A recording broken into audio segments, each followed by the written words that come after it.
Sania shook her head. Parts of the outer circle are good. The city won't stop growing. Perhaps the king should build another wall, too. Walls are obsolete. We have no enemies. But the rest is interesting. He regarded her appraisingly. And what else would you have us do? Go into the slums and heal people. He grimaced. There aren't enough of us. Some's better than none. Why is the broken arm of the son of a house more important than a dwell's broken arm? He smiled then, and Sania suddenly felt a disturbing suspicion that her answers were no more than an amusement to him. What did he care anyway? He was just trying to get her to believe he sympathized with her. It would take more than that to make her trust him. "You'll never do it," she growled. "You keep saying that some of you'd help if you could, but the truth is, if any magicians really cared, they'd be out there. There's no law stopping them, so why don't any go? I'll tell you why. The slums are smelly and rough, and you'd rather pretend they weren't there. Here you're real comfortable." She gestured at the room and its fine furniture.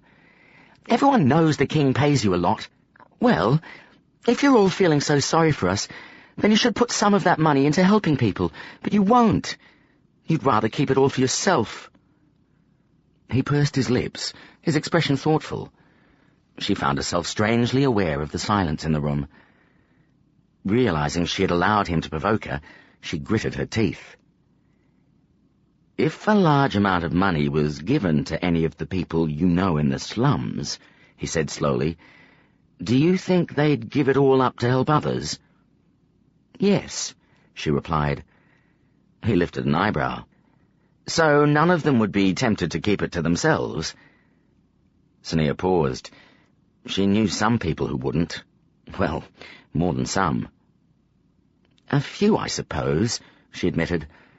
"Ah," he said, "but you would not have me believe all dwells were selfish people, would you? Neither should you believe that all magicians are self-centered. You would also, no doubt, assure me that, for all their law-breaking or rough behavior, the people you know are mostly decent folk. It does not make sense, then, for you to judge all magicians by the mistakes of a few, or for their high birth. Most, I assure you, strive to be decent people." Frowning, Sania looked away. What he said made sense, but it did not comfort her at all. "Perhaps," she replied, "but I still don't see any magicians helping people in the slums." Robin nodded. "Because we know that the slum people would refuse our help." Sania hesitated. He was right, but if the dwells refused the guild's help, it was because the guild had given the dwells reason to hate them. "They wouldn't refuse money," she pointed out. "Assuming you are not one of those who would hoard it, what would you do if I gave you 100 gold slips to do with as you pleased?" "I'd feed people," she told him. 100 gold would feed some for many weeks, or many for a few days. Afterwards, those people would still be as poverty-stricken as before. You will have made little difference." Sania opened her mouth, then closed it again. There was nothing she could say to that. He was right, and yet he wasn't. There had to be something wrong with not even trying to help. Sighing, she looked down at herself and frowned at the foolish garment she was wearing. Despite knowing that changing the subject might give him the notion that he had won the argument, she plucked at the coat. "Where are my clothes?" He looked down at his hands. "Gone. I will give you new ones." "I want my own," she told him. "I had them burned." She stared at him in disbelief. Her cloak, though dirty and charred in places, had been of good quality, and Suri had given it to her. There was a knock on the door. Rothan rose to his feet. "I must leave now, Sania," he told her. "I will return in an hour." She watched him move away and open the door. Beyond, she glimpsed another luxurious room. As he closed the door, she listened for the sound of a key turning and felt a twinge of hope when it did not come. Frowning, she stared at the door. Was it locked by magic? She took a step closer, then heard the muffled sound of voices coming from beyond the door. No sense trying the door now. but perhaps later. Pain squeezed his head tightly, but he could feel something cool was dribbling down behind his ear. Opening his eyes, Suri saw a blurred face within darkness. A woman's face. "Sonia." "Hello." The voice was unfamiliar. "About time you returned to us." Suri closed his eyes tightly, then opened them again. The face became clearer. Long, dark hair framed exotically beautiful features. The woman's skin was dark, but not as inky as Farron's. The familiar, straight Corellian nose added elegance to the long face. It was as if Sonia and Farron had become one person. "I'm dreaming," he thought. "No, you're not," the woman replied. She looked up at something above his head. "You must have been hit pretty hard. Do you want to talk to him now?" "May as well try." This voice was familiar. As Farron moved into sight, memory returned, and Suri tried to sit up. The darkness swayed, and his head thundered with pain. He felt hands on his shoulders and reluctantly allowed them to push him back down onto his back. "Hello, Suri. This is Kaira." "She looks like you, but pretty," Suri murmured. Farron laughed. "Thanks. Kaira is my sister." The woman smiled and moved out of sight. Suri heard a door close somewhere to his right. He stared at Farron. "Where's Sonia?" The thief sobered. "The magicians have her. They took her to the guild." The words echoed over and over in Suri's mind. He felt something awful tearing at his insides. She is gone. How could he have believed that he could protect her? But no, Farron was supposed to have kept her safe. A spark of anger flared. He drew a breath to speak. "No, I must find her. I must get her back. I might need Farron's help." All anger drained out of him. Suri frowned at the thief. "What happened?" Farron sighed. "The inevitable. They caught up." He shook his head. "I don't know what I could have done to stop them. I had already tried everything." Suri nodded. "And now?" The thief's lips twitched into a humorless half-smile. "I was unable to honor my side of our bargain. Sonia, however, never had a chance to use her magic for me. We both tried hard, but failed. As for you," Farron's smile disappeared. "I would like you to remain stared with at the me." thief. How could he abandon Sonia so easily? "You are free to go if you wish," Farron added. "What about Sonia?" The thief frowned. "She is in the guild." "Not a hard place to break into. I've done it before." Farron's frown deepened. "That would be foolish. They will guard her closely." "We'll distract them." "We'll do no such thing." Farron's eyes flashed. He took a few steps away, then paced back to Suri's side. "The thieves have never pitted themselves against the guild, and never will. We're not so stupid as to think we would win." "They aren't that smart. Believe me, I've—" "No!" Farron interrupted. He took a deep breath, then let it out slowly. "It is not as easy as you think, Suri. Get some rest. Heal. Think about what you're suggesting. We will talk again soon." He moved out of sight. Suri heard the door click open, then close firmly. He tried to rise, but his head felt as if it would burst from the pain. Sighing, he closed his eyes and lay flat, breathing hard. He could try to convince Farron to rescue Sonia, but he knew he would not succeed. No, if she was to be saved, he would have to do it himself. Chapter 17. Sonia's Resolve. Sonia looked around the room again. Though not large, it was luxurious. She could be in any one of the homes of the inner city, but she doubted it. Moving to the window, she pushed aside the finely decorated screen that covered it, caught her breath, and took a step backwards. The guild gardens stretched out before her. The university building loomed to the right, and the High Lord's house lay, half hidden behind the trees, to the left. She was on the second story of the building Sorcery had called the Magician's Building. The guild was swarming with magicians. Everywhere she looked, she saw robed figures. In the garden, in windows, and strolling along the snow-edged path just below her window. Shivering, she pushed the screen back and turned away. A bleak desperation swept over her. "I'm trapped. I'll never leave this place. I won't see Jonna and Renelle or Sorcery ever again." She blinked as tears blurred her sight. Catching a movement in the corner of her eye, she turned to find herself reflected in a shining oval mirror.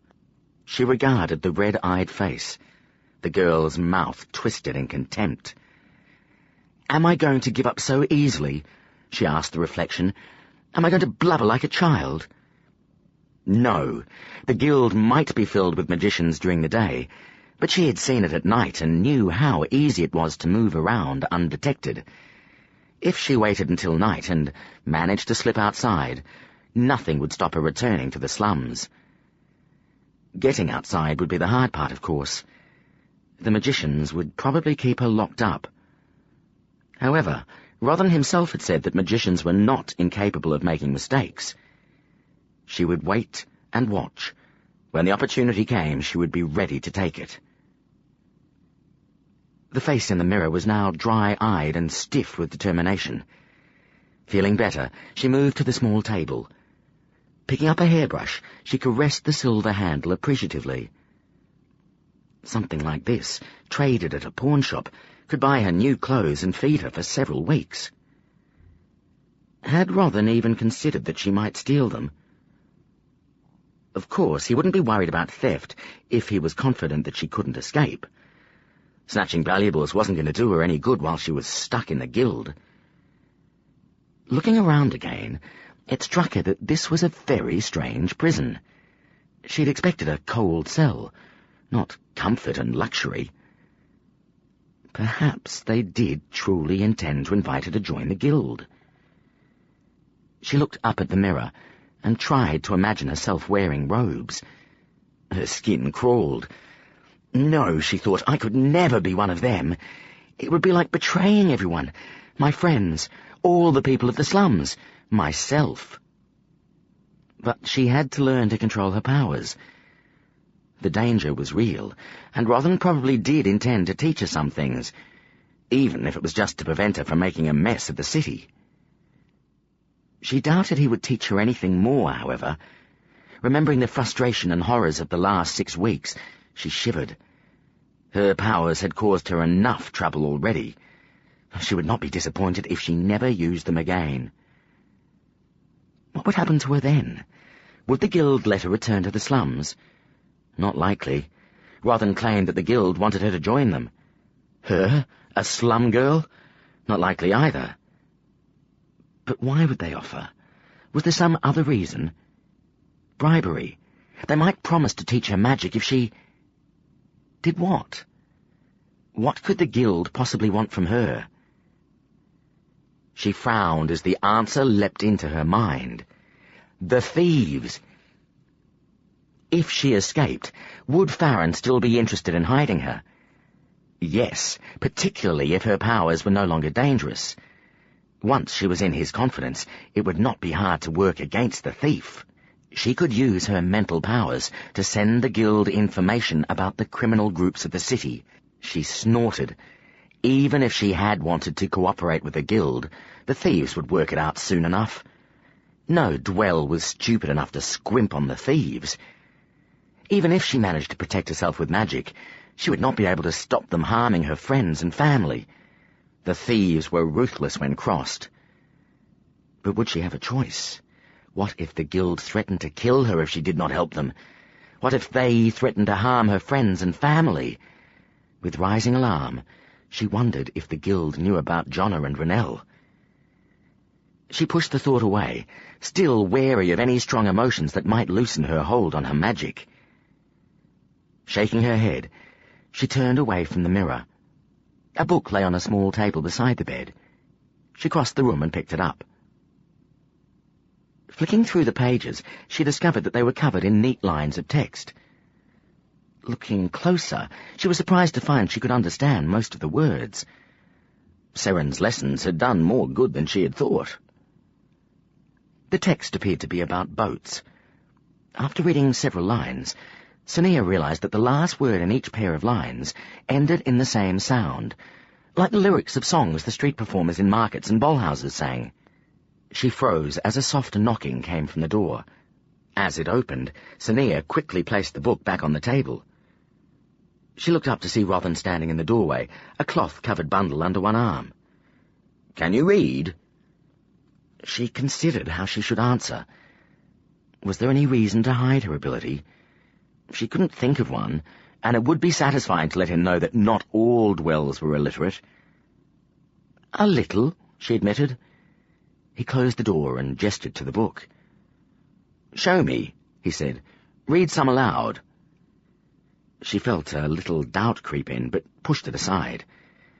Picking up the book again, she opened it and began to read. At once she regretted getting herself into the situation. Conscious of the magician's gaze, she found it hard to concentrate. The page she had selected was more difficult than the first, and she felt her cheeks warm as she stumbled on unfamiliar words. Marina, not mariner. Annoyed at the interruption, she closed the book and tossed it onto the bed. Smiling apologetically, Rothan dropped the bundle of cloth down next to it. "How did you learn to read?" he asked. "My aunt taught me." "And you've been practicing recently?" She looked away. "There's always stuff to read. Signs, labels, reward notices." He smiled. "We found a book on magic in one of the rooms you occupied. Did you understand any of it?" A warning chill ran down her spine. He would not believe her if she denied reading the book, but if she admitted it, he would ask more questions and she might accidentally reveal which other books the books had stolen were missing. He would have to consider it possible that she had slipped into the guild at night, and he would be more cautious about keeping her locked inside. Instead of answering, she nodded at the cloth bundle on the bed. "What's that?" He considered her for a moment, then shrugged. "Clothes." Sonia eyed the bundle dubiously. "I'll give you time to get changed, then send my servant in with some food." He turned to the door. After he had left, Sonia unwrapped the bundle. To her relief, he had not brought magician's robes. Instead, she found a pair of simple trousers, undershirt, and a high-collared shirt, much the same as the clothes she had been wearing in the slums, but made of soft, expensive materials. Shrugging out of the leisure coat and night robe, she pulled on the new clothes. Though she now felt decently covered, her skin still felt strangely bare. Looking at her hands, she saw that her fingernails had been clipped and cleaned. She sniffed them and smelt a soapy fragrance. A shiver of alarm and indignation ran through her. Somebody had washed her while she had slept. She stared at the door. Rothan? No, she decided. Tasks like that would be left to the servants. Running her hands through her hair, she discovered that it, too, had been washed. A few more minutes passed, then a softer knock came from the door. Remembering that the magician was going to send in a servant, Sonia waited for the stranger to enter. The knock came again. "Lady," a woman called, her voice muffled by the door. "May I enter?" Amused, Sonia sat down on the bed. Nobody had ever called her lady before. "If you want," she answered. A woman of about 30 years entered the room. She was dressed in a plain grey smock and matching trousers and was carrying a covered tray. "Hello," the woman said, smiling nervously. Her eyes flickered to Sonia's, then quickly away again. Sonia watched the servant carry the tray to the table and set it down. As the woman reached for the cover, her hand shook slightly. Sonia frowned. What was the servant afraid of? Surely not a mere slum girl. The woman adjusted a few items on the tray, then turned and bowed deeply to Sonia before retreating quickly from the room. For several minutes, Sania stared at the door. The woman had bowed to her. This was strange, disturbing. She could not work out what it meant. Then the smell of hot bread and something tantalizingly spicy drew her attention to the tray. A generous bowl of soup and a plate of small, sweet cakes beckoned to her, and she felt her stomach rumble. She smiled. The magicians were going to find that she could not be bribed into betraying Farron, but they didn't need to know that straight away. If she played with them a little, they might treat her like this for a very long time. And she had no qualms about taking advantage of them. Sania crept into the guest room with all the watchful nervousness of a wild animal emerging from a cage. Her eyes flicked about, lingering longest on the doors, before settling on Rothan. "That leads to a small washroom," Rothan told her, pointing. "My bedroom is through there, and that door opens to the main corridor of the magician's quarters." She stared at the main door, then glanced at him before moving closer to the bookshelves. Rothan smiled, pleased to see her attracted to the books. "Take down anything that interests you," he urged. "I will help you read them, and explain what you do not understand." She glanced at him again, her brows rising, and bent closer to the books. She lifted a finger to touch the spine of a volume, but froze as the university gong began to ring. "That indicates to novices that it is time to return to classes," he explained. Crossing to one of the windows, he gestured for her to look outside. Moving to the next window along, she looked out. At once her face stiffened with tension. Eyes darting about, she watched the magicians and novices making their way back to the university. "What do the colours mean?" Rothan frowned. "Colours?" "The robes. They are different colours." "Ah!" He leaned on the sill of the window and smiled. "First, I should explain about the disciplines. There are 3 major uses to which magic can be applied: healing, alchemy, and warrior skills." He pointed to a pair of healers walking slowly through the gardens. "The healers wear green. Healing involves learning more than just the magical methods of curing wounds and disease. It also includes all knowledge of medicine, which makes it a discipline that one must dedicate one's entire life to." Glancing at Sania, he noted the interest in her eyes. "Warriors wear red," he told her, "and study strategy and the ways that magic can be used in battle. Some also practice traditional forms of fighting and swordplay." He gestured to his own robes.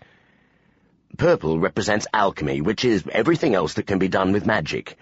It includes chemistry, mathematics, architecture, and many other uses for magic." Sania nodded slowly. "What about the brown robes?" "They are novices." He pointed to a pair of youths. "Do you see how the robes fall only to the thigh?" Sania nodded. "They do not receive full robes until they graduate, by which time they have chosen a discipline to follow." "What if they want to learn more than one?"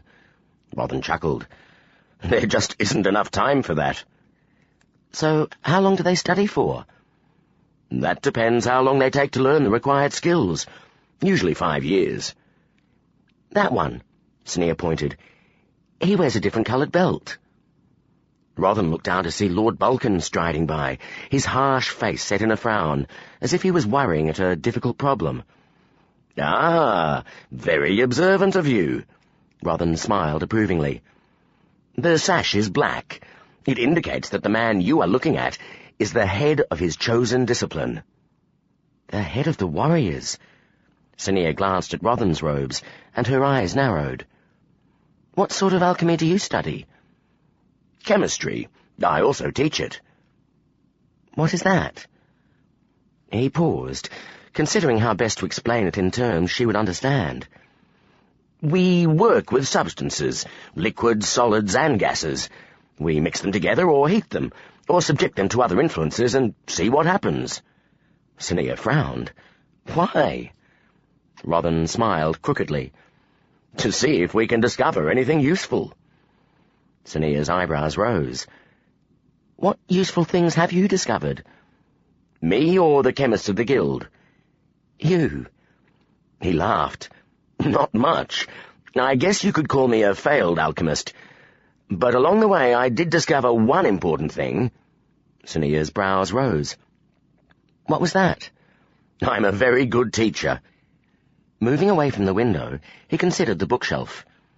If you would allow me, I could help you improve your reading skills. Would you be interested in working on them this afternoon? She regarded him for a long time, her expression guarded but thoughtful. Finally, she gave a stiff nod. What do you think I should try? Approaching the bookcase, Rothan ran his eyes over the volumes. He needed something easy to read, but which would hold her interest. Taking down a book, he flicked through the pages. She was more cooperative than he had anticipated. Her curiosity was strong, and her ability to read and her interest in his books were unexpected advantages. Both indicated that she might adapt well to a life of study. He nodded to himself. All he had to do was persuade her that the guild was not as bad as she thought it was. Danil smiled at his friend. Since joining Yolden and his wife for the evening, Rothan had been talking without pause. Danil hadn't seen Rothan so animated about a potential novice before, though Danil rather hoped his friend had been this enthusiastic when taking on his training. You're such an optimist, Rothan. You barely met her, and already you're talking as if she'll be the prize of the university. He smiled as his friend's expression became defensive. Am I? Rothan replied. If I wasn't, would I have had so many successes with novices over the years? If you give up on them, they have no reason to try. Danil nodded. He hadn't been the most cooperative novice, and had resisted Rothan's early attempts to direct his mind away from bickering with Fergan and his fellow novices. Despite all Danil's attempts to prove Rothan wrong, his teacher had never given up on him. Did you tell her that we don't intend to harm her? Ezreal asked. I've explained about the death of the youth, and that we want to teach her how to control her powers, whether she believes it or not. He shrugged. Did you tell her that she can join the guild? Rothan grimaced. I didn't press the issue. She doesn't like us much. It's not that she holds us responsible for the state of the poor, but she feels we should be doing something about it. He frowned. She says she has never seen us do anything good, which is probably true. Most of the work we do for the city does not affect her or the rest of the dwells. And then there's the purge. Then it's hardly surprising that she doesn't like the guild, Ezreal said. She leaned forward. But what is she like? Rothan considered. Quiet, but defiant. She's obviously frightened, but I don't think we'll be seeing any tears. I'm sure she understands that she must learn control, so I don't think we'll see any escape attempts just yet. And after she's learned control? Yolden asked. Hopefully by then we will have convinced her to join us. What if she refuses? Rothan drew in a deep breath and sighed. I'm not sure what will happen. We can't force anyone to join us, but by law, we can't allow magicians to exist outside the guild either. If she refuses, he grimaced, we will have no choice but to block her powers. Ezreal's eyes widened. Block them? Is that bad? No, it's... Well, it would be distressing for most magicians, because they're used to having power to call upon. In Sonia's case, we have someone who isn't used to wielding magic, not in any useful form anyway. He shrugged. She won't miss it as much. How long do you think it will take to teach her control? Yolden asked. I feel uneasy knowing there's an uncontrolled magician living only a few doors away. It will take some time for me to gain her trust, Rothan replied. She might take several weeks. Surely not, Yolden exclaimed. It never takes more than 2 weeks, even for the most difficult novices. She is no spoiled or nervous child from the houses. I suppose you're right. Yolden shook his head and sighed. I'll be shaking with nerves by the end of a week. Rothan smiled and lifted his cup to his lips. But the longer she takes, the more time I have to convince her to stay. Sitting on the bed, Sania peered at the gardens through a narrow gap in the window screen and toyed with a slender hairpin. It was night outside, and the moon had risen. The snow edging the paths glowed softly in the subtle light. An hour earlier the gong had rung again. As magicians and novices hurried back to their quarters, she had watched and waited. All was quiet now, apart from the occasional servant hurrying by, breath streaming behind in the chilly night air. Rising, she crept to the door and put her ear to it. Though she listened until her neck ached, she heard no sounds coming from the room beyond. She looked down at the handle. It was smooth, polished wood. Set into it were pieces of darker timber, forming the lines of the guild symbol. Sania traced the pattern, marvelling at the skill and effort spent on a mere door handle. Slowly, quietly, she began to turn the handle. It rotated only slightly before something blocked its movement. She carefully pulled the door inwards, but the latch was still caught. Unperturbed, she started to rotate the handle in the other direction. Once more it only moved a little before stopping. She tugged the door, but it remained in place. Bending down, she raised her hand to insert the hairpin in the lock, then paused. There was no keyhole. Sania sighed and sat back on her heels. She hadn't heard the sound of a key turning any of the times Robin had left the room, and she had noticed earlier that there were no bolts on the other side of the door. The door was locked by magic. Not that she could go anywhere.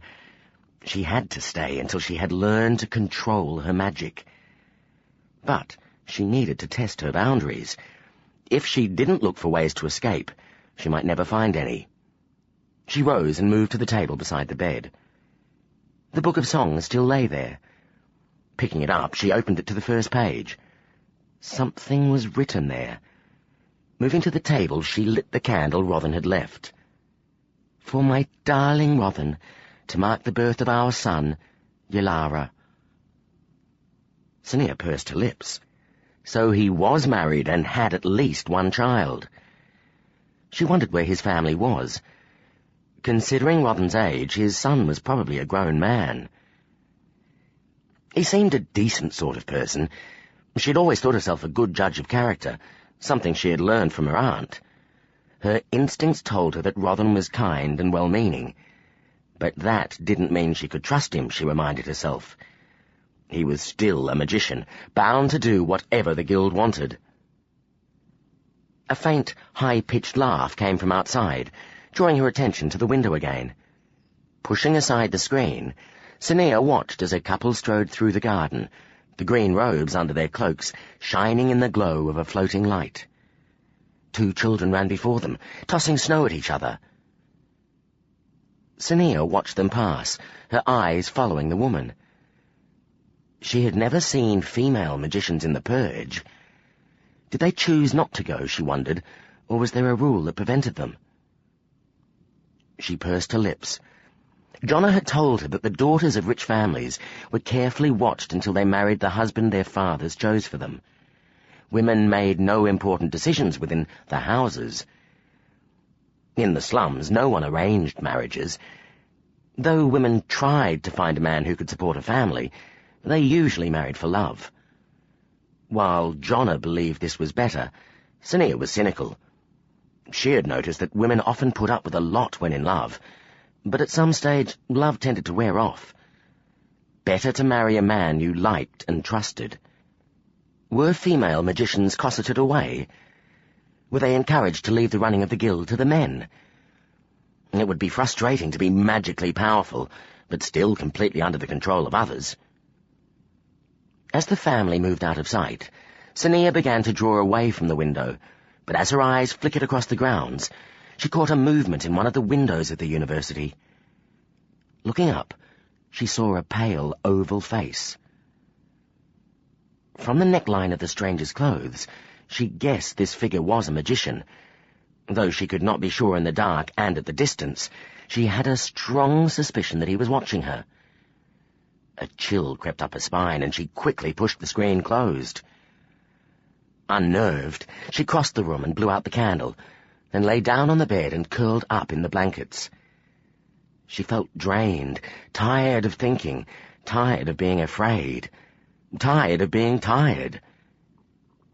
But, as she stared at the ceiling, she knew that sleep was not going to come easily. Chapter 18. Away from prying eyes. A delicate, faint light had settled on the trees and buildings of the guild. Sorcery frowned. Last time he had looked, everything had been shrouded in darkness. He must have dozed off, but he couldn't even remember closing his eyes. Rubbing his face, Sorcery looked around and considered the long night he had just passed. It had begun with Farron. Recovered and fed, Sorcery had asked again if the thief would help him retrieve Sania. Farron's refusal had been firm. If she had been captured by the guard, or even imprisoned in the palace, I would have snatched her back already, and enjoyed proving that I could do it. Farron had smiled briefly, but then his expression had hardened. But this is the guild, Sorcery. What you suggest is out of my reach. It's not, Sorcery had insisted. They don't set guards or magical barriers. They— No, Sorcery. Farron's eyes flashed. It is not a matter of guards or barriers. The guild has never had a good enough reason to get off their backsides and do something about us. If we stole her back from their own grounds, it might give them reason to try. Believe me, Sorcery, nobody wants to find out whether we could evade them or not. The thieves are afraid of them? Yes. Farron's expression had been unusually sober. We are, and with good reason. If we made it look as if someone else rescued her? The guild may still believe it was us. Listen to me, Sorcery. I know you well enough to guess that you will try to rescue her on your own. Consider this instead. The others will kill you if they believe you are a threat. They are watching us closely. Sorcery had said nothing to that. Do you want to continue working for me? Sorcery had nodded. Good. I have another job for you, if you want it. Farron's job had taken Sorcery to the marina, as far from the guild as he could get. Afterwards, Sorcery had made his way across the city, climbed the guild wall, and settled himself down in the forest. As activity had dwindled and the night deepened, Sorcery had seen a movement in one of the windows of the university. A face appeared. A man's face, staring at the magician's building intently. The watcher remained at his post for half an hour. Finally, a pale face had appeared in a window of the magician's building, and Sorcery's heart had leapt. Even from a distance he recognized her. Sania had looked down at the gardens for several minutes. Then she had looked up toward the watcher. Seeing him, she had quickly retreated from view. The watcher had disappeared soon after. Though Sorcery had stayed all night, he had seen no other movement, either from magicians or Sania. Now that dawn was close, he knew he should return to Farron. The thief would not approve of Sorcery's spying, but Sorcery had planned for that. An admission that Sania was too well guarded would be enough to mollify the thief. Farron had forbidden a rescue attempt, not information gathering, and he must have expected Sorcery to look for evidence that she was still alive. Sorcery rose and stretched. He wouldn't be telling Farron what he had learned from the night's watching, however. Aside from the mysterious watcher, the magicians had set no external guard on the buildings. If Sania was alone in that room, there was hope for her yet. Smiling for the first time in days, Sorcery started through the forest toward the slums. Sania woke with a start to find Rothen's servant staring down at her. "Excuse me, lady," the woman said hastily, "but when I saw the bed was empty, I thought— Why are you sleeping on the floor?" Rising, Sania disentangled herself from the blankets. "The bed," she said. "It sinks so much. I feel like I'm going to fall right through it." "Sinks?" The woman blinked in surprise. "You mean it's too soft?" She smiled brightly. "But you've probably not slept on a Reba wool mattress before. Here." She pulled the sheets from the bed to reveal several layers of thick, spongy mattress. Grasping half, she pulled them from the bed. "Do you think that would be comfortable for you?" she asked, pressing down on the remaining layers. Sania hesitated, then pressed on the mattress.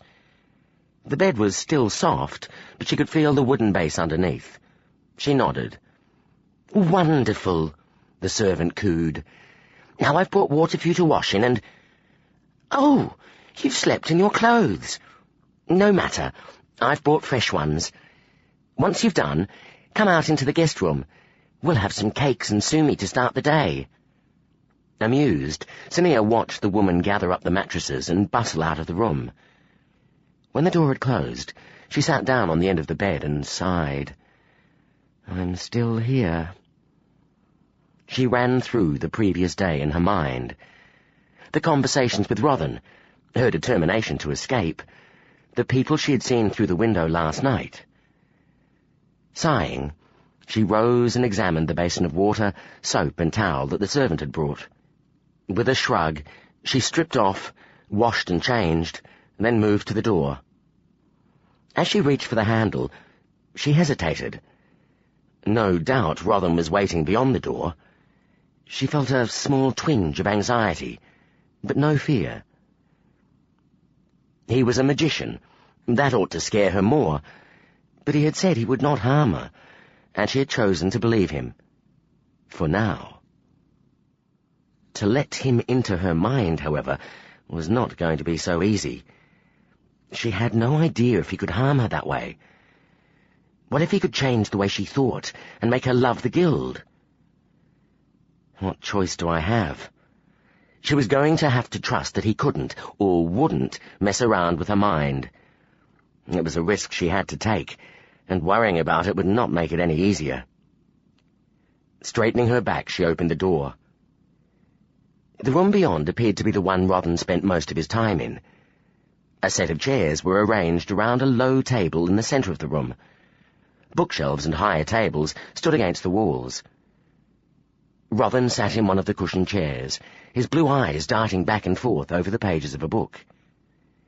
He looked up and smiled. "Good morning, Sania." The servant woman stood beside one of the side tables. Sania settled into the chair opposite Rothan. Bringing a tray to the table, the servant placed a cup before Rothan and another in front of Sania. Rothan laid the book on the table. "This is Tanya," he said, looking up at the woman. "My servant." Sania nodded. "Hello, Tanya." "Honoured to meet you, lady," the woman replied, bowing. Feeling her face warming with embarrassment, Sania looked away. To her relief, Tanya returned to the food table. Watching the woman arranging cakes on a tray, Sania wondered if she was supposed to be flattered by the obeisance. Perhaps they hoped she would gain a liking for it, as well as the luxuries, and be more willing to cooperate. Sensing Sania's gaze, the woman looked up and smiled nervously. "Did you sleep well, Sania?" Rothan asked. Looking at him, she shrugged. "A little." "Would you like to continue with your reading lessons today?" She looked at the book he had been reading and frowned as she realized that it was familiar. He followed her gaze. "Ah, Fionn's notes on magic usage. I thought I should know what you've been reading. This is an old history book, not a textbook, and the information in it may be outdated. You may—" A knock on the door interrupted him. Rising, he approached the main door and opened it slightly. Knowing that he could easily stop her from escaping, she realized he was deliberately stopping her from seeing the visitor.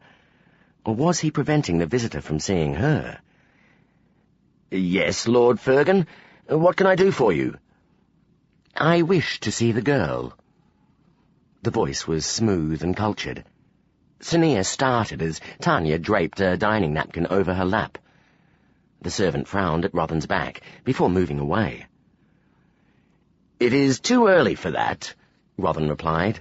"She is—" He hesitated, then stepped through the door and closed it behind him. From behind the door, Sonia could hear the faint murmur of voices as the discussion continued. She looked up as Tanya approached again, this time holding a platter of sweet cakes. Sonia chose one and took an experimental sip from the cup in front of her. A bitter taste filled her mouth and she grimaced. Tanya's eyebrows rose, and she nodded towards the drink in Sonia's hand. "I'd wager that means you don't like Sumi," she said. "What would you like to drink?" "Raka," Sonia replied. The servant looked genuinely apologetic. "We don't stock Raka here, I'm sorry. Can I get you some parchi juice instead?" "No, thanks." "Water, then?" Sonia gave her an incredulous look. Tanya smiled. "The water here is clean. Here, I'll get you some."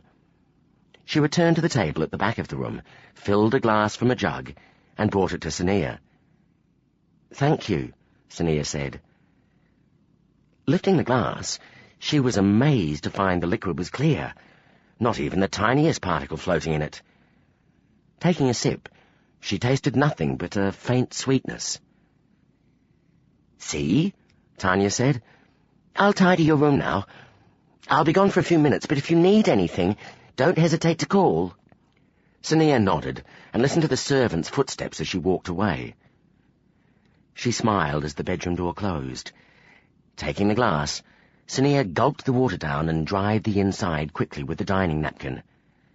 Stepping quietly to the door, she placed it against the wood and rested her ear on the base.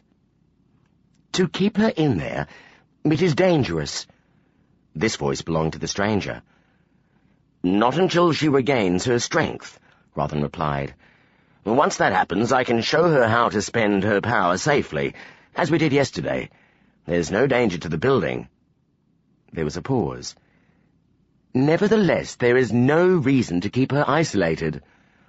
As I told you, she is easily frightened and not a little confused. She doesn't need a crowd of magicians telling her the same thing in a dozen different ways." "Not a crowd, just myself, and I only wish to make her acquaintance. I'll leave all the teaching to you." "Oh, surely there's no harm in that. But there will be time for that later, when she has gained some confidence."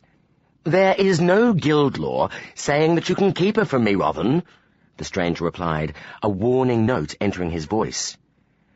"No, but I believe most would understand my reasoning for it." The stranger sighed. "I have as much concern for her well-being as you, Rothan, and I have searched for her as long and hard as well. I think many would agree that I have earned a voice in the matter." "You will have your opportunity to meet her, Fergan," Rothan replied. "When?" "When she is ready. And only you shall decide that. For now." "We'll see about that." Silence followed. Then the door handle began to turn. Sonia darted back to a seat and spread the napkin over her lap again. As Rothan stepped back into the room, his expression changed from annoyance to good humour. "Who was that?" Sonia asked. He shrugged. "Just someone who wanted to know how you were doing." Sonia nodded, then leaned forward to take another sweet cake. "Why does Tanya bow and call me lady?" "Oh!" Rothan dropped into his chair and reached for the cup of bitter liquid Tanya had left for him. "All magicians are addressed as lord or lady."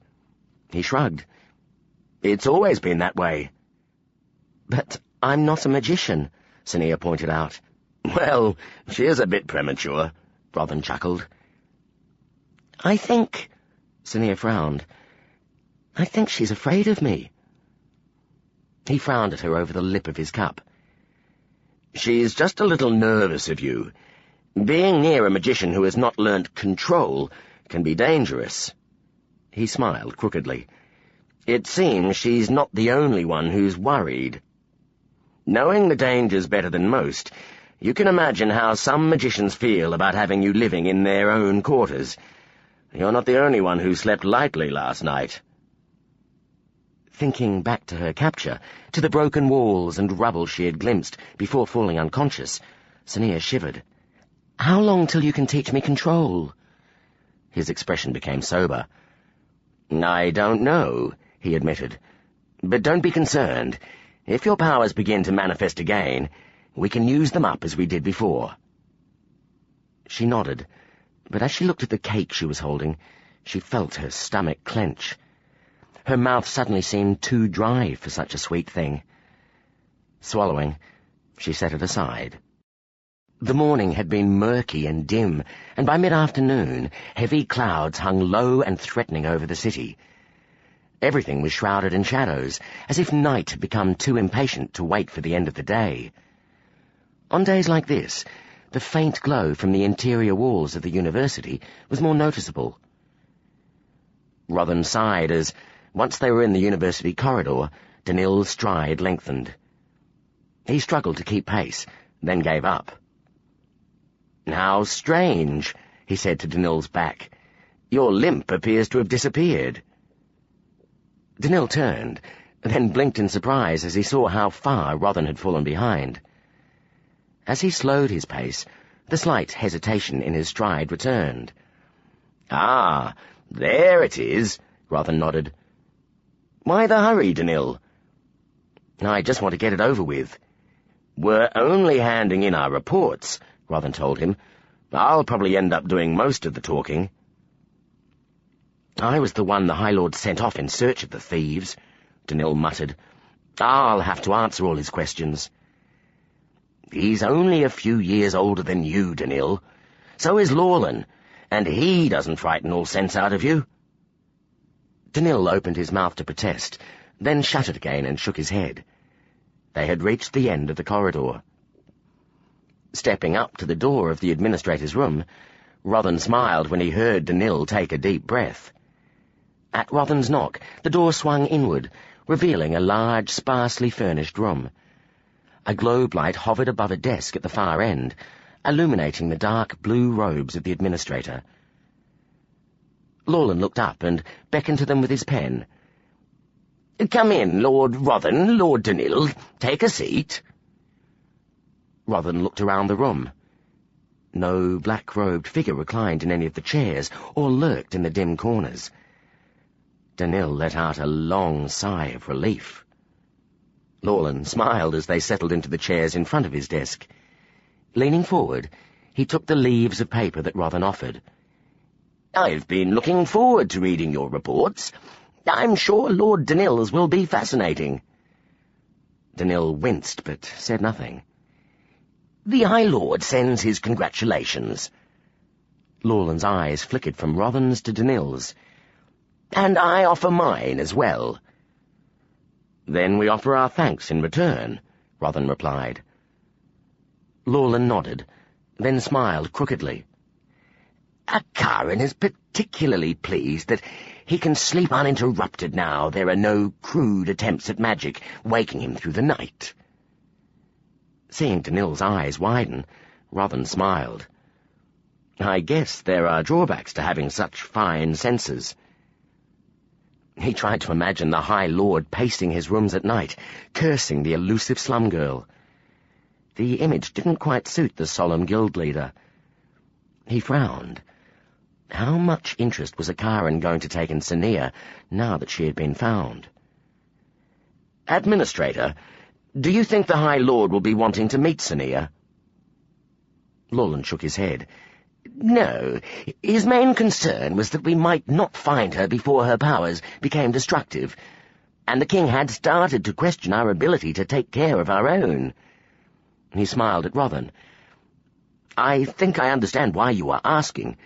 Akaran can be quite intimidating, especially to the younger novices, and Sania will be easily frightened."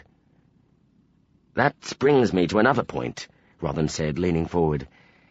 "She is easily frightened and also very suspicious of us. It will take time for me to overcome her fear. I'd like to keep her isolated until she has gained some confidence, then begin introducing her to people one at a time." "That sounds sensible." Fergan asked to see her this morning. Ah. Lawler nodded and drummed his fingers on the table. I can see all the arguments he'll use to get his way. I could rule that nobody shall see her until she is ready, but I don't think he'll be satisfied until I specify what ready is, and I've set a date. He rose and began to pace back and forth behind his desk. The 2 guardianship claims have complicated matters, too. People accept that since you have plenty of experience in teaching control, you should be the one to teach that to her. But if Fergan is excluded from Sonia's early training, people will support Fergan's claim for guardianship out of sympathy. He paused. Can Fergan be one of these people you introduced to her? Rothan shook his head. She is observant and quick to pick up people's feelings. Fergan has little fondness for me. If I am to convince her that we're all friendly, well-meaning people, then it won't help if she notices conflict between any of us. Also, she may mistake his determination to see her as an intention to do harm. Lawler regarded him for a moment, then crossed his arms. Everyone wants Sonia to learn control as quickly as possible, he said.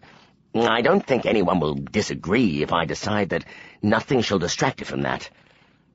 How long do you think it will take? I don't know, Rothan confessed. I've taught uninterested, easily distracted novices, but I've never tried to teach control to somebody who distrusts magicians as much as she does. It may take several weeks. Lawler returned to his chair. I can't give you that much time. I'll give you 2 weeks, during which time you can decide who will see her. After that, I will begin visiting every few days to check how close she is to gaining an acceptable level of control. He paused and tapped the tabletop with a fingernail. If you can, introduce her to at least one other magician by then.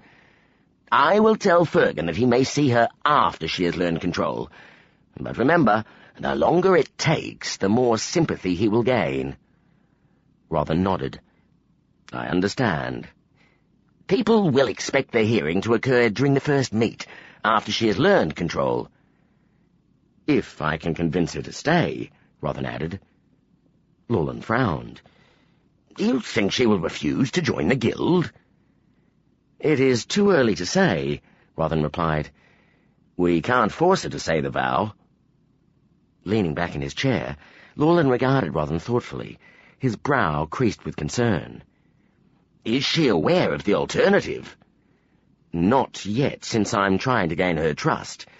I felt it better to leave that news until later. I understand. Perhaps if you choose the right moment, it will convince her to stay. He smiled wryly. If she leaves, Fergan will be convinced you talked her out of staying just to spite him. Either way, you are facing some tough battles, Rothan. He has a strong claim, then? It's hard to say. Much may depend on the strength of support each of you gain, but I should not speak about it before the hearing. Lawler straightened and looked from Rothan to Danil. I have no more questions. Do either of you have anything else you wish to discuss? No. Rothan rose and inclined his head. Thank you, Administrator. Once in the corridor, Rothan considered his companion. That wasn't so bad, was it? Danil shrugged. He wasn't there. No. As another magician stepped out into the corridor, Danil checked his stride, his steps becoming halting. Rothan shook his head. You are playing up that limp. Danil looked hurt. It was a deep cut, Rothan. Not that deep. Lady Vanara said that it would be some days before the stiffness disappeared. She did she? Danil's brows rose. And it doesn't do you any harm if I remind people what we went through to catch that girl. Rothan chuckled. I am most grateful for the sacrifice you are making to your dignity. Danil made a small noise of disgust. Well, if Fergan can walk around for a week with a bandage over that tiny cut on his temple, then I can have my limp. "I see." Rothan nodded slowly. "Then it's all right then." They reached the back doors of the university and stopped. The air outside was thick with falling snow. Exchanging mutual looks of dismay, they stepped out into the swirling whiteness and hurried away. Chapter 19. Lessons begin. A week of worsening weather had buried the guild grounds in a thick layer of snow. Lawns, gardens, and roofs had vanished under a sparkling white blanket. Cosy within the protection of his own magical shield, Danil could appreciate the spectacle without enduring the discomfort. Novices hovered around the university entrance. As he entered the building, a trio hurried past, their cloaks wrapped tightly around their shoulders.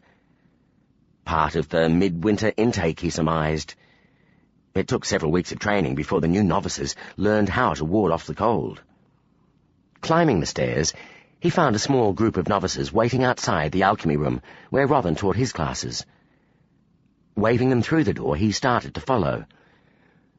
"Lord Danil!"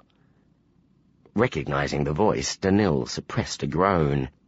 He turned to find Fergan strolling along the corridor toward him, Lord Keren at his side. Stopping a few paces from Danil, Fergan eyed the classroom door. "Is that Rothan's class you're entering?" "Yes," Danil replied. "You're teaching them?" "Yes." "I see." Fergan turned away, Keren following. In a quiet voice, pitched loud enough for Danil to hear, he added, "I'm surprised they allow it."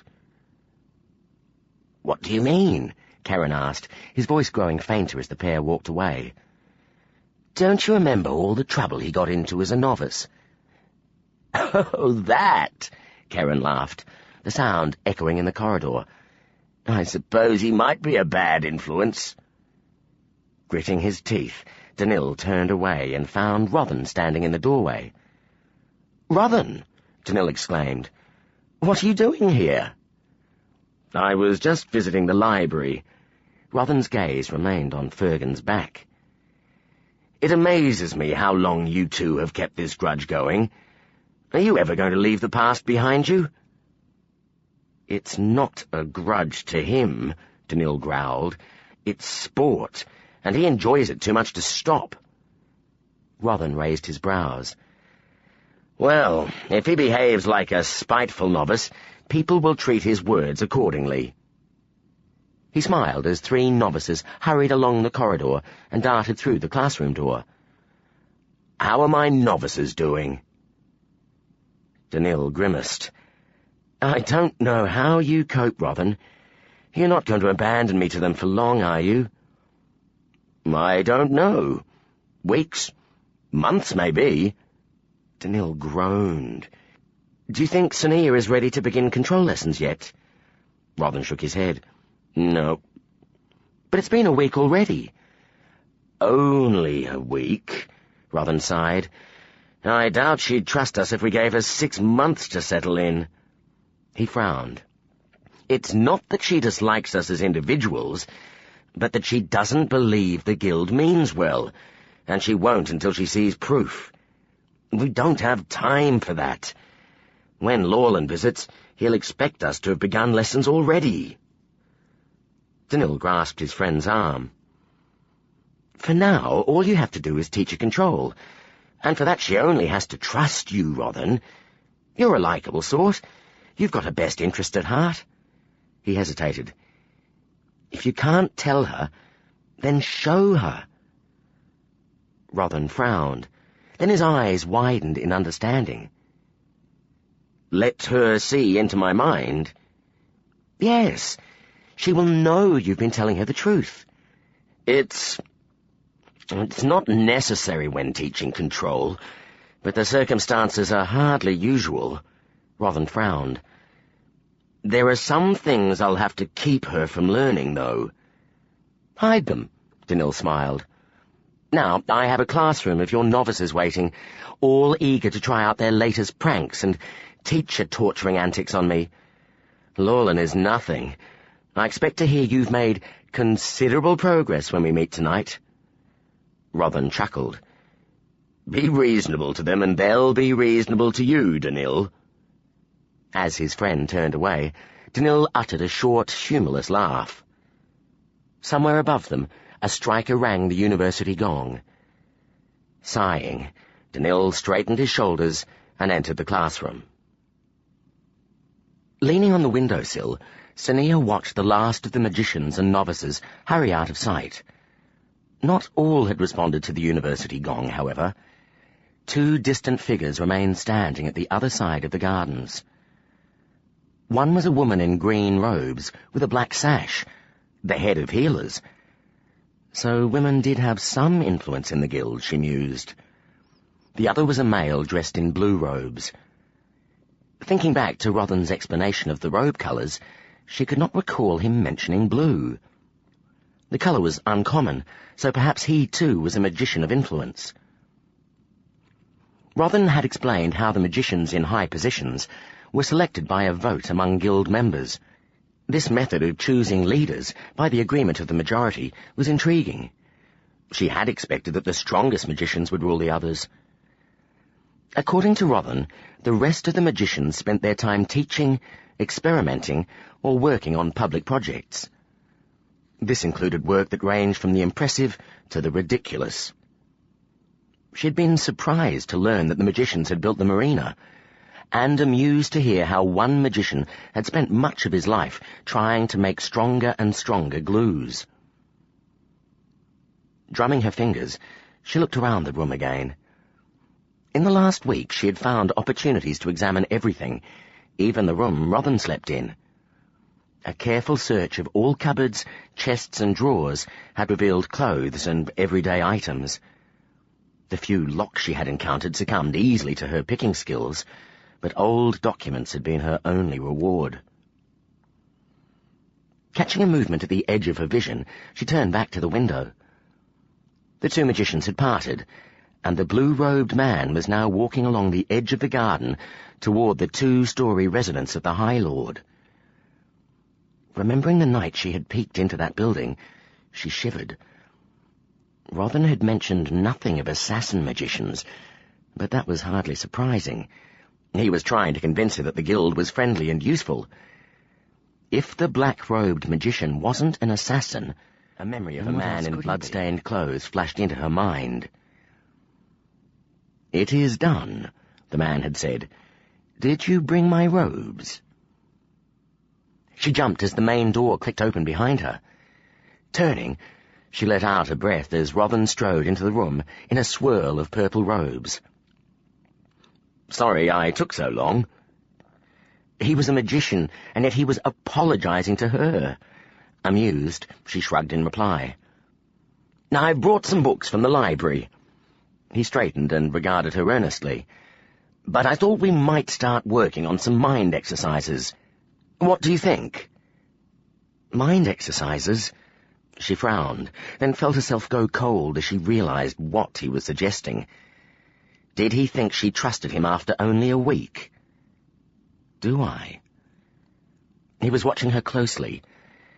"We probably won't start control lessons," he told her, "but you should gain a familiarity with mental communication in preparation for the lessons." Thinking about the past week, she considered what she had learned of him. He had spent most of the time teaching her to read. At first she had been suspicious, and had expected to find something in the content of the books that he might use as a lure or bribe. She had been almost disappointed to find herself reading simple adventure stories, with little reference to magic at all. Unlike Seren, who had been anxious to avoid angering her, Rothan did not hesitate to correct her when she made a mistake. He could be quite stern, but she had found, to her surprise, that he was not at all frightening. She had even caught herself wanting to tease him a little when he was being so serious. When he was not teaching her, he tried to chat. She knew she wasn't making this easy for him when there were so many subjects she refused to discuss. Though he was always willing to answer her questions, he hadn't tried to trick or force her into revealing anything about herself in return. Would mental communication be like this? Would she still be able to hide parts of herself? The only way to find out is to try it, she told herself. Swallowing, she nodded quickly. How do we start? He gave her a searching look. If you don't want to, we can wait a few more days. No, she shook her head. Now is fine. He nodded, then gestured to the chairs. Sit down. Make sure you're comfortable. She lowered herself into a chair, then watched as he pushed the low table aside and moved a chair forward to face hers. He would be sitting close, she noted with dismay. I'm going to tell you to close your eyes, he said. Then I'm going to take your hands. While it's not necessary for us to touch when we speak to each other, it helps to focus the mind. Are you ready? She nodded. Close your eyes, he instructed, and relax. Breathe deeply and slowly. Listen to the sound of your breathing.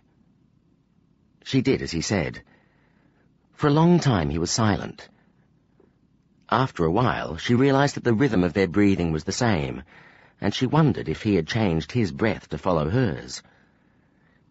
Imagine that with every breath, a part of you relaxes. Your toes first, then feet, then ankles. Calves, knees, upper legs. Rest your fingers, hands, wrists, arms, your back. Let your shoulders drop. Let your head hang forward a little. Though she felt his instructions were a little peculiar, she did as he said. As she felt the tension leave her limbs, she grew aware of a fluttering in her stomach. Now I'm going to take your hands, he told her. The hands that enclosed hers seemed much larger. She resisted the urge to open her eyes to check. Listen. Think about what you can hear. Sonia was suddenly aware that she was surrounded by constant small noises. Each noise leapt out at her and demanded to be identified. The sound of footsteps outside, the distant voices of magicians and servants coming from both inside and outside the building.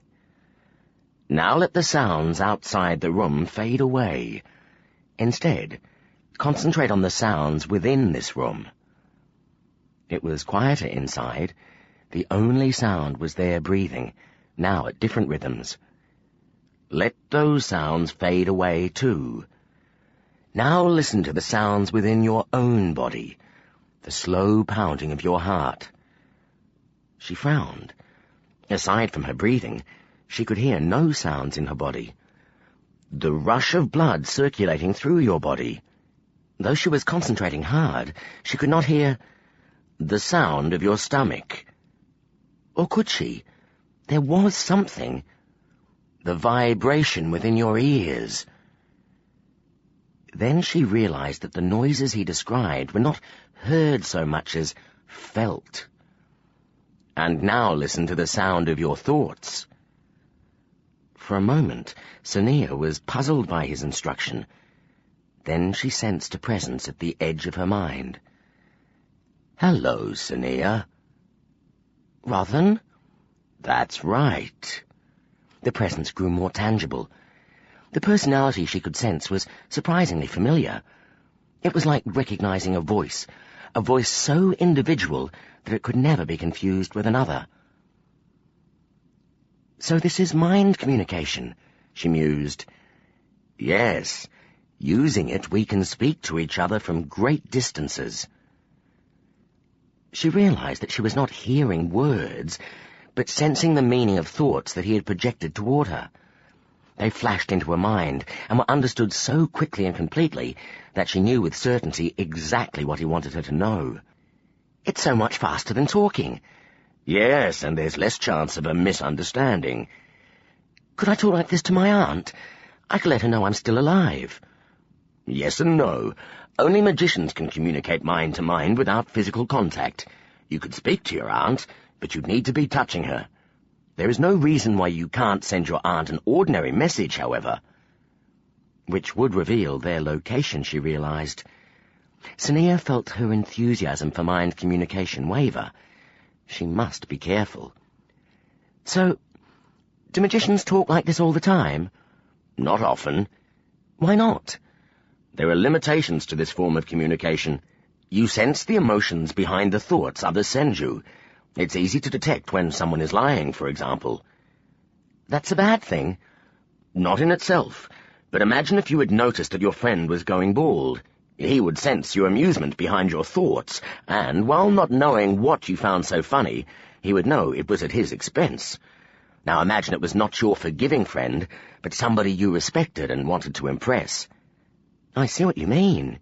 Good. Now for the next part of your lesson, I want you to imagine your mind is a room, a space with walls, a floor, and a ceiling. At once she found herself standing in the center of a room. There was something familiar about it, though she could not remember seeing one like it before. It was empty, and had no doors or windows, and the walls were bare wood. What do you see? The walls are wooden, and it's empty, she replied. Ah, I see it. This room is the conscious part of your mind. So, you can see into my mind? No, you just projected an image at me. Look, I'll send it back. An image of the room flashed through her mind. It was indistinct and hazy, the details no longer visible. It's different and kind of fuzzy, she told him. That is because a little time had passed, and my memory of it had faded. The difference you sense is from my mind filling in details that were missing from my memory, such as color and texture. Now, your room needs a door. At once a door blinked into existence before her. Go to the door. Do you remember what your power looked like? Yes, a glowing ball of light. That is a common way to visualize it. I want you to think of how it looked both when it was strong and dangerous, and after it had faded. Can you remember? Yes. Now open the door. As the door swung open, she found herself standing on the threshold of darkness.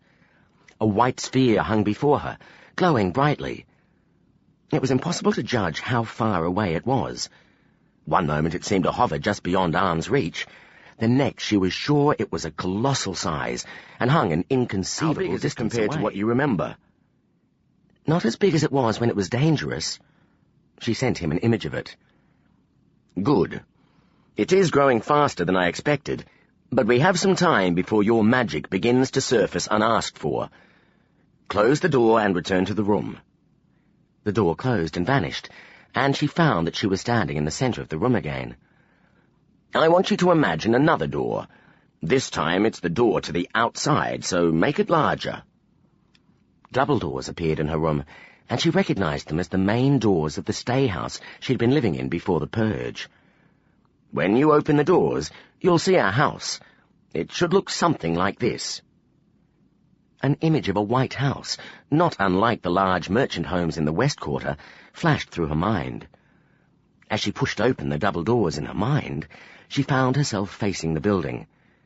Between her room and this house was a narrow street. Cross to the building. The house had a single red door. The scene shifted, and she found herself standing in front of it. As she touched the handle, it swung inward, and she stepped into a large white room. Paintings hung from the walls, and cushioned chairs were arranged neatly in the room's corners. It reminded her a little of Rothan's guest room, but grander. The sense of his personality was strong, like a powerful perfume, or the warmth of sunlight. Welcome, Sonia. You are in what you might call the first room of my mind. I can show you images here. Look at the paintings. She approached the closest picture. In it she saw herself in magician's robes, talking earnestly with other magicians. Disturbed, she backed away. Wait, Sonia. Consider the next painting. Reluctantly, she moved along the wall. The next picture showed her in green robes, healing a man with an injured leg. She turned away quickly.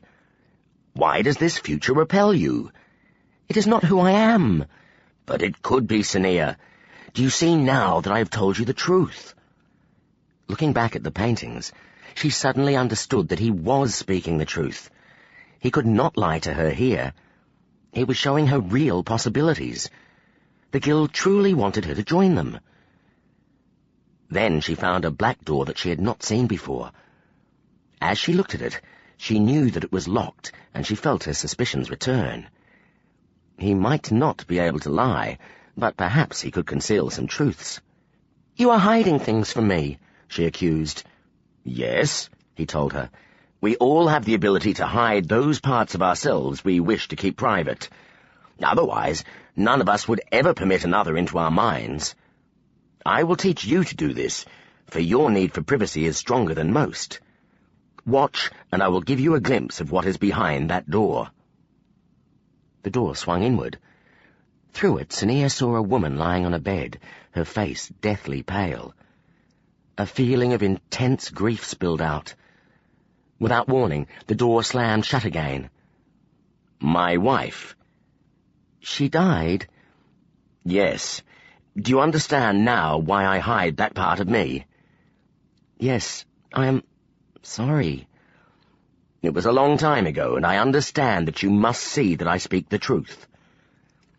Sania turned from the black door. A gust of perfumed air had entered the room, a mix of flowers and something crisp and unpleasant. The paintings of her in robes had swelled to fill the walls, but the colours were muted. "We have achieved much. Shall we return to your mind?" At once the room began to slide under her feet, propelling her to the red door. Stepping outside, she looked up. The face of her house rose before her. It was a plain wooden building, a bit worn but still sturdy, typical of the better areas of the slums. Crossing the road, she re-entered the first room of her mind. The doors swung shut behind her. "Now turn back and look outside." As she pushed the doors open again, she was surprised to find Rothan standing in front of her. He looked a little younger, and perhaps shorter too. "Are you going to invite me in?" he asked, smiling. Stepping back, she gestured for him to enter. As he stepped over the threshold, the sense of his presence filled the room. He looked around, and she suddenly realized that it was no longer empty. She felt a flush of guilt as she saw that, on a table nearby, was a box. It was one that she had broken into. The lid hung open, and the documents inside were clearly visible. Then she saw that Sorcery was sitting cross-legged on the floor, holding 3 familiar books. And in another corner stood Jonna and Renelle. "Sania." She turned to find that Rothan had placed his hands over his eyes. "Put anything you don't want me to see behind doors." Glancing around the room, she concentrated on pushing everything away. They slid backwards through the walls and disappeared. "Sania." Turning around, she realized that Rothan had disappeared. "Did I push you out too?" "Yes. Let's try that again." Once more she opened the door and backed away to allow Rothan into the room. Catching a movement in the corner of her eye, she looked away, but whatever she had seen sank back into the walls. Turning back, she discovered that a new room had appeared beyond the door. A door stood open on the far side of this room, and Rothan now stood in the doorway. He stepped through the door, and everything shifted. There were 2 rooms between them, then 3. "Enough!" She felt his hands release hers. Abruptly aware of the physical world, she opened her eyes. Rothan was leaning back in his chair, grimacing and rubbing his temples. "Are you all right?" she asked, concerned. "What happened?" "I'm well." He let his hands drop and smiled wryly. "You pushed me right out of your mind. It's a natural reaction, and one you can learn to control. Don't worry, I'm used to it. I've taught many novices before." She nodded and rubbed her hands. "Do you want to try again?" He shook his head. "Not now. We'll rest and work on your reading. Perhaps we'll try again this afternoon." Chapter 20. The Guild's Prisoner. Sorcery yawned. Since Sania had been taken, sleep had become a coy thing. It evaded him when he needed it, and stalked him when he didn't. Right now he needed to be more awake than he had ever been before. A freezing wind whipped the trees and hedges, filling the air with noise and the occasional twig or leaf. The cold crept into his muscles, making them cramp. Shifting his weight carefully, he stretched and rubbed first one leg, then the other. Looking up at the window again, he decided that if he thought, "look outside," any harder, his head was going to explode. Obviously, Sania's talent for sensing minds didn't extend to detecting unexpected visitors outside her window. He regarded the snowballs he had made, and doubt returned. If he threw one at her window, it would have to hit it loud enough to wake her, but not loud enough to attract anyone else's attention. He had no idea if she was still in the room, or if she was alone. A light had been on when he had first arrived, but it was extinguished soon after. The windows on the left of hers were dark, but those on the right still glowed. He looked nervously at the university building towering to his left. The windows were dark. Since the first night when he had glimpsed Sania, Sorcery had seen no sign of the mysterious watcher. Somewhere in the corner of his eye, a light blinked out. He looked up at the magician's building. The light in the rooms beside Sania's had vanished. Sorcery smiled grimly and massaged his numb legs. Just a little longer. When a pale face appeared at the window, he thought, for a moment, that he had fallen asleep and was dreaming. He watched, heart pounding, as Sania peered down at the gardens, then looked up at the university. Then she moved out of sight. All weariness was gone. Sorcery's fingers closed around a snowball. His legs protested as he wriggled out of the hedge. He took aim and, as the snowball left his fingers, ducked back into the hedge. The faintest thud reached his ears as the snowball struck the window. His heart sang with triumph as Sania's face appeared again. She stared at the splash of frost on the glass, and she looked out at the garden again. Checking the other windows, Sorcery saw no other watchers.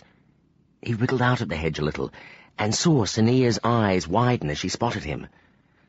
Surprise was followed by a wide grin. He waved, then signalled a question to her. She returned with a yes. No harm had been done to her. He breathed a sigh of relief. The thieves' code of signals was limited to simple meanings like ready, now, wait, get out of here, and the usual yes and no. There was no sign for, I'm about to rescue you, is the window locked? He pointed to himself, then made climbing movements, mimed opening the window, pointed at her, then himself, and finished with the sign for, get out of here. She returned with, wait, then pointed at herself, signed, get out of here, and shook her head. He frowned. Though she knew more than most dwellers about the thieves' signals, she had never been as well versed as he was. She could be telling him that she wasn't allowed to leave, or that she didn't want to leave now, or that he should return later in the night. He scratched his head, then signalled, get out of here, then, now. She shook her head, then something to his left caught her attention, and her eyes widened. Moving away from the window a little, she began signalling, get out of here, over and over. Sorcery crouched and retreated into the hedge, hoping the wind would hide the rustle of leaves. No footsteps reached his ears, and he began to wonder what had spooked her. Then warm air slid over his skin, and the hairs on the back of his neck rose. Come out, a cultured voice said, uncomfortably close. I know you're in there.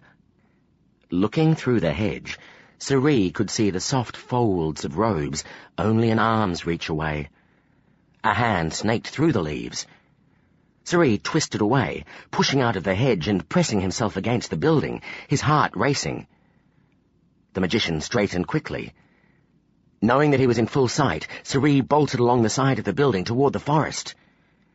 Something slammed into his back, and he pitched forward into the snow. A weight held him there, pressing so firmly he could hardly breathe, and the chill of the snow burned his face. He heard footsteps approaching and felt panic rising. "Calm, stay calm," he told himself. "You've never heard of them killing intruders. You've never heard of them finding intruders either." The crushing pressure eased. As he pushed himself to his hands and knees, Sorry felt a hand grip his arm. It pulled him to his feet and dragged him through the hedge to the path. Looking up, he turned cold as he recognized the magician. The magician's eyes narrowed. "You look familiar. Ah, now I remember. The filthy dwell that tried to strike me." He glanced back at Sania's window and smirked. "So Sania has an admirer. How sweet." He regarded Sorry thoughtfully, and a gleam crept into his eyes. "What am I going to do with you, then? I believe intruders are usually questioned and then escorted out of the guild. We best get started, then." Sorry struggled as the magician began to pull him along the path towards the university. The magician's thin hand was surprisingly strong. "Let me go!" Sorry demanded. The magician sighed. "If you insist on jerking my arm like that, I will be forced to use less physical means to hold you. Please cooperate. I am as anxious to see this business finished as I'm sure you are. Where are you taking me?" "Out of this noisy wind, for a start." They reached the end of the magician's building and started toward the university. "Lord Fergan!" The magician stopped and looked over his shoulder. Two robed shadows were approaching. Feeling a sudden tension in his captor's grip, Sorry was not sure whether to be relieved or worried about the newcomers. Obviously Fergan didn't welcome their intrusion. "Administrator," Fergan said, "how fortunate. I was just coming to rouse you. I have discovered an intruder. He appears to have been attempting to reach the slum girl." "So I have been told." The taller newcomer glanced at his companion. "Will you question him?" Fergan sounded hopeful, yet his grip on Sorry's arm tightened. "Yes," the tall magician replied. He made a lazy gesture, and a ball of light flared into existence above them. Sorry felt warmth slide over him, and the wind disappeared. Looking around, he could still see trees twisting about, but the three magicians stood undisturbed. In the strong light, the magician's robes were brightly coloured. The tall magician wore blue, his companion, an older man, wore purple, and Sorry's captor wore red. The tall magician looked down at Sorry and smiled faintly. "Do you want to talk to Sania, Sorry?" Sorry blinked in surprise, then frowned. How did this magician know his name? Sania must have told him. If she had wanted to warn Sorry, she would have given them another name, unless they had tricked it out of her, or read it from her mind, or... Oh, what did it matter? They had caught him. If they intended to do him harm, he was doomed anyway. He may as well see Sania. He nodded. The tall magician looked at Fergan. "Let him go." Fergan's grip tightened before his fingers uncurled from Sorry's arm. The blue-robed magician gestured for Sorry to follow, then started toward the magician's building. The doors opened before them. Aware of the two magicians pacing behind like guards, Sorry followed the tall magician up a short flight of stairs to the upper floor. They strode down a wide corridor to one of many plain doors. The older magician stepped forward to touch the handle, and the door swung inward. Inside was a luxurious room, with cushioned chairs and fine furniture. In one of the chairs sat Sania. When she saw Sorry, she smiled. "Go on," the blue-robed magician said. Heart still racing, Sorry stepped into the room. As the door closed, he looked back and wondered if he had just walked into a trap. "Sorry," Sania breathed. "It's so good to see you." He turned to study her. She smiled again, but it quickly disappeared. "Sit down, Sorry. I asked Rothan to let me talk to you. I told him you would keep trying to rescue me unless I explained why I can't leave." She pointed to a seat. He sat down reluctantly. "Why can't you leave?" She sighed. "I don't know if I can tell you in a way that makes sense." She leaned back in the chair. "Magicians have to be taught how to control magic, and only another magician can teach it, because it has to be taught mind to mind. If they don't learn to control it, the magic works whenever the magician feels something. The magic takes simple, dangerous forms, always stronger as it grows. Eventually," she grimaced, I nearly died the day they found me, Sorry. They saved me." Sorry shivered. "I saw it, Sania. The buildings, they're gone." "It would have been worse if they hadn't found me. People would have been killed." He looked down at his hands. Of people. "So you can't come home?" She chuckled, a sound so unexpectedly cheerful that he stared at her in astonishment. "I'll be fine," she told him. "Once I've learned control, I won't be in danger anymore. I'm getting to know how things work here." She gave him a wink. "So where are you hanging out now?" He grinned. "Same old place. Best ball house in the slums." She nodded. "And your friend, is he still giving you work?" "Yes." Sorry shook his head. "But maybe not once he finds out what I did tonight." As she considered that, the familiar lines of worry appeared between her brows. He felt something squeeze his heart so tightly it hurt. Clenching his fists, he looked away. He wanted to pour out all the guilt and fear he'd felt since her capture, but the thought that others might be listening kept the words choked within his throat. Looking at the luxuries of the room, he consoled himself that she was being treated well, at least. She yawned. It was late, he remembered. "I guess I'd better go." He rose, then stopped, not wanting to leave her. She smiled, this time sadly. "Tell everyone I'm well." "I will." He couldn't move. Her smile faded a little as he stared at her. Then she waved toward the door. "I'll be fine, Sorry. Trust me. Go on." Somehow he made himself walk to the door and knock. It swung inward. The three magicians regarded him closely as he stepped into the corridor. "Shall I escort our visitor to the gate?" Fergan offered. "Yes, thank you," the blue-robed magician replied. A globe of light appeared above Fergan's head. He looked at Sorry expectantly. Glancing back at the blue-robed magician, Sorry hesitated. "Thanks." The magician nodded once in reply. Turning away, Sorry started toward the stairs, the blonde magician following. He considered Sania's words as he descended.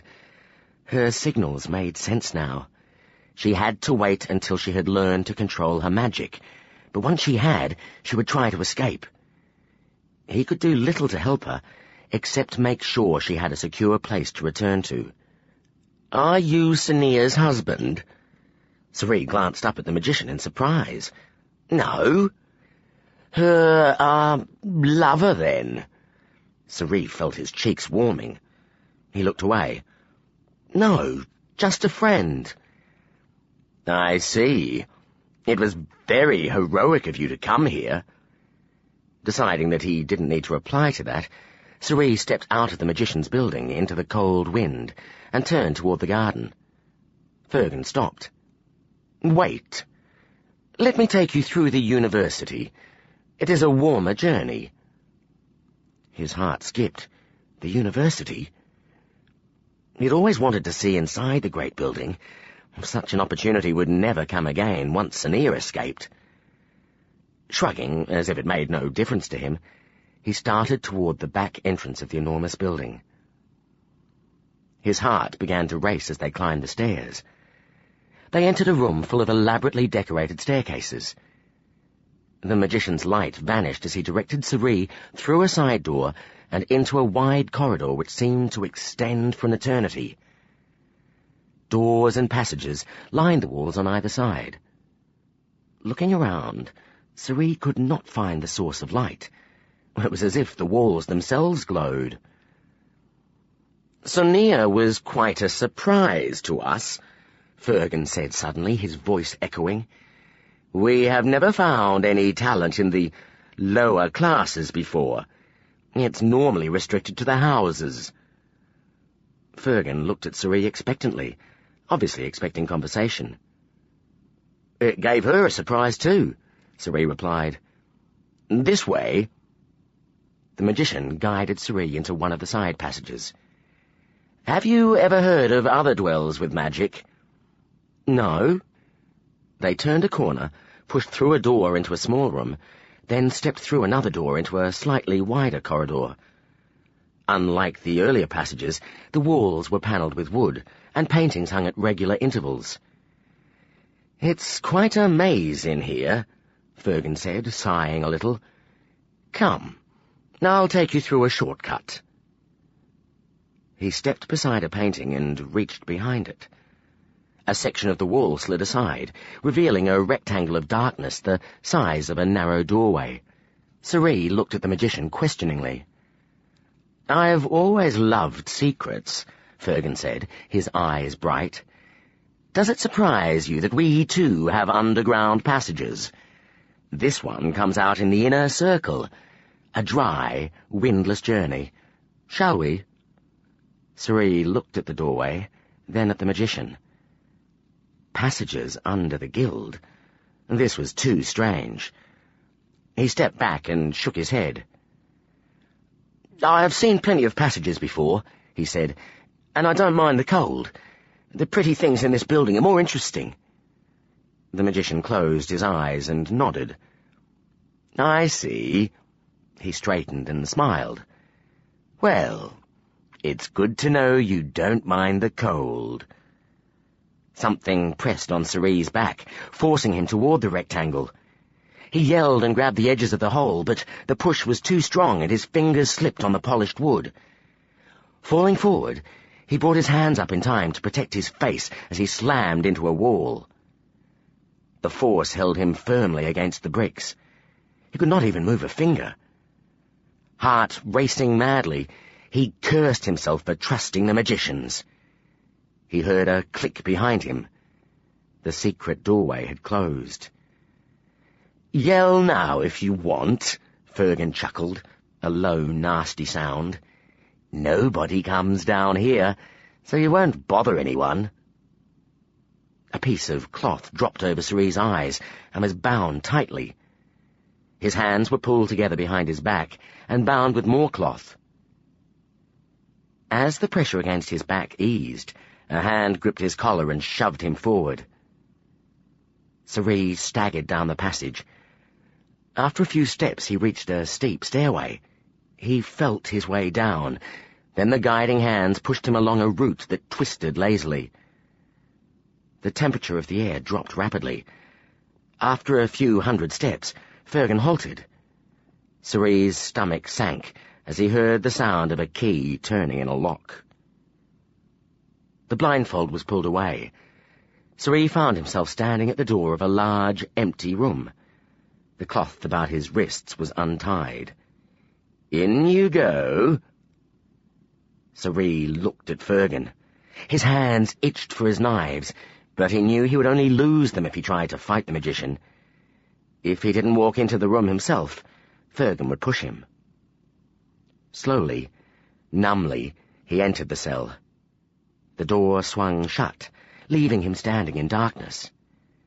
He heard the lock turn, then the muffled sound of footsteps moving away. Sighing, he dropped to his haunches. Farron was going to be furious. Chapter 21. A Promise of Freedom. As he hurried along the corridor of the magician's quarters, Rothan received more than a few inquiring looks from the magicians he passed. He nodded to some and smiled at those he was most familiar with, but did not slow his stride. Reaching the door to his rooms, he grasped the handle and willed the lock to release. As the door opened, he heard two voices from the guest room. My father was a servant of Lord Margan, Lord Rothan's mentor. My grandfather worked here too. You must have many relations here. A few, Tanya agreed, but many of them have left to take up positions in the houses.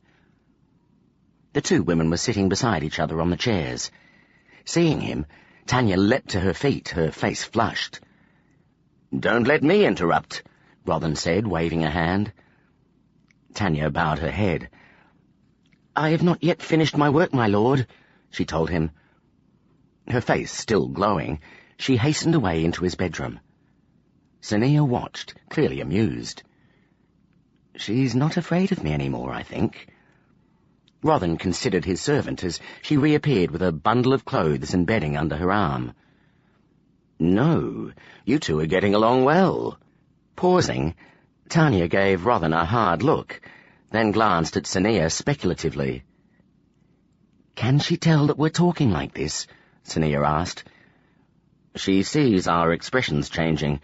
You don't have to be around magicians for long to know this is a sure sign that a silent discussion is taking place." "Excuse us, Tanya," Rothan said aloud. Tanya's brows rose, but she gave a little shrug and dropped the bundle of clothes into a basket. "Is that all, Lord Rothan?" "Yes, thank you, Tanya." Rothan waited until the door had closed behind the servant, then sat down beside Sania. "It's probably about time I told you that it's not considered polite to communicate mind to mind while others are present, especially if they haven't the ability to join in. It's like whispering behind someone's back." Sania frowned. "Have I offended, Tanya?" "No." Rothan smiled at her expression of relief. "However, I should also warn you that mind communication isn't as private as you may think. Mental conversations can be picked up by other magicians, particularly if they're listening for them." "So someone might have been listening to us just now?" He shook his head. "It's possible, but I doubt it. Listening in is considered to be rude and disrespectful, and it takes concentration and effort. If it didn't, the distraction of other people's conversations would probably drive us mad." Sania looked thoughtful. "If you don't hear until you are listening, how do you know when someone wants to talk to you?" "The closer you are to a magician, the easier it is to hear them," he told her. "When you're in the same room, you can usually detect the thoughts they project at you. When you are far away, however, they need to get your attention first." He placed a hand on his chest. "If you wanted to talk to me while I was in the university, for instance, you would have to project my name loudly. While other magicians will hear, they won't reply or open their minds to listen to the conversation that follows. When I shout your name in reply, you'll know I've heard you, and we can start talking. If we are skilled and familiar with each other's mind voice, we can make it harder for others to hear us by focusing our projected thoughts. But that is all but impossible over long distances." "Has anyone ever ignored this rule?" "Probably," Rothan shrugged. "That's why you must remember that mind communication is not private. We have a saying here, secrets are better voiced than spoken." Sania snorted softly. "That doesn't make sense." "Not when taken literally," he chuckled. "But the words speak and hear have other meanings here in the guild. Despite the general rule of courtesy, it is amazing how often people discover that the secret they have tried so hard to hide has become the latest subject of gossip. We often forget that magicians aren't the only people who can hear us." Her eyes brightened with interest. "They aren't?" "Not all children found to have magical potential enter the guild," he told her. "If the child is the eldest brother, for example, he may be of more value to his family as their heir. There are laws in most lands that discourage magicians from involving themselves in politics. A magician cannot become king, for example. For this reason, it is not wise to have a magician as the head of a family. Mental communication is an ability that comes with magical potential. Sometimes, though it is very rare, an individual who did not become a magician will find their ability to communicate mentally has developed naturally. These people can be taught how to truth read, which can be a very useful skill. Truth read? Rodden nodded. It can't be done with an unwilling recipient, of course, so it's only useful when somebody wants to show another person what they have seen or heard. We have a law in the guild concerning accusations. If somebody accuses a magician of falsehood or of committing a crime, they must allow themselves to be truth-read, or withdraw their accusation. That doesn't seem fair, Sania said. It was the magician who did something wrong. Yes, but it does prevent false accusations. The accused, whether magician or not, can easily prevent a truth read. He hesitated.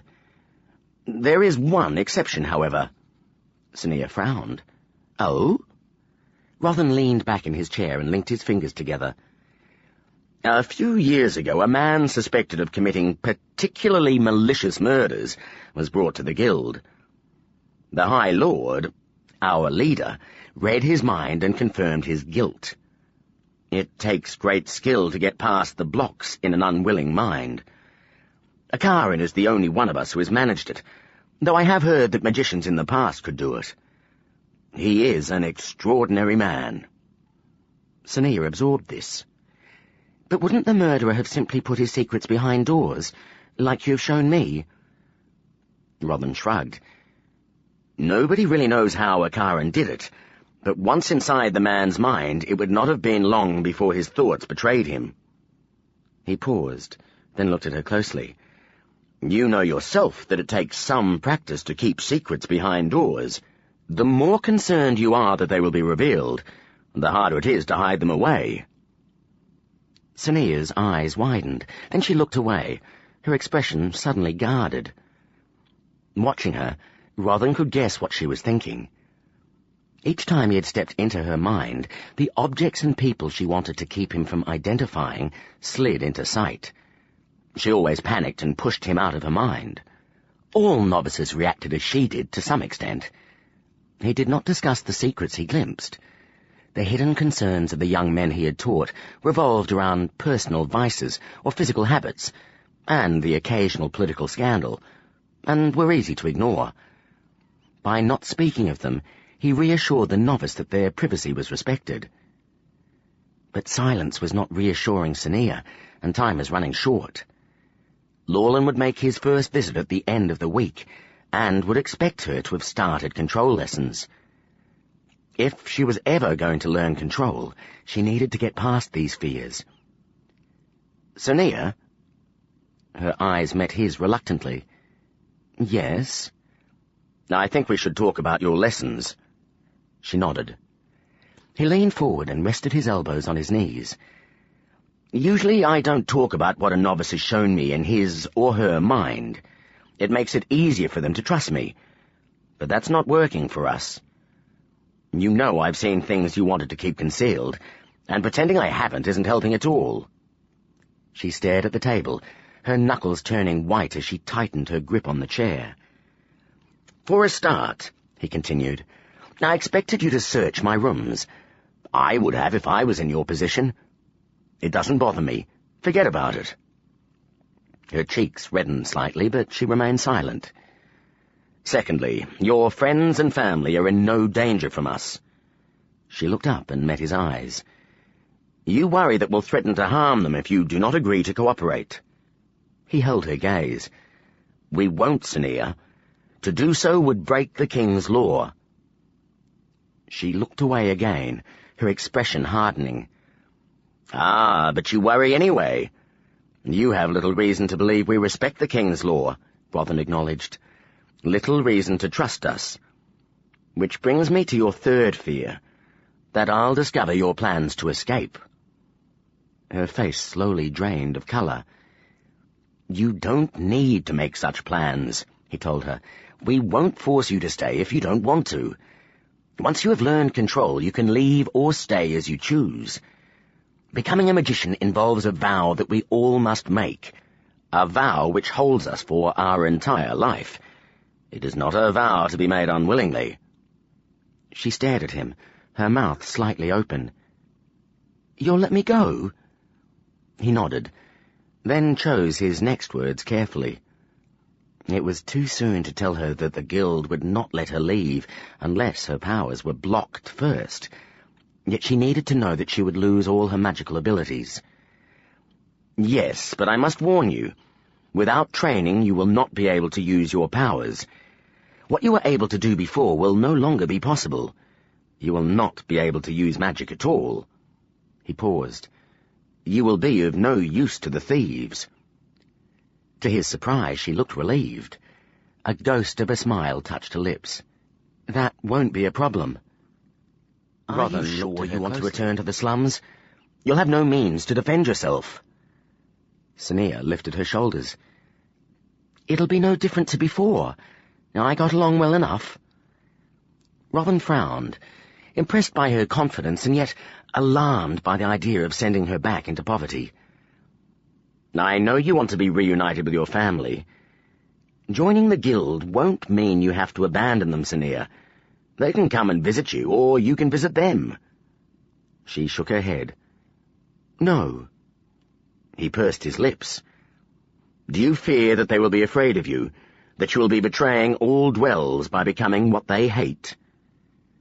The quick, penetrating look she gave him revealed that he had come closer to understanding her than she had expected. "What would it take for you to remain acceptable in their eyes?" She snorted. "As if the guild, or the king, would let me do whatever I wanted to please the dwells." "I'm not going to deceive you into thinking it would be easy," Robin replied, "but it is a possibility you should consider. Magic is not a common gift. Many people would give all their wealth to have it. Think of what you could learn here. Think of how you could use it to help others." Her gaze wavered for a moment, then her expression hardened. "Control is all I'm here for?" He nodded slowly. "If that is all you want, then that is all we can give. It will be a great surprise to all here when they hear you've chosen to return to the slums. Many won't understand why someone who has lived in poverty all her life would refuse such an offer. I know you well enough to see you don't place great value in wealth and luxuries." He shrugged, then smiled. "And I will not be the only one to admire you for doing so. However, you should know that I'm going to try very hard to convince you to join us." For the first time he could remember, she smiled. "Thanks for the warning." Feeling pleased with himself, Robin rubbed his palms together. "Well, that's that. Shall we start your lessons?" She hesitated, then pushed her chair around to face his. Bemused by her eagerness, he took her offered hands. Closing his eyes, he slowed his breathing and sought the presence that would lead him to her mind. She was well practiced at visualizing now, and he instantly found himself standing before an open doorway. Moving through, he entered a familiar room. Sonia stood at the center. A feeling of determination imbued the air. He waited for the usual disturbance in the scene, but nothing unwanted appeared in the room. Surprised and pleased, he nodded at the image of Sonia. "Show me the door to your power." She looked away. Following her gaze, he found himself standing in front of a white door. "Now open it and listen carefully. I am going to show you how to control this power of yours." Sinking to his knees, Sorcery let out a hiss of frustration. He had examined his prison thoroughly, his breath catching in his throat whenever he felt the scuttle of eight-legged Farron under his hands. His search had revealed that the walls were made of large stone bricks and the floor of hard dirt. The door was a thick slab of wood with large iron hinges. As soon as the magician's footsteps had faded beyond his hearing, he had taken a pick from his long coat and groped for the door. Finding the keyhole, he had manipulated the lock until he heard the mechanism turn, but when he had pulled on the door, it would not open. He remembered laughing then, as he realized that the magician hadn't locked the door. He had just picked the lock closed. Manipulating the lock again, he found that the door was still held fast. Recalling that he had heard the sound of a key turning, he had decided that there must be another lock. He searched for another keyhole. Finding none, he decided that the lock holding the door must only have a keyhole on the outside. Taking his pick, he inserted it in the crack between the door and its frame. It had seemed to catch on something. Feeling pleased that he had found the lock at the first try, he had tugged at the pick to remove it, only to discover that it was stuck. It had flexed as he tried to twist or wriggle it free. Afraid he would damage it, he left the tool lodged in the crack and reached for another. This he inserted slightly higher than the first. Before he'd had a chance to prod around to find what was holding his first tool, the second had locked into place.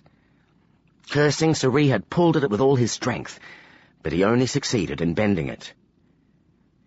Reaching into his coat for a third pick, he had slipped it in the gap between the floor and door. At once it became stuck. No matter how hard he pulled, the pick remained in place. He tried removing the others, with no success. As dark hours passed, he had tried several times to retrieve his tools. He could think of no device that would grab and hold a pick so fast. Nothing except, of course, magic. His legs began to cramp with the cold, so he rose to his feet. He put a hand out to the wall to steady himself as his head began to spin. His stomach growled, telling him it had been far too long since he had eaten, but his thirst was worse. He longed for a mug of bol, or a glass of patchy juice, or even a little water. He wondered again if he would be left to die in the cell.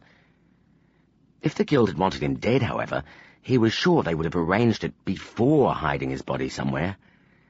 That gave him some hope. It meant that their plans probably relied on him being alive. For now. If those plans failed, however, he might find himself getting very hungry. Thinking of the other magician, the blue-robed one, he could not remember any signs of deceit in the man's demeanor. The magician was either skilled at projecting trustworthiness, or he had known nothing about Sorcery's impending captivity. If the latter was true, then this was Fergan's game. Whether the blonde magician was the sole plotter or not, Sorcery could see only two reasons for his imprisonment: the thieves or Sonia. If the magicians intended to use Sorcery to manipulate the thieves, they would be disappointed. Farron didn't need or care about Sorcery that much. They might try torture to get information out of him. While he preferred to think he could resist such persuasion, he was not going to fool himself. He would not know if he was capable of remaining silent until he faced such a trial. It was possible that the magicians could read his mind anyway. If they did, they would discover he knew little that could be used against the thieves. Once they realized that, they would probably leave him in the dark permanently. But he doubted that the thieves were their target. They would have questioned him by now.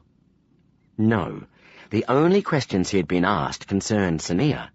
During his journey to the university, Fergan had asked what kind of relationship Sorcery had with her. If the magicians wanted to know if Sorcery was important to her, they probably meant to use him to blackmail her into doing something she didn't want to do.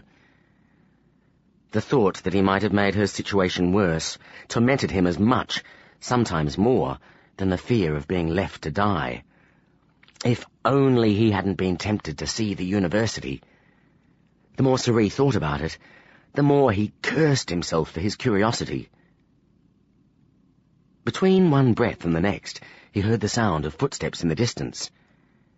As they grew louder, his anger subsided, and his heart began to race. The footsteps stopped outside the door. There was a dull metallic click, followed by the lighter patter of his tools falling to the floor.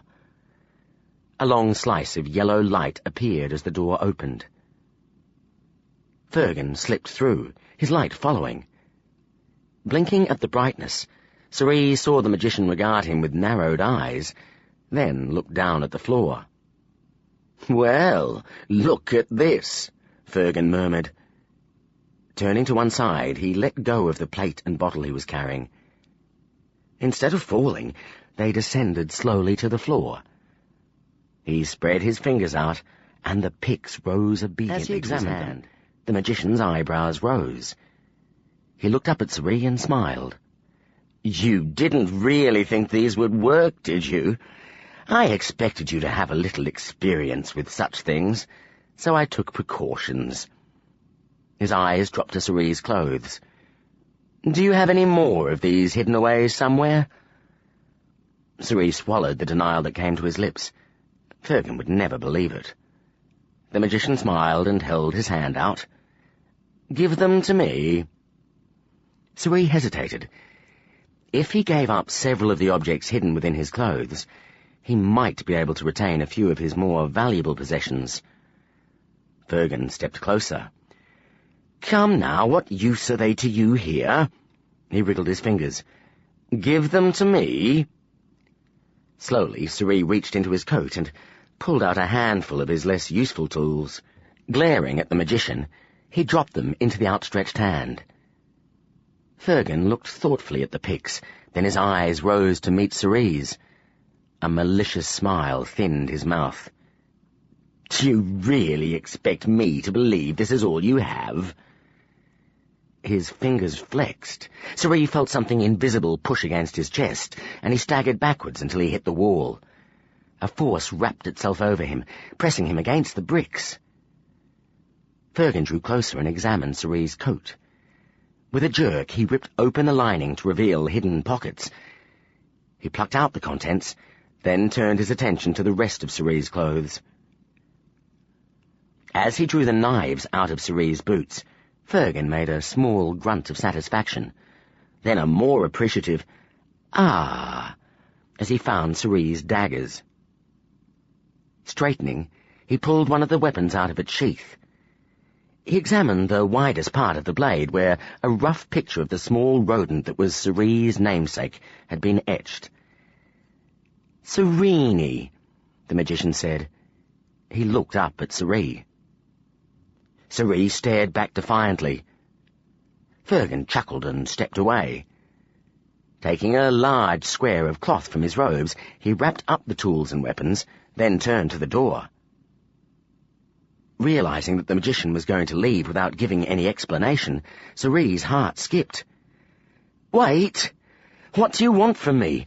Why am I here?" Fergan ignored him. As the door closed, the magical restraints vanished, and Cerise stumbled forward onto his knees. Panting with fury, he felt his coat, cursing as he confirmed that most of his tools had been taken. He regretted the daggers most, but it was hard to hide weapons of that size. Sitting back on his heels, he let a long sigh escape him. He still had a few items. They might come in handy. He would just have to come up with a plan. Chapter 22. An Unexpected Offer. "Do I have to?" "Yes." Danil grasped Rothan's shoulders, turned him about, and pushed him out of his rooms. "If you hide yourself away, you'll only add strength to what Fergan's supporters are saying." Rothan sighed and followed Danil down the corridor. "You're right, of course. I've barely spoken to anyone for the last 2 weeks, and I should ask Lawland to delay visiting for a few days." "Wait." Rothan looked up, his brow creasing. "What have Fergan's supporters been saying?" Danil smiled grimly. "That she learned control in a few days, and you've been keeping her locked away so Fergan can't see her." Rothan made a rude noise. "What nonsense! I'd like to see them suffering some of the headaches I've had in the last week." He grimaced. "I guess this means I can't delay Lawland for long." "No," Danil agreed. They reached the entrance to the magician's quarters and stepped outside. Though the snow was melted from the paths and pavement by novices each morning and evening, the courtyard was already covered in a thin white powder. It crunched under their boots as they crossed to the 7 Arches. As they stepped into the warmth of the night room, several heads turned in their direction. Danil heard his companion give a low groan as several magicians began to move toward them. Saren, their head of alchemists, was the first to arrive. "Good evening, Lord Rothan, Lord Danil. How are you both?" "Well, Lord Saren," Rothan replied. "Any progress with the slum girl yet?" Rothan paused as several magicians moved in to hear his answer. "Sonia is doing well," he told them. "It took some time before she was able to stop pushing me from her mind. She was, as you'd expect, quite suspicious of us." "Doing well?" a magician in the crowd muttered. "Few novices take as long as 2 weeks." Danil smiled as Rothan's expression darkened. His friend turned toward the speaker. "You must remember that she is not a reluctant novice sent to us by coddling parents. Until 2 weeks ago she believed we intended to kill her. It has taken some time to gain her trust." "When did you begin control exercises?" another magician asked. Rothan hesitated. 2 days ago." A muttering began among the magicians. Several frowned and shook their heads. "In that case, I'd say you've made impressive progress, Lord Rothan," said a new voice. Danil turned to see Lady Vinara moving through the crowd. Magicians stepped aside respectfully as the head of healers approached. "What did you see of her power?" Rothan smiled. "When I first saw what was contained within her, I did not believe it. The strength she has is remarkable." The muttering among the audience grew louder. Danil nodded to himself. "Good," he thought. "If she's strong, people will favour Rothan as her guardian." An older magician near the front of the gathering gave a shrug. "But we knew she had to be strong, or her powers would not have developed on their own." Vinara smiled. "Of course, strength is not the ultimate test of a novice. What talents has she displayed?" Rothan pursed his lips. "Her visualization ability is good. That will help her in most disciplines. Her memory is good, too. I've found her to be an intelligent and attentive student." "Has she tried to use her powers at all?" asked a red-robed magician. "Not since she arrived. She understands the danger very well." The questions continued. Glancing around the crowd, Danil caught a glimpse of a smooth blonde head in a group of approaching magicians. He shifted closer to Rothan, waiting for an appropriate moment to whisper a warning. "Lord Danil." A few magicians in the crowd blinked and looked at Danil. Recognizing the mind voice, Danil searched the room and found Administrator Lawland sitting in his usual chair. The blue-robed magician pointed to Rothan, then beckoned. Smiling, Danil nodded and leaned close to Rothan's ear. "I believe the Administrator wishes to rescue you." As Rothan turned to look at the Administrator, Danil saw that Fergan had reached the crowd. A familiar voice joined the chatter, and a few faces turned in the warrior's direction. "Excuse me all," Rothan said. "I must speak to Administrator Lawland." He inclined his head politely, then nudged Danil in Lawland's direction. Looking back, Danil's gaze locked with Fergan's for a moment. The warrior's lips were stretched in a satisfied smile. As they reached Lawland's chair, the Administrator waved to neighbouring seats. "Good evening, Lord Rothan, Lord Danil. Sit down and tell me how Sonia is progressing." Rothan remained standing. "I was hoping to have a private word to you about that, Administrator." Lawland's brows rose. "Very well. Shall we talk in the banquet room?" "Please." The Administrator rose and led them to a nearby door. As they stepped through, a globe light flared above his head, illuminating a huge table that filled most of the room. Lawlin pulled out one of the chairs arranged around the table and sat down. "How is your leg, Lord Danil?" Danil looked up, surprised. "Better." "Your limp seems to have returned this evening," Lawlin observed. "It is the cold," Danil replied. "Ah, I see." Lawlin nodded, then turned to Robin. "What is it that you would like to discuss?" "I began control exercises 2 days ago," Robin told him. Lawlin frowned, but remained silent as Robin continued. "You wanted to check on her progress after 2 weeks, and asked that I introduce her to another magician before then. Because of her lack of progress, I haven't wanted to distract her with visitors, but I feel she may be ready soon. Can you put off your visit for a few days?" Robin steadily, then nodded. "Only a few days, though." "Thank you. There is another matter, however, a possibility we will have to start considering sooner rather than later." Lawlin's brows rose. "Yes?" "Sonia does not want to join the guild. I have—" He sighed. "To gain her trust, I have told her that if she wishes to return to the slums, she may go.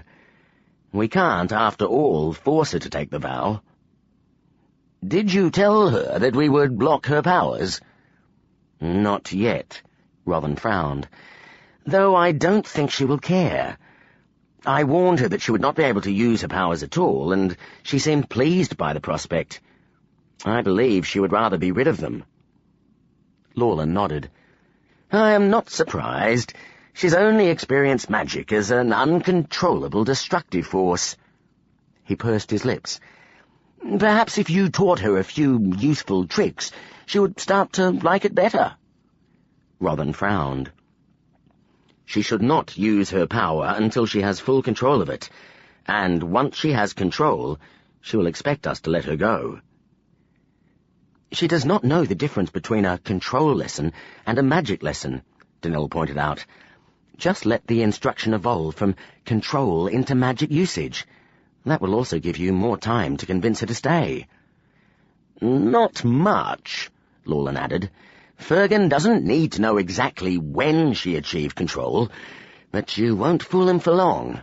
You might gain an extra week." Robin looked at Lawlin expectantly. The administrator sighed and ran a hand over his brow. "Very well. Just make sure he doesn't find out, or I'll never hear the end of it." "If he does, we'll say we were testing her control," Danil said. "She is, after all, unusually strong. We would not want her to make any mistakes." Lawlin gave Danil an appraising look. He seemed about to say something, but instead he shook his head and turned to Robin. "Is that all you wish to discuss?" "Yes, thank you, Administrator," Robin replied. "Then I will arrange to visit in a few days. Have you considered who you will introduce her to first?" Danil blinked as Robin looked pointedly at him. "Me?" Robin smiled. "Yes, tomorrow afternoon, I think." Danil opened his mouth to protest, then closed it again as he realized Lawlin was watching him closely. "All right," he said grudgingly. "Just make sure you hide the cutlery." Sonia was bored. It was too early to sleep. Tanya had left with the dirty plates not long after dinner, and Robin had disappeared soon after. Having finished the book Robin had brought for her to read that morning, Sonia paced the room, examining ornaments and the bookcase. Finding nothing interesting or within her ability to understand, she moved to the window and looked out. There was no moon, and the gardens were shrouded in darkness. Nothing stirred. Sighing, she decided to go to bed early. Sliding the window screen back, she started toward the bedroom, and froze as a knock came from the main door. She turned to stare at the door. Robin never knocked before entering, and Tanya's knock was soft and polite, not this insistent rapping. A few visitors had knocked before, but Robin had never invited them in. A fleeting chill prickled her skin as the visitor knocked again. Sonia crept across the room to the door. "Who is it?" "A friend," came the muffled reply. Rothen's not here." "I don't want to talk to Rothen. I want to talk to you, Sania." She stared at the door, her heart starting to race. "Why?" The reply was fainter. "I have to tell you something important, something he won't tell you." Rothen was keeping something from her. Alarm and excitement set her heart beating even faster. Whoever this stranger was, he was willing to defy the magicians for her sake. She wished she could see through the door to see who the visitor was. But was it a good idea to learn something disturbing about Rothen right now, when she needed to trust him? "Sania, let me in. The corridor is empty, but it won't be for long. This is my only chance to talk to you." "I can't. The door's locked." "Try it again." She regarded the door handle. Though she had tried it several times during her first days in the rooms, it had always been locked. Reaching out, she twisted the handle, then drew in a surprised breath as the door swung open. A red sleeve appeared, then the full red robes of a magician. Backing away, she stared at the magician in dismay. She had expected a servant, or a rescuer disguised as a servant, unless this man had dared to don robes so he could reach her. The man closed the door gently behind him, then straightened and looked at her. "Hello, Sania. We meet at last. I am Lord Fergan." "You're a magician?" "Yes, not a magician such as Lord Rothen is." He placed a hand on his chest. Sania frowned. "You're a warrior?" Fergan smiled. He was much younger than Rothen, she noted, and quite attractive. His hair was pale and neatly combed, and his facial features were both fine and strong. She knew she had seen him before, but couldn't remember where. "I am," he said, "but that is not the difference I speak of." He placed a hand over his heart. "I am on your side." "And Rothen isn't?" "No, though he means well," he added. "Rothen is the sort of man who believes he knows what's best for others, particularly a young woman like yourself. I, however, see you as an adult who ought to be allowed to make her own choices." He raised an eyebrow. "Will you listen to me, or shall I leave you in peace?" Though her heart was still racing, she nodded and gestured to the chairs. "Stay," she said. "I will listen." Inclining his head politely, he glided to a chair. Taking the seat opposite, she looked at him expectantly. "Firstly, has Rothen told you that you may join the guild?" he asked. "Yes." "And has he told you what you must do to become a magician?" She shrugged. "A little. There is a vow, and years of training." "And do you know what you must vow?" She shook her head. "No, but it doesn't matter. I don't want to join the guild." He blinked. "You don't want to join the guild?" he repeated. "No." He nodded slowly and leaned back in his chair.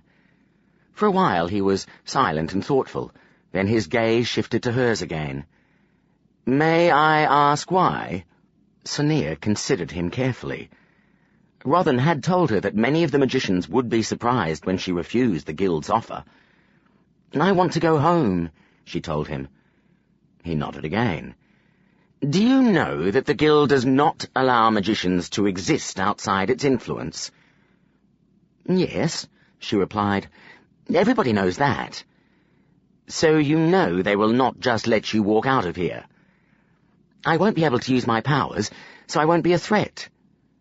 He raised his eyebrows again. "So Rothen has told you that the guild will block your powers?" Sania frowned. "Block her powers?" He nodded slowly. "No, I thought not.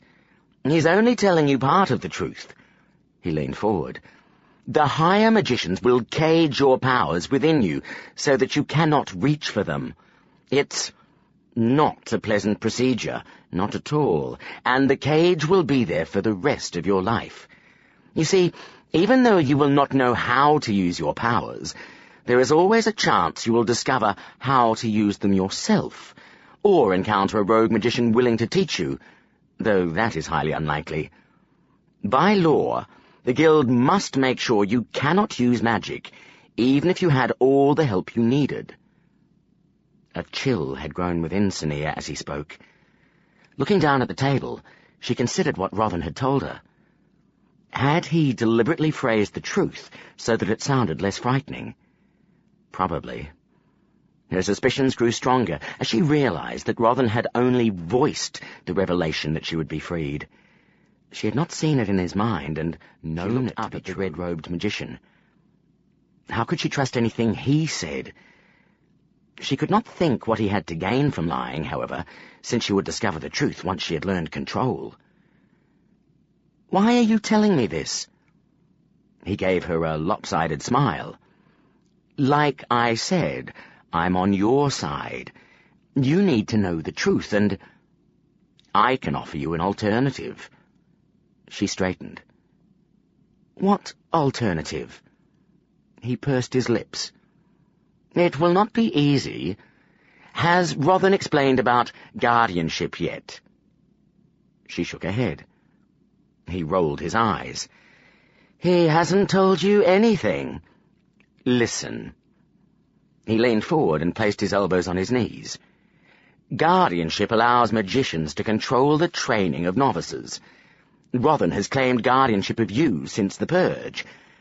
When I heard this, I decided to place a counterclaim. This forces the guild to hold a hearing, a meeting, where it will be decided which of us will be your guardian. You will help me win my claim, then—" "Why would they hold a hearing when I'm not going to join the guild?" Sonia injected. He raised his hands in a placating gesture. "Hear me out, Sonia." Taking a deep breath, he continued. "If you refuse to join the guild, your powers will be blocked and you'll be sent back to the slums. If you agree to stay, however, and I win your guardianship, I can help you." Sonia frowned. "How?" He smiled. "You'll simply vanish one day. You can go back to the slums if you want. I'll teach you how to make your magic undetectable, and your powers will not be blocked. They will hunt for you at first, but if you are smart, they won't find you this time." She stared at him in disbelief. "But you'd be breaking the guild's laws." He nodded slowly. "I know." Different emotions shifted over his face. He rose and walked to the window. "I don't like to see people forced to be what they don't want to be," he told her. "Look." Turning, he crossed the room and held out his hand to her. The skin of his palm was calloused and scarred. "Sword play. I am a warrior, as you so astutely noted. It's the closest I can get to what I once wanted to be. When I was a boy, I dreamed of being a swordsman. I practiced for hours each day. I dreamed of learning under the greatest teachers." He sighed and shook his head. "Then my magical potential was discovered. It wasn't much, but my parents wanted to have a magician in the family. I would bring their house great prestige, they said. So I was made to join the guild. I was too young to refuse, too full of doubts to know that magic wasn't my real calling. My powers aren't strong, and though I have learned to use them well, I don't enjoy them. I have kept up my fighting skills, though most other magicians regard honest, face-to-face battle with disdain. That is as close as I can get to the life I dreamed of." He looked up at her, his eyes bright. "I won't let Rothan do the same to you. If you do not want to join the guild, then I will help you escape. But you must trust me. Guild politics and laws are convoluted and confusing." He moved back to his chair, but did not sit down. Do you want me to help you?" Sonia looked down at the table. His story and its passionate delivery had impressed her, but parts of it made her uneasy. Was keeping her magic worth becoming a fugitive again? Then she considered what Suri would say. Why should the higher classes have a monopoly on magic? If the guild would not accept anyone from the lower classes, then why shouldn't those classes have their own magicians? Yes. She looked up and met his eyes. But I need to think about it. I don't know you. I want to check this guardianship thing before I agree to anything. He nodded. I understand. Think on it, but do not take too long. Rothan has managed to convince Administrator Lawlan that he must keep everyone away from you. To keep the truth from you, no doubt, until you have learned control. I risk much by defying that decision. I will try to visit again soon, but you must have an answer for me. I may not have a third opportunity. I will. Looking at the door, he sighed. I had better go. It would do you no good if he found me here with you. Moving to the door, he opened it a crack and peered out.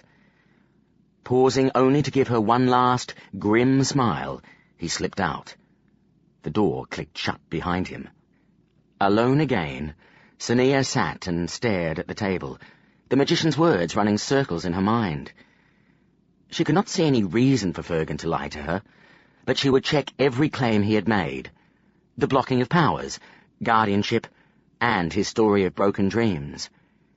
By questioning Rothan carefully, she might trick him into confirming much of what Fergan had said. But not tonight. She was too unnerved by the visit to be able to put on a calm face if Rothan returned. Rising, she entered her bedroom and closed the door. Chapter 23. Rothan's Friend. There were no classes today. Rothan looked up from the book he was reading. Sonia was leaning on the windowsill, a small circle of mist forming on the glass from her breath. No, he replied. It's a free day. We don't have classes on the last day of the week. What do you do then? He shrugged. That depends on the magician. Some visit the races or pursue other sports and interests. Some visit their families. What about novices?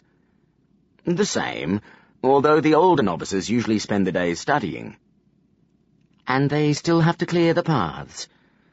Her eyes were following the progress of something beneath the window. Guessing what it was, Rothan chuckled. Clearing the paths is one of many duties they're given during their first year of study. After that, they do chores only as a punishment. She looked at him, her eyebrows rising. Punishment? For childish pranks or being disrespectful to their elders, he explained. They're a bit old for smacking. The corner of her mouth twitched, and she looked back out of the window. So that's why he looked so grumpy.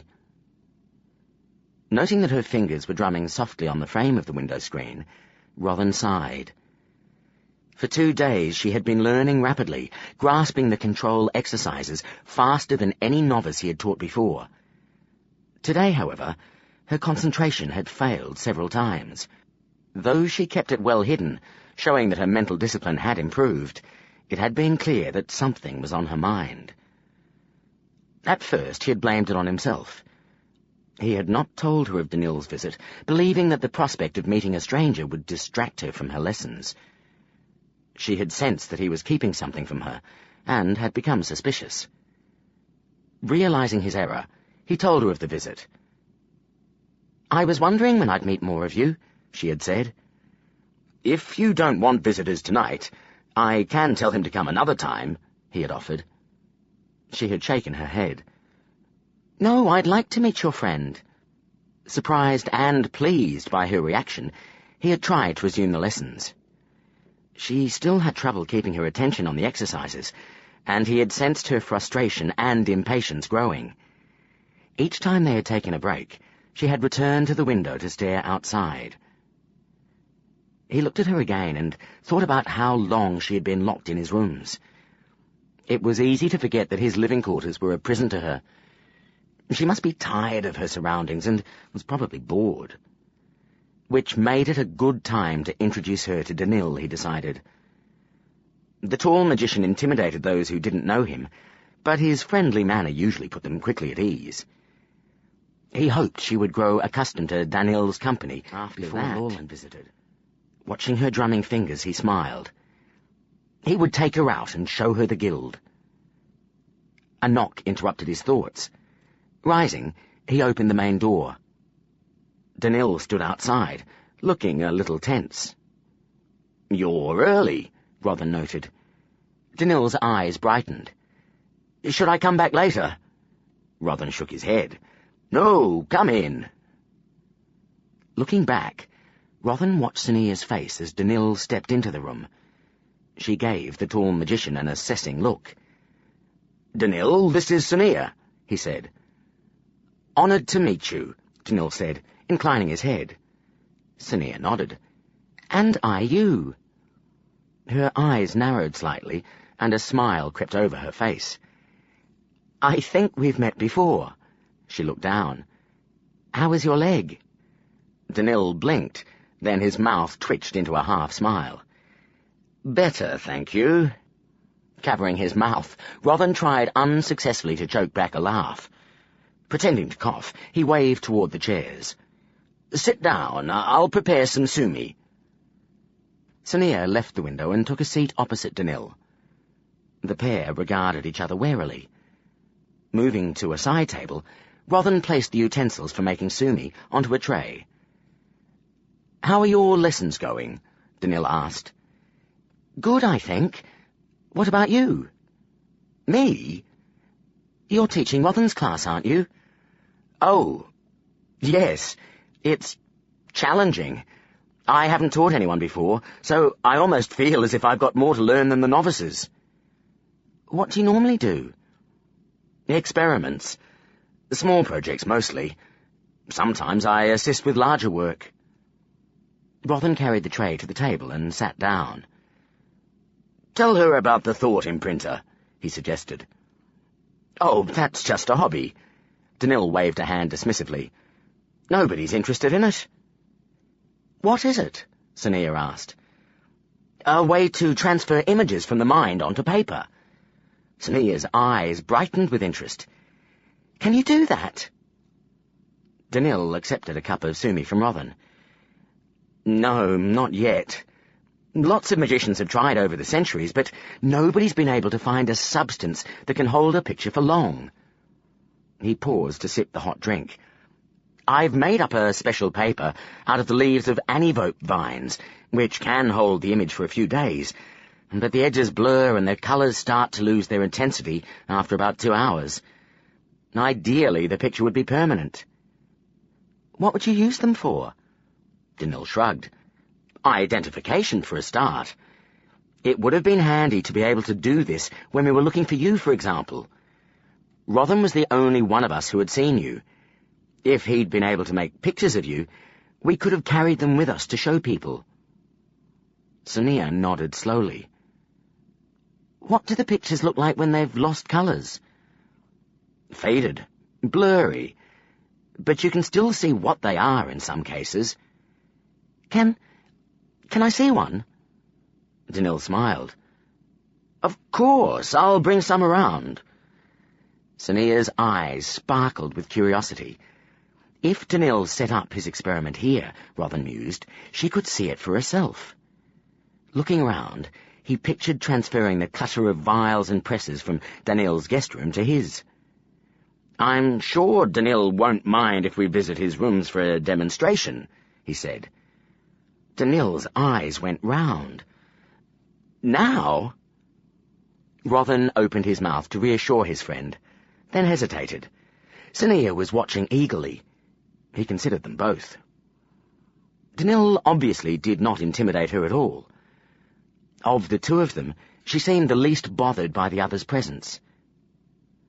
Danil's rooms were on the lower floor of the magician's quarters, so they would not be going far.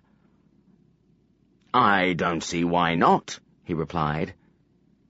"Are you sure that's wise?" Danil sent. Sania's eyes flickered toward him. Ignoring the question, Rothan regarded Sania carefully. "Would you like that?" "Yes," she replied, turning to look at Danil. "If you don't mind." "Not at all." Danil glanced at Rothan. "It's just... my rooms are a bit untidy." "A bit?" Rothan lifted his cup to finish the last of his sumi. "Don't you have a servant?" Sania asked.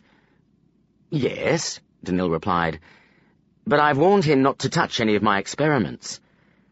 Rothan smiled. "Why don't you go on ahead and make sure we have somewhere to sit?" Sighing, Danil rose. "Very well." Following his friend to the door, Rothan slipped outside. At once, Danil spun about to stare at him. "Are you mad? What if someone sees you both?" Danil whispered. "If you're seen taking her outside your room, Fergan will say you have no reason to keep him from her."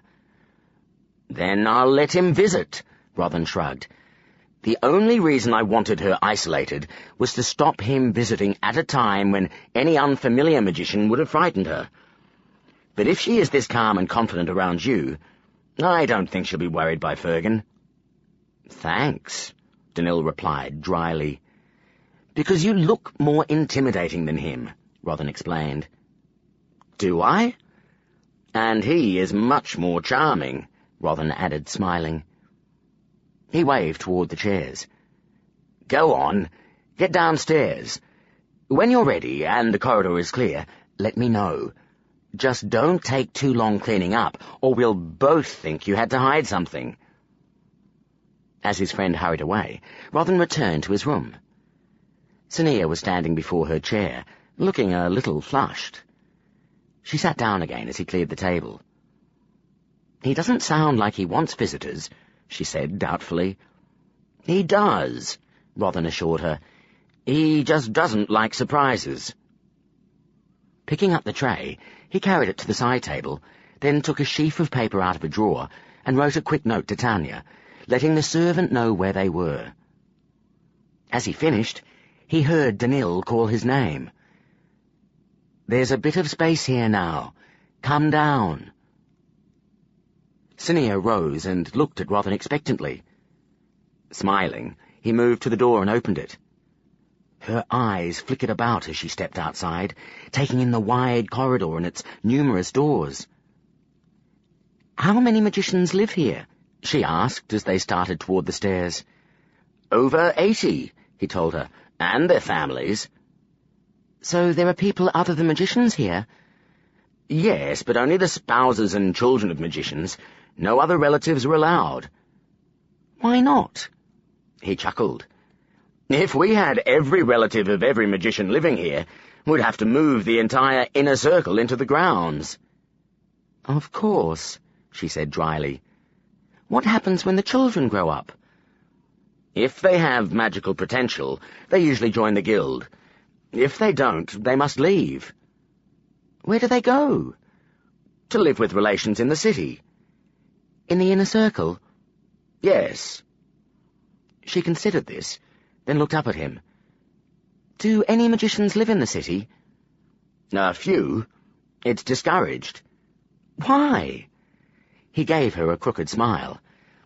"We're supposed to keep an eye on each other, remember, to make sure none of us get too deeply involved in politics, or plot against the king. It's harder to do that if too many of us live outside the guild." "So why are some allowed to?" They had reached the end of the corridor. Rothan started down the spiral staircase, Sania following. "Many reasons, all unique to the individual. Old age, illness."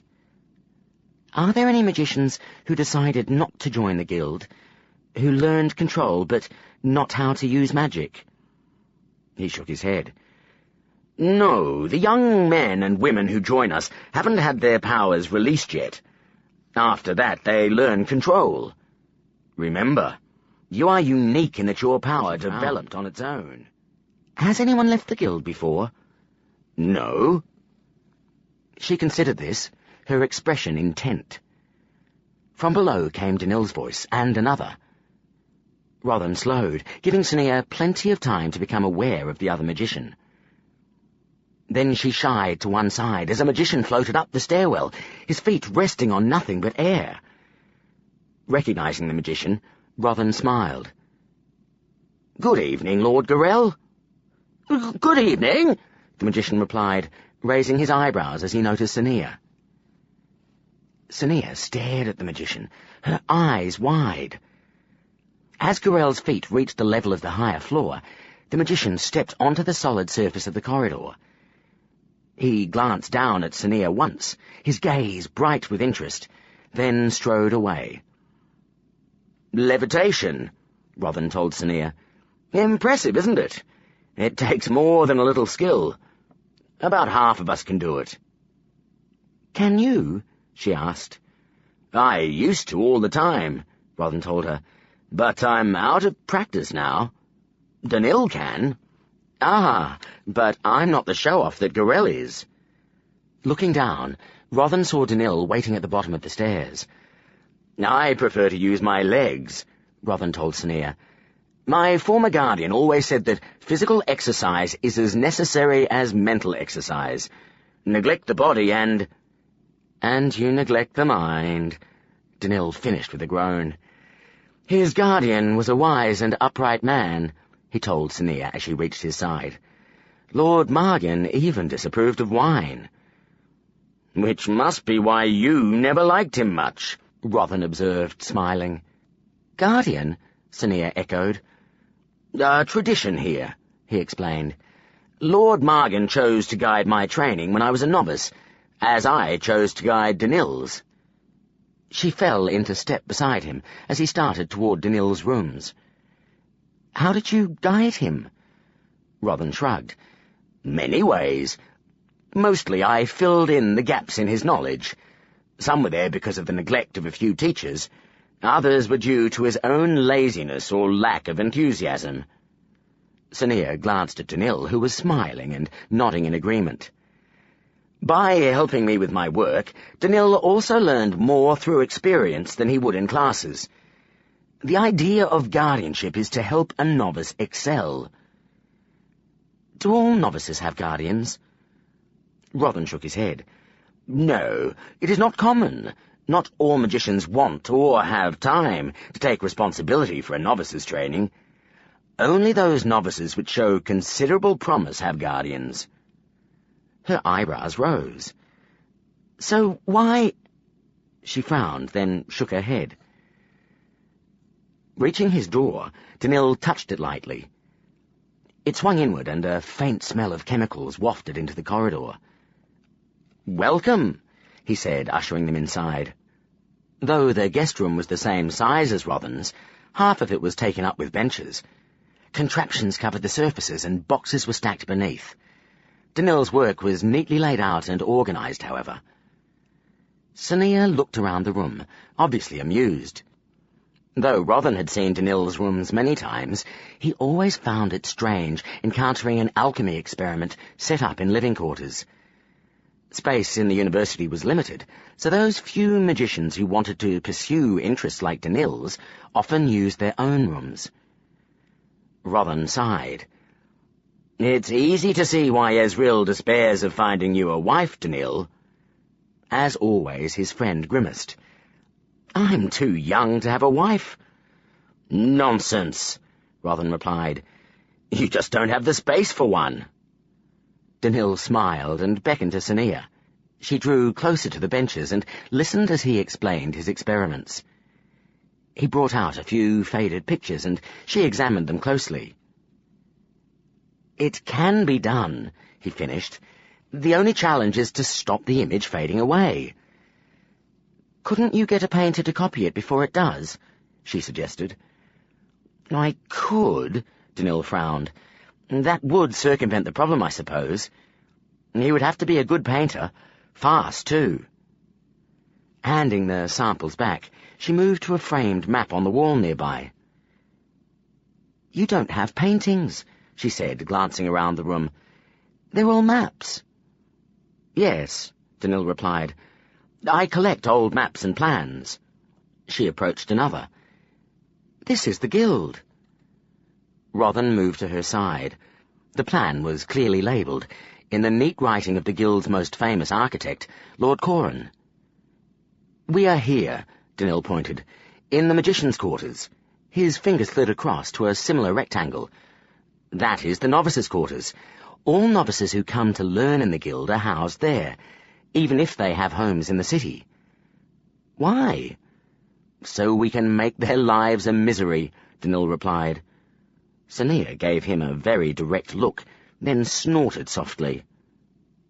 "The novices are removed from their family's influence when they come here," Rothan told her. "We have to wean them off the little intrigues the houses are always indulging in." "We get plenty of new novices who have never needed to get out of bed before midday," Danil added. "It comes as quite a shock to them when they learn how early they have to rise for class. We'd have no hope of getting them to lessons on time if they lived at home." He pointed at the circular building on the plan. "This is the healers' quarters. Some of the healers live there, but most rooms are reserved for treatment and classes." His finger moved to a smaller circle within the garden. "This structure is the arena. It is used as a practice area for the warriors. There is a shield around it supported by the masts, which absorbs and contains the magic of those within and protects everything outside. We all add our power to the shield from time to time to keep it strong." Sonia stared at the plan, watching as Danil's finger moved to the curved building next to the magician's quarters. "This is the baths. It is built where a stream once ran down the hill from a spring up in the forest. We have piped the water into the building where it can be drawn into tubs and heated. Next to it is the 7 Arches, which contains rooms for entertaining." "What are the residences?" Sonia asked, drawing his attention to a label and an arrow that pointed off the page. "Several little houses where our oldest magicians live," Danil explained. "Here, you can see them on this older map." They crossed the room to a yellowing map of the city. Danil pointed to a row of tiny squares. "There, beside the old cemetery." "There are only a few buildings in the Guild on this map," Sonia noted. Danil smiled. "This map is over 300 years old. I don't know how much of Corellian history you know. Have you heard of the Sachican War?" Sonia nodded. "After the Sachican War, there wasn't much left of Imardin. When the city was rebuilt, the greater houses took the opportunity to set out a new city plan. You can see how it was built in concentric circles." He pointed to the centre. "First, a wall was erected around the remains of the old king's palace, then another around the city. The outer wall was constructed a few decades later. The old city was named the Inner Circle, and the new area was divided into the 4 quarters." His finger circled the Guild. "The entire eastern quarter was given to the magicians in gratitude for driving out the Sachican invaders. The decision wasn't made carelessly," he added. "The palace and inner circle drew water from the spring in those days, and building the Guild around the supply reduced the chance of anyone poisoning it, as had been done during the war." He pointed to the small rectangle in the grounds. "The first structure made was the Guild Hall," Danil continued. "It was built with the local hard grey stone. It housed both magicians and their apprentices, and provided space for teaching and debate. According to the history books, a spirit of unity had taken hold of our predecessors. Through the sharing of knowledge, new ways to use and shape magic were discovered. It did not take long before the Guild had become the largest and most powerful school of magicians in the known world." He smiled. "And it kept growing. When Lonmar, Aline, Vin, Lan, and Coralia formed the alliance, part of the agreement was that magicians from all lands would be taught. Wasn't big enough, so they had to construct several new buildings." Sonia frowned. "What happens to magicians from other lands when they finish learning?" "Usually they return to their homeland," Rothan told her. "Sometimes they stay here." "Then how do you keep an eye on them?" "We have ambassadors in each land who keep track of the activities of foreign magicians," Danil told her. "Just as we vow to serve the king and protect Coralia, they swear service to their own ruler." Her eyes moved to a map of the region hanging nearby. It doesn't seem smart to teach magicians of other lands. What if they invade Coralia? Rothan smiled. If we didn't allow them to join the guild, they would start their own, as they did in the past. Whether we teach them or not won't prevent an invasion, but by doing so, we control what they are taught. We do not teach our own people differently, so they know they are not being treated unfairly. They wouldn't dare attack us anyway, Danil added. Corallians have strong magical bloodlines. We produce more magicians than any of the other races, and stronger ones. Vindoan lands are the weakest, Rothan told her, which is why they are not common here.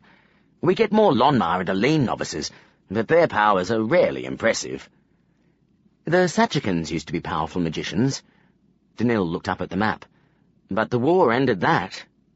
Leaving us the most powerful nation in the region, Rothan finished. Her eyes narrowed. So why doesn't the king invade the other lands?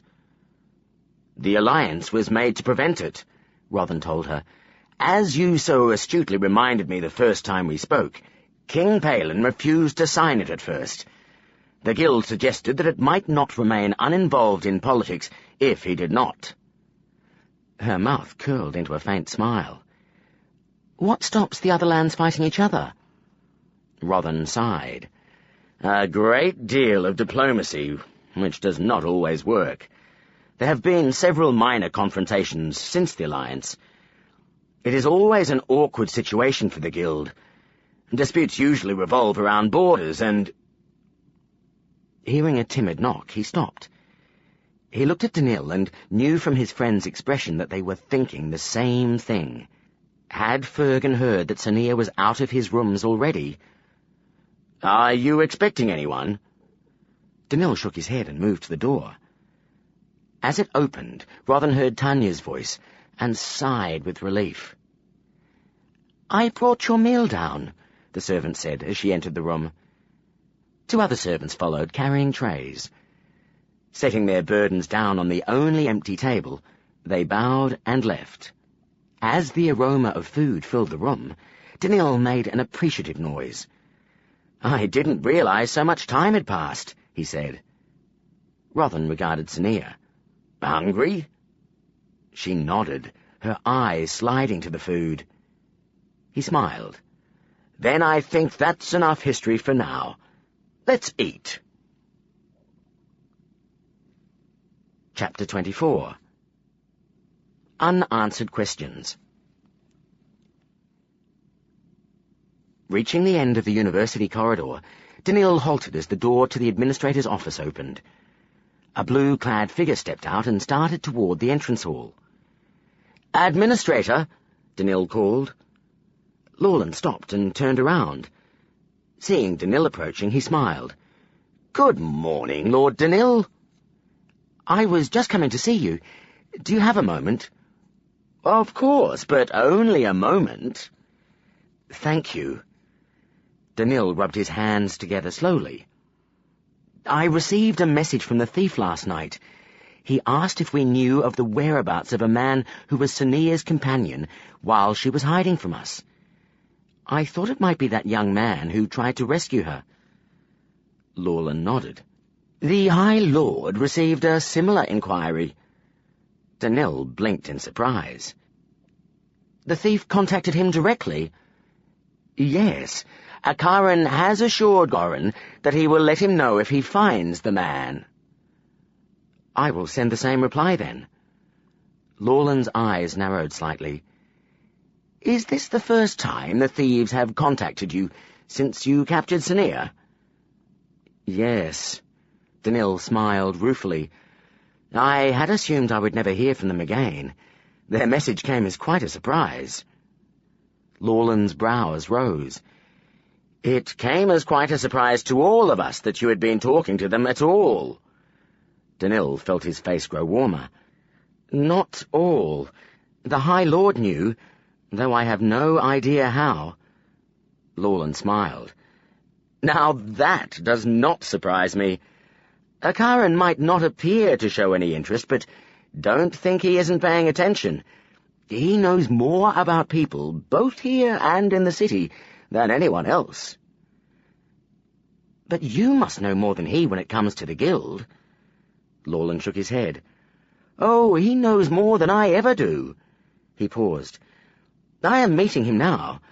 Do you have anything you wish me to ask him? No, Danil replied hastily. I should be going myself. Thank you for your time, Administrator. Lawland inclined his head, turned and strode away. Starting back down the corridor, Danil soon found himself passing through a crowd of novices and magicians. With the first classes of the day about to start, the building was filled with activity. He considered the thief's message again. There had been an undertone of accusation in the letter, as if Goran suspected that the guild was responsible for the man's disappearance. Danil did not believe that the thief would blame the guild for his problems as easily as the average dwell did, or that he would contact the High Lord if he didn't have good reason to. So Goran must believe that the guild was capable of finding the man for them. Danil chuckled as the irony of the situation occurred to him. The thieves had helped the guild find Sania. Now they wanted the same kind of favour in return. He wondered if they would offer a large reward. But why did Goran think the guild knew where the man was? Danil blinked as the answer came to him. Sania. If Goran thought that Sania knew where her friend was, why hadn't he contacted her directly? Did he believe she would not tell them? The thieves had sold her to the guild after all. And her companion might have good reasons for disappearing too. Danil rubbed his brow. He could ask Sania if she knew what was going on, but if she didn't know that her friend was missing, the news might upset her. She might suspect the guild of causing her friend's disappearance. It could ruin all that Rothan had achieved. A familiar face appeared among the novices before him. Danil felt a small twinge of dread, but Fergan did not look up. Instead, the warrior hurried past and turned into a side passage. Surprised, Danil stopped. What could have absorbed Fergan so completely that he had not even noticed his old foe? Moving back down the corridor, Danil peered down the side passage and caught a glimpse of red robes before the warrior turned another corner. Fergan had been carrying something. Danil hovered at the passage entrance, tempted to follow. As a novice, he would have seized any opportunity to discover any of Fergan's little secrets. But he wasn't a novice anymore, and Fergan had won that war long ago. Shrugging, he started back down the corridor toward Rothan's classroom. Lessons were due to start in less than 5 minutes, and he had no time for spying. After a week of darkness, Ceri's senses had sharpened. His ears could pick up the shuffle of insectile feet, and his fingers could feel the slight roughness where rust nibbled at the metal skewer he had pulled from the hem of his coat. As he pressed his thumb against the sharp point, he felt his anger simmering. His captor had returned twice more with food and water. Each time, Ceri had attempted to find out why he had been imprisoned. All his efforts to draw Fergan into conversation had failed. He had cajoled, demanded, even begged for an explanation, but the magician had ignored every word. It wasn't right, Ceri fumed. Villains were supposed to reveal their plans, either by mistake or during a bout of rapping reached Ceri's ears. He lifted his head, then leapt to his feet as the sound grew into footsteps. Gripping the skewer, he crouched behind the door and waited. The steps stopped outside the door. He heard the latch click and tensed as the door began to slide inward. Light spilled into the room, illuminating the empty plate he had left just before the door. The magician took a step toward it, then paused and turned toward the coat and trousers lying half-hidden under a blanket in the corner. Leaping forward, Ceri stabbed the skewer at Fergan's back, aiming for the man's heart. The skewer struck something hard and slipped through his fingers. As the magician spun around, something slammed into Cerise's chest, throwing him backwards. He heard a crack as he hit the wall, then pain ripped through his arm. Crumpling to the floor, he cradled his arm, gasping. From behind came a long, exaggerated sigh. "That was stupid. Look what you made me do." Fergan stood over him, arms crossed. Gritting his teeth, Cerise glared up at the magician. "This is no way to thank me after I went to all the trouble of bringing you blankets." Fergan shook his head, then dropped into a crouch. Trying to shrink away only brought another wave of pain. Cerise smothered a cry as Fergan grasped the wrist of his injured arm. He tried to pull away, but the movement brought another stab of pain. "Broken," the magician muttered. His eyes seemed to have fixed on something far beyond the dusty floor. The pain suddenly dulled. Then a warmth spread slowly through Cerise's arm. Realizing he was being healed, Cerise forced himself to remain still. He stared up at Fergan, noting the sharp jaw and thin lips. The man's blonde hair, usually combed back, now fell over his brow. Cerise knew he would remember this face for the rest of his life. "One day I'll have my revenge," he thought, "and if you have done anything to Sonia, expect your death to be slow and painful." The magician blinked and released Cerise's arm. He stood up, then grimaced and passed a hand over his brow. "It is not wholly healed. I can't waste all my powers on you. Treat it gently, or the bone will come apart again." His eyes narrowed. "If you try something like that again, I will have to bind you, to stop you harming yourself. You understand?" He looked down. The plate he had been carrying lay broken, food scattered across the floor. The bottle lay nearby, water slowly leaking from a crack near the cork. "I wouldn't waste that if I were you," Fergan said. Bending, he picked up Cerise's skewer, turned and strode out of the room. As the door closed, Cerise lay on his back and groaned. Had he really expected to be able to murder a magician with a skewer? He carefully prodded his arm with his fingertips. A mild tenderness was all that remained. In the darkness, the smell of fresh bread was strong and brought a growl from his stomach. Thinking of the spilled food, he sighed. His only indication of the time passing was hunger, and he had estimated that the magician's visits came every 2 days or more. If he didn't eat, he would grow weak. Even worse was the thought of the crawling things the food would attract from the corner he used for other bodily functions. Pushing himself onto his knees, he crawled forward, hands searching the dusty floor. Sonia caught her breath as the blue-robed magician stepped into the room. Tall, slim, with his dark hair tied at the nape of his neck, he could have been the assassin she had seen under the High Lord's house. Then the man turned to face her, and she saw that his features were not as harsh as those of the man she remembered. "This is Administrator Lawlin," Rothan told her. She nodded at the magician. "Honoured to meet you." "I am honoured to meet you, Sonia," the man replied. "Please, sit down," Rothan said, waving toward the chairs. As they settled into chairs, Tanya served the bitter drink the magician seemed to prefer. Accepting a glass of water, Sonia watched the administrator sip from his cup. He smiled appreciatively, but as he looked at her, his expression became sober. "Rothan was concerned that you would be frightened if I was to approach you when you first came here," he told her. "So you must forgive me for not coming sooner.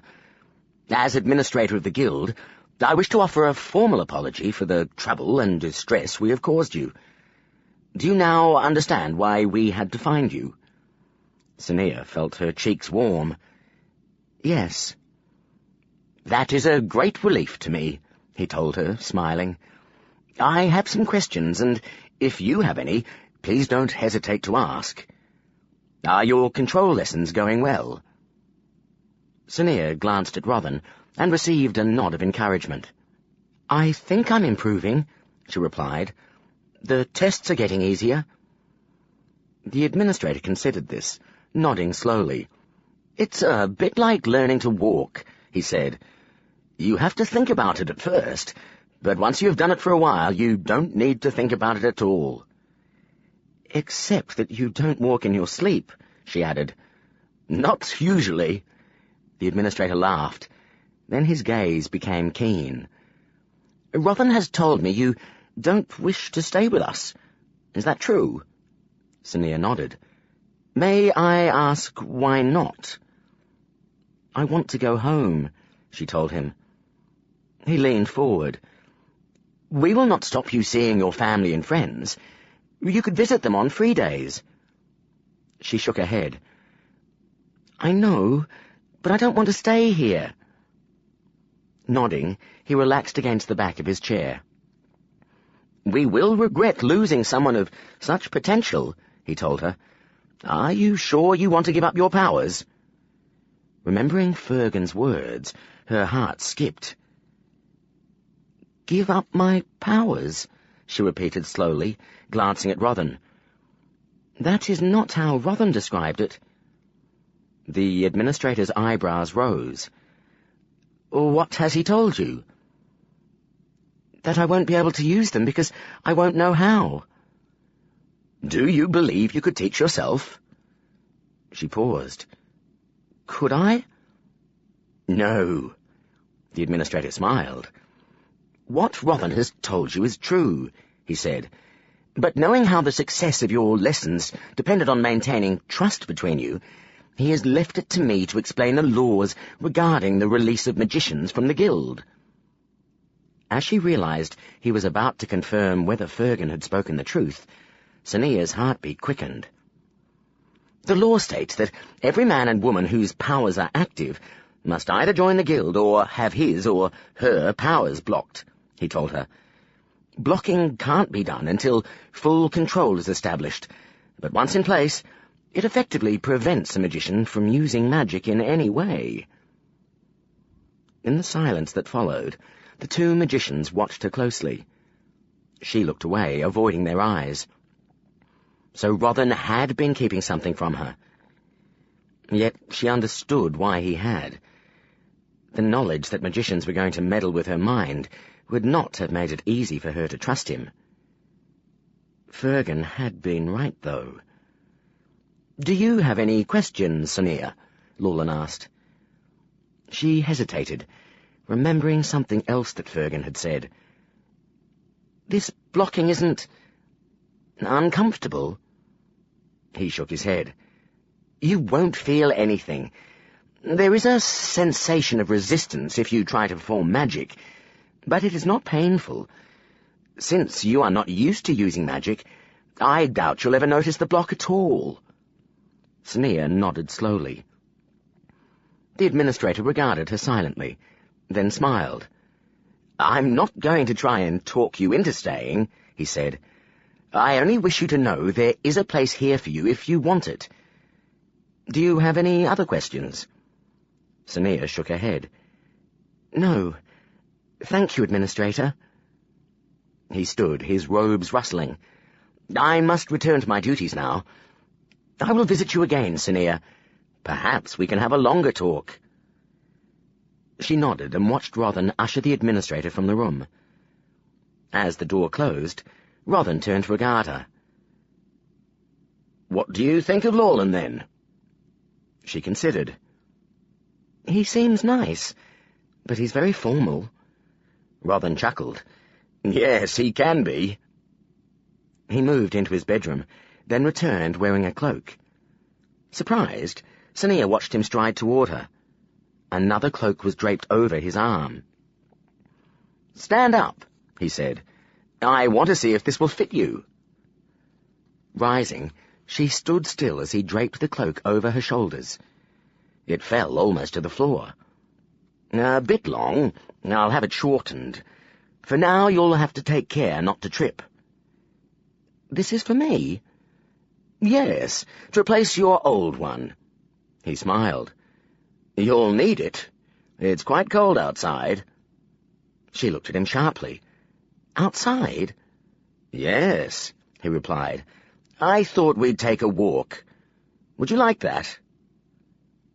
Nodding, she looked away, not wanting him to see her face. The thought of getting out had filled her with an intense longing. She had been inside his rooms for less than 3 weeks, but she felt as if months had passed. We're meeting Danil downstairs, he told her, moving toward the door. Now? He nodded and beckoned. Taking a deep breath, she approached the door. Unlike the previous time, the corridor was not empty. A pair of magicians stood several paces to the right, and a woman in ordinary dress walked to the left, flanked by 2 small children. All stared at Sania in surprise and curiosity. Rothan nodded to the watchers and started toward the stairs. Following, Sania resisted the temptation to glance behind. No floating magicians appeared in the center of the staircase as they descended. Instead, a familiar tall magician waited at the bottom. "Good evening, Sania," Danil said, smiling. "Good evening," she replied. Turning, Danil gestured grandly at a pair of large doors at the end of the lower floor corridor. They slowly swung open, letting in a gust of cold air. Beyond them was the courtyard she remembered seeing when she had explored the guild with Sorcery. It had been night then. Now a murky twilight was growing, making everything seem muted and unreal. Following Rothan through the doors, Sania felt the bite of cold air. Though it set her shivering, she welcomed it. Outside. Warmth slid over her skin, and she sensed a vibration in the air around her. Surprised, she cast about, but could see nothing to mark the change. Rothan was watching her. "A simple trick," he told her. "It's a magical shield that holds in warmth. You can walk in and out of it. Give it a try." She took a few steps back towards the doors and felt the cold on her face. Her breath began to mist in the air. Reaching out, she felt her hand passing to warmth again. Rothan smiled encouragingly and beckoned. Shrugging, she moved back to the university towered to her left. Looking around, she identified most of the buildings she had seen on Danil's plan. Her eye was drawn to an odd structure on the other side of the courtyard. "What is that?" Rothan followed her gaze. "That is the dome," he told her. "Centuries ago, before we made the arena, most training for warriors was held in there. Unfortunately, the only people who could see what was going on were those inside, so teachers had to be strong enough to protect themselves from any stray magic that might be loosed by their pupils. We don't use it anymore." Sania stared at the structure. "It looks like a big ball has been sunk into the ground." "It has." "How do you get in?" "Through an underground passage. There's a door like a giant round plug, which can only be opened inwards. The walls are 3 paces thick." The doors to the novices' quarters opened. 3 boys hurried outside, wrapped in cloaks. They moved around the courtyard, tapping the lampposts standing round the edge of the paving. At their touch, the lamps began glowing. Once all the lamps in the courtyard were alight, the 3 boys separated and ran in different directions. One headed down the front of the novices' quarters. The other disappeared into the gardens on the other side of the university, while the third dashed between the baths and the magicians' quarters, where a long path curved up into the forest. Danil looked at Rothan questioningly. While the 2 magicians teased each other like old friends, Sania had noticed that Danil always deferred to his former guardian. "Where to?" Rothan nodded toward the forest. "This way." Sania stayed beside Rothan as the magician crossed the pavement and started along the path. The novice, having finished lighting the lamps, hurried back toward the novices' quarters. As she passed the back of the magicians' quarters, a movement in one of the windows caught her eye. Looking up, she saw a fair-haired magician watching and felt a shock as she recognized him. He quickly withdrew into the darkness. Frowning, she turned her attention back to the path. She had no idea when Fergan would visit again, but when he did, he would want to know if she was going to accept his offer. She needed to come to a decision soon. Until her talk with Lorlan, she hadn't discovered whether all of the claims Fergan had made were true. She had been waiting for opportunities to steer her conversations with Rothan to vows and guardians, or Fergan himself, but few had come. Could she ask him directly without raising his suspicions? While Rothan had told her what a guardian did, he hadn't mentioned that he intended to be hers. She would not be surprised if he had decided that she did not need to know unless she chose to stay. Once she had learned control, she had two choices: return to the slums with her powers blocked, or help Fergan win her guardianship so that she could return with her powers intact. As they reached the forest, Sania looked into the maze of trunks. Fergan's plan made her uneasy. It involved a great deal of deception and risk. She would have to pretend that she wanted to stay, possibly lie to ensure Fergan won her guardianship, make a vow she intended to break, then break that vow, and the king's law, by leaving the guild. Had she become so fond of Rothan that the idea of lying to him bothered her? He is a magician, she reminded herself. His loyalties are with the guild and the king. While she believed that he did not want to lock her away, for instance, he would if ordered to. Or was it the idea of breaking a vow that worried her? Harin and his friends cheated and stole all the time, but they regarded the breaking of a vow as an unforgivable offence. To keep their standing with others, they did all they could to avoid making one. Of course, if a vow could not be avoided, awkward situations could be evaded if it was phrased sloppily. "You're very quiet tonight," Rothan said suddenly. "No questions?" Sania looked up at Rothan and found him regarding her fondly. Seeing his smile, she decided it was time to risk asking a few unprompted questions. "I was wondering about the vow magicians make." To her relief, his brows didn't lower with suspicion, but rose with surprise. "There are two, actually. The novice's vow and the magician's vow. One is made when novices enter the guild, and the other made at graduation." "What do they swear?" "4 things." Rothan held up the fingers of his left hand. "The novices vow to never deliberately harm another man or woman, unless in defense of the allied lands." He tapped the first finger, then the others as he continued. "To obey the rules of the guild, to obey the laws of the king and orders of any magician unless those orders involve breaking a law, and to never use magic unless instructed by a magician." Sania frowned. "Why can't novices use magic unless a magician tells them to?" Rothan chuckled. "Plenty of novices have harmed themselves while experimenting without guidance. Magicians still need to take care, however. All teachers know that if they tell a novice to go practice, without specifying exactly what they should practice, the novice will interpret the order as, go practice anything you wish. I can remember using that reasoning to justify spending a day fishing." Danil snorted. "That's nothing." As the younger magician began telling her of his own exploits as a novice, Sania considered the novice's vow. It contained nothing she would not have expected. She did not know what all the rules of the guild were. Perhaps it was time to ask Rothan about them. The last 2 parts appeared to have been added purely to keep novices in line. By leaving the guild with her powers unblocked, she would be breaking the second part of the vow. Strangely, she had felt no reluctance to break a law unless it meant breaking a vow. When Danil finished his anecdote, Rothan continued his explanation. "The first 2 parts of the magician's vow are the same," he told her, but the third part changes to be a pledge to serve the ruler of one's own land. And the fourth becomes a promise to never use evil forms of magic." Sania nodded.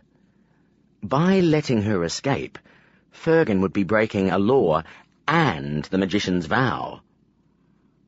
"What is the punishment if a magician breaks the vow?" Rothan shrugged. "That depends how it was broken, which land the magician lives in, and the judgment of their ruler." "What happens if they are Corallian?" "The worst penalty is death, which is reserved for murderers. Otherwise, the strongest punishment is exile." "You block the magician's powers and send them away?" "Yes. None of the allied lands will accept them. It was part of the agreement." She nodded. She couldn't ask him what Fergan would face if the guild discovered he had arranged for her to leave with her powers intact. A question like that was sure to make Rothan suspicious. If she agreed to Fergan's plan, she would have to hide well or face similar punishment. The guild would not offer her another chance to join them. She would have no choice but to rely on a thief to hide her again, though she was sure Farron would do so eagerly if her powers were unblocked and controllable. What would they ask her to do in return? She grimaced as she considered the prospect of spending the rest of her life hiding and doing the bidding of a thief. All she really wanted was to be with her family. Looking up at the snow covering the ground on either side of the path, she felt a pang of worry as she thought of her aunt and uncle shivering in some tiny room somewhere. This would be a hard time for them. They would have few customers. With Jonna's baby growing and Renelle's bad leg stiffening in the cold, how were they getting deliveries done? She should return to help them, not perform magic. If she returned with magic, she was sure Farron would make sure her aunt and uncle lived well, and she would be able to heal. Yet, if she cooperated with Rothan, she could be back with her aunt and uncle in a few weeks. Fergan's plan might take months. It was so hard to decide. Frustrated, she wished, as she had so many times before, that she had never discovered her powers. They had ruined her life. They had nearly killed her. They had forced her to feel grateful to the hated magicians for saving her life. She just wanted to be rid of them. Rothan slowed. Looking up, Sania realized that the path came to an end at a wide, paved road ahead. As they reached it, several small, neat houses came in sight. "These are the residences," Rothan told her. The blackened skeletons of a few houses lay between some of the buildings. Rothan offered no explanation. He continued on to where the road ended in a large circle for turning a carriage. Walking over to a fallen tree trunk beside the road, he sat down. As Danil folded his long legs and joined the older magician, Sania looked around at the forest. Through the trees she saw a row of dark shapes in the snow, too regular to be natural. "What are they?" Rothan followed her gaze. "That's the old cemetery. Shall we have a look?" Danil turned abruptly to stare at the older magician. "Now?" "We've already come this far," Rothan said, rising. "It won't hurt to go a little further." "Couldn't it wait until morning?" Danil cast an anxious look at the distant shapes. Rothan raised his hand, and a tiny speck of light suddenly sprang into existence just above his palm. It expanded rapidly into a round globe of light, then floated up to hover above their heads. "I guess not," Danil sighed. Snow crunched under their boots as they started toward the cemetery. Sania's shadow stretched to one side, then was joined by another as a second sphere of light flared into existence over Danil's head. "Afraid of the dark, Danil?" Rothan said over his shoulder. The tall magician did not reply. Chuckling, Rothan stepped over a fallen log and entered the clearing. Several rows of stones stretched into the gloom. Drawing closer, Rothan sent his light forward to hover just above one of the stones. The snow melted quickly, revealing markings on the surface. As the light rose higher again, he indicated Sonia should move closer. A decorative design had been carved around the edge of the slab, and she could see marks at the centre, which might once have been words. "Can you read it?" Rothan asked. Sonia ran her hand over the engravings. "Lord Gamor," she read, "and a year." She frowned. "No, I must be wrong." "I believe it says 25 of Erdon." "This is 7 centuries old." "It certainly is. All of these graves are at least 5 centuries old. They're quite a mystery." Sonia looked up at the rows of stones. "Why are they a mystery?" "No magicians have been buried here since then, and none are buried outside of the guild either." "Where are they buried?" "They aren't." Sonia turned to regard him. A faint noise whispered among the trees nearby, and Danil turned abruptly, his eyes wide. She felt the hairs on the back of her neck begin to rise. "Why not?" she asked. Rothan moved forward and looked down at the grave. "A magician 4 centuries ago described his magic as a constant companion. It can be a helpful friend," he said, "or a deadly adversary." He looked back at Sonia, his eyes hidden under the shadows of his brows. "Think of everything you have learned about magic and control. Your powers develop naturally, but for most of us, we need to have our abilities triggered by another magician. Once that is done, we are bound by the demands of our powers for the rest of our lives. We have to learn to control them, and we have to maintain that control. If we don't, our magic will eventually destroy us." He paused. "For all of us, at the moment of our death, our grasp over our power ends, and the remaining magic within us is released. We are, literally, consumed by it." Sonia looked down at the grave. Despite Rothan's shield of warmth, she felt cold to the bone. She had thought that she would be rid of magic once she had learned control, but now she knew that she would never be free of it. No matter what she did, it would always be there. One day, in some house in the slums, she would just flare out of existence. "If we die a natural death, this is rarely a problem," Rothan added. "The strength of our power usually fades in our last years. If our death is unnatural, there is an old saying, it takes a fool, a martyr, or a genius to murder a magician." Looking at Danil, she suddenly understood his discomfort. It was not the presence of the dead that disturbed him, but the reminder of what was going to happen to him when he died. But he had chosen this life, she reminded herself. She hadn't. Neither had Fergan.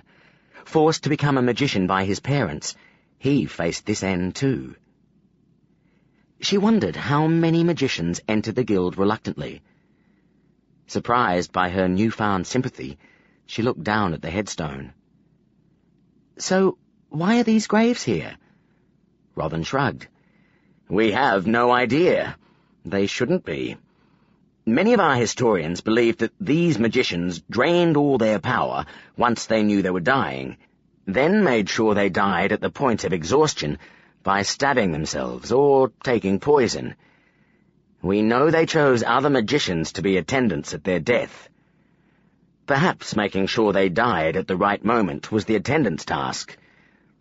Even a little remaining power can be enough to destroy a body, so the timing would have been important, especially as the magicians of that time were extraordinarily powerful." "We don't know if that's true," Danil added. "The stories of their powers may have been exaggerated. Heroes tend to gain improbable strength when their tale is told over and over again." "We have books written during their lifetimes," Rothan reminded him. even diaries of the magicians themselves. Why would they exaggerate their own abilities? Why, indeed, Danil replied dryly. Turning away, Rothan led them back, over the snow they had trampled on their approach. I believe that those first magicians were more powerful, Rothan said, and we have been growing weaker ever since. Danil shook his head, then looked down at Sania. What do you think? She blinked at him with surprise. I don't know. Perhaps they had some way of making themselves stronger. Danil shook his head. There are no ways of increasing a magician's strength. What he is born with, he's stuck with. They reached the road and continued on. Night had descended completely, and lights glowed in the windows of the houses along the road. As they passed a burned ruin, Sania shivered. Had it been destroyed when the occupant passed away?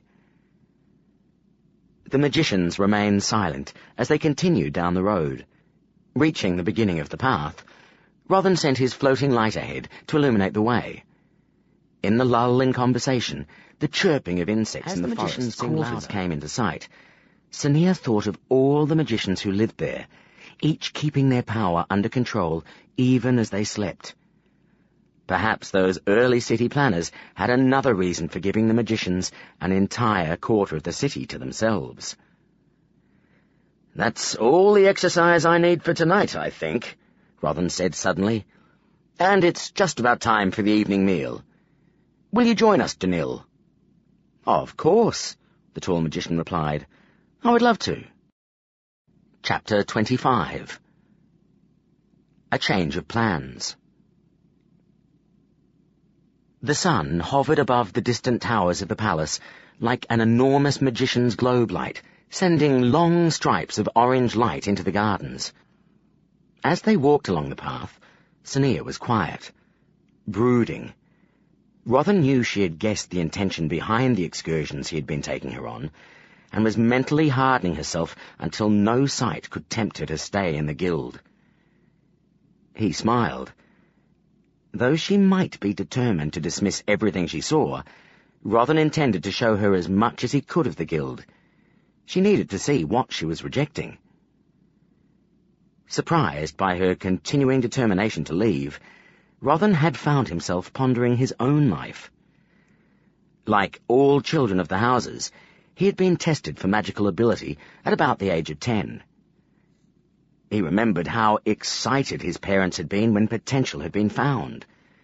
They told him he was lucky and special. From that day, he had looked forward to joining the guild. Becoming a magician had never been a possibility for Sania. She had been taught to see them as an enemy to be blamed and hated. In the face of her upbringing, it was easy to see why she considered joining the guild a betrayal of the people she had grown up with. But it didn't have to be. If he could convince her that she could eventually use her powers to help her people, she might decide to stay.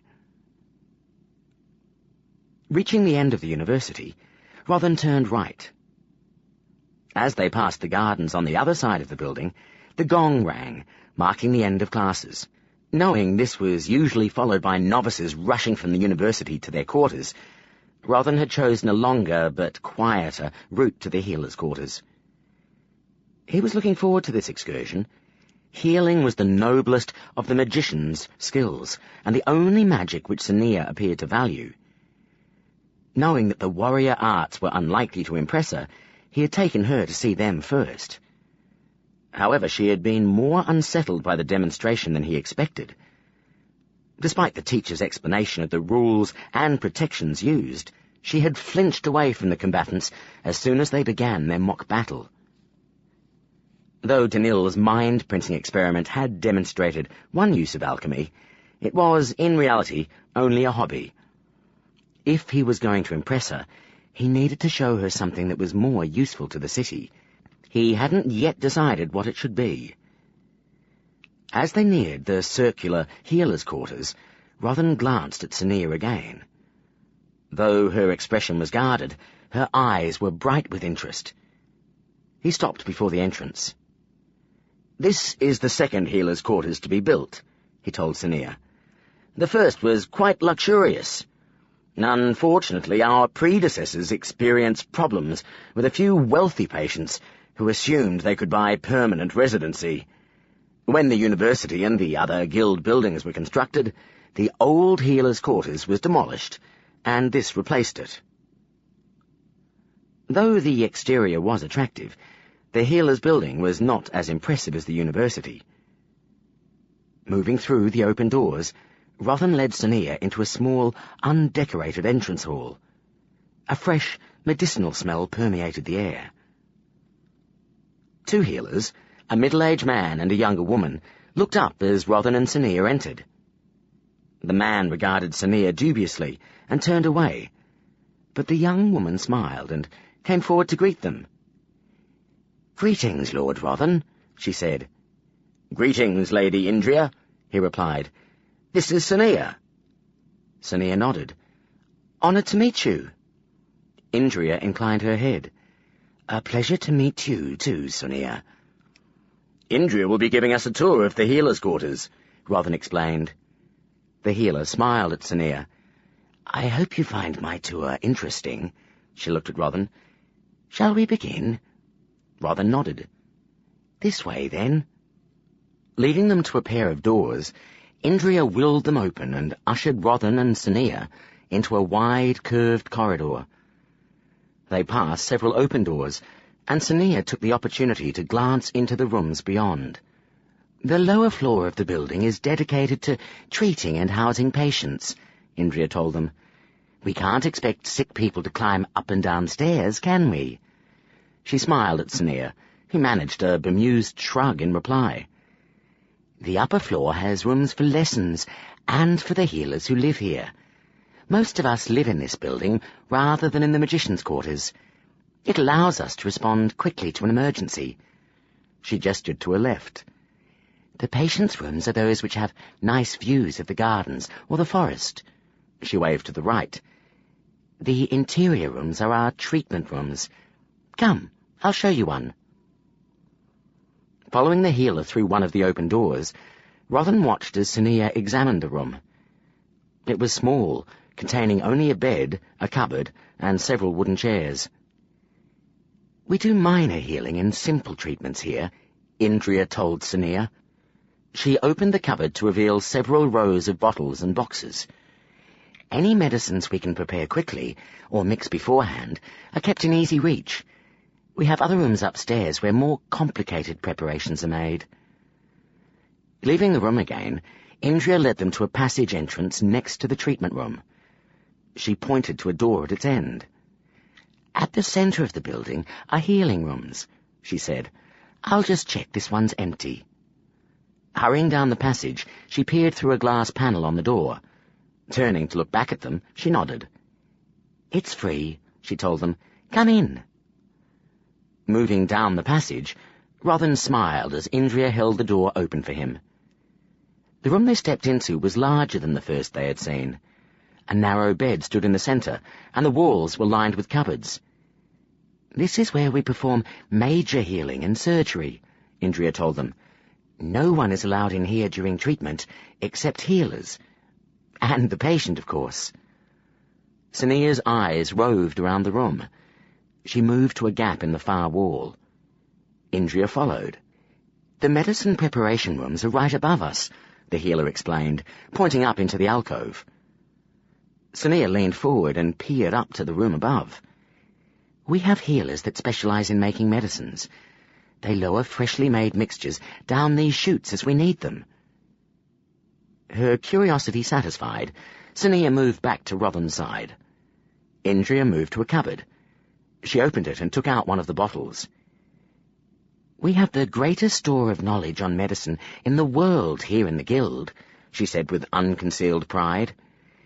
"We don't just cure people with our healing power. If we did, we wouldn't be able to keep up with the demand for our services." She shrugged. "Not that we do, anyway. There just aren't enough healers." Opening a drawer, she pulled out a small piece of white material. Turning to Sania, she paused, then looked up at Rothan questioningly. Realizing what she was going to do, he shook his head. Indria bit her lip, looked at Sania, then down at the objects in her hands. Perhaps we'll skip this part of the tour." Sania eyed the bottle, her eyes afire with curiosity. "What part?" Indria turned the bottle so Sania could see the label. "It's an anesthetic cream," she explained. "I usually spread a little over a visitor's palms to demonstrate the potency of our medicine." Sania frowned. "Anesthetic?" "It makes your skin go numb, so you can't feel anything. The effect wears off after an hour." Sania's eyebrows rose.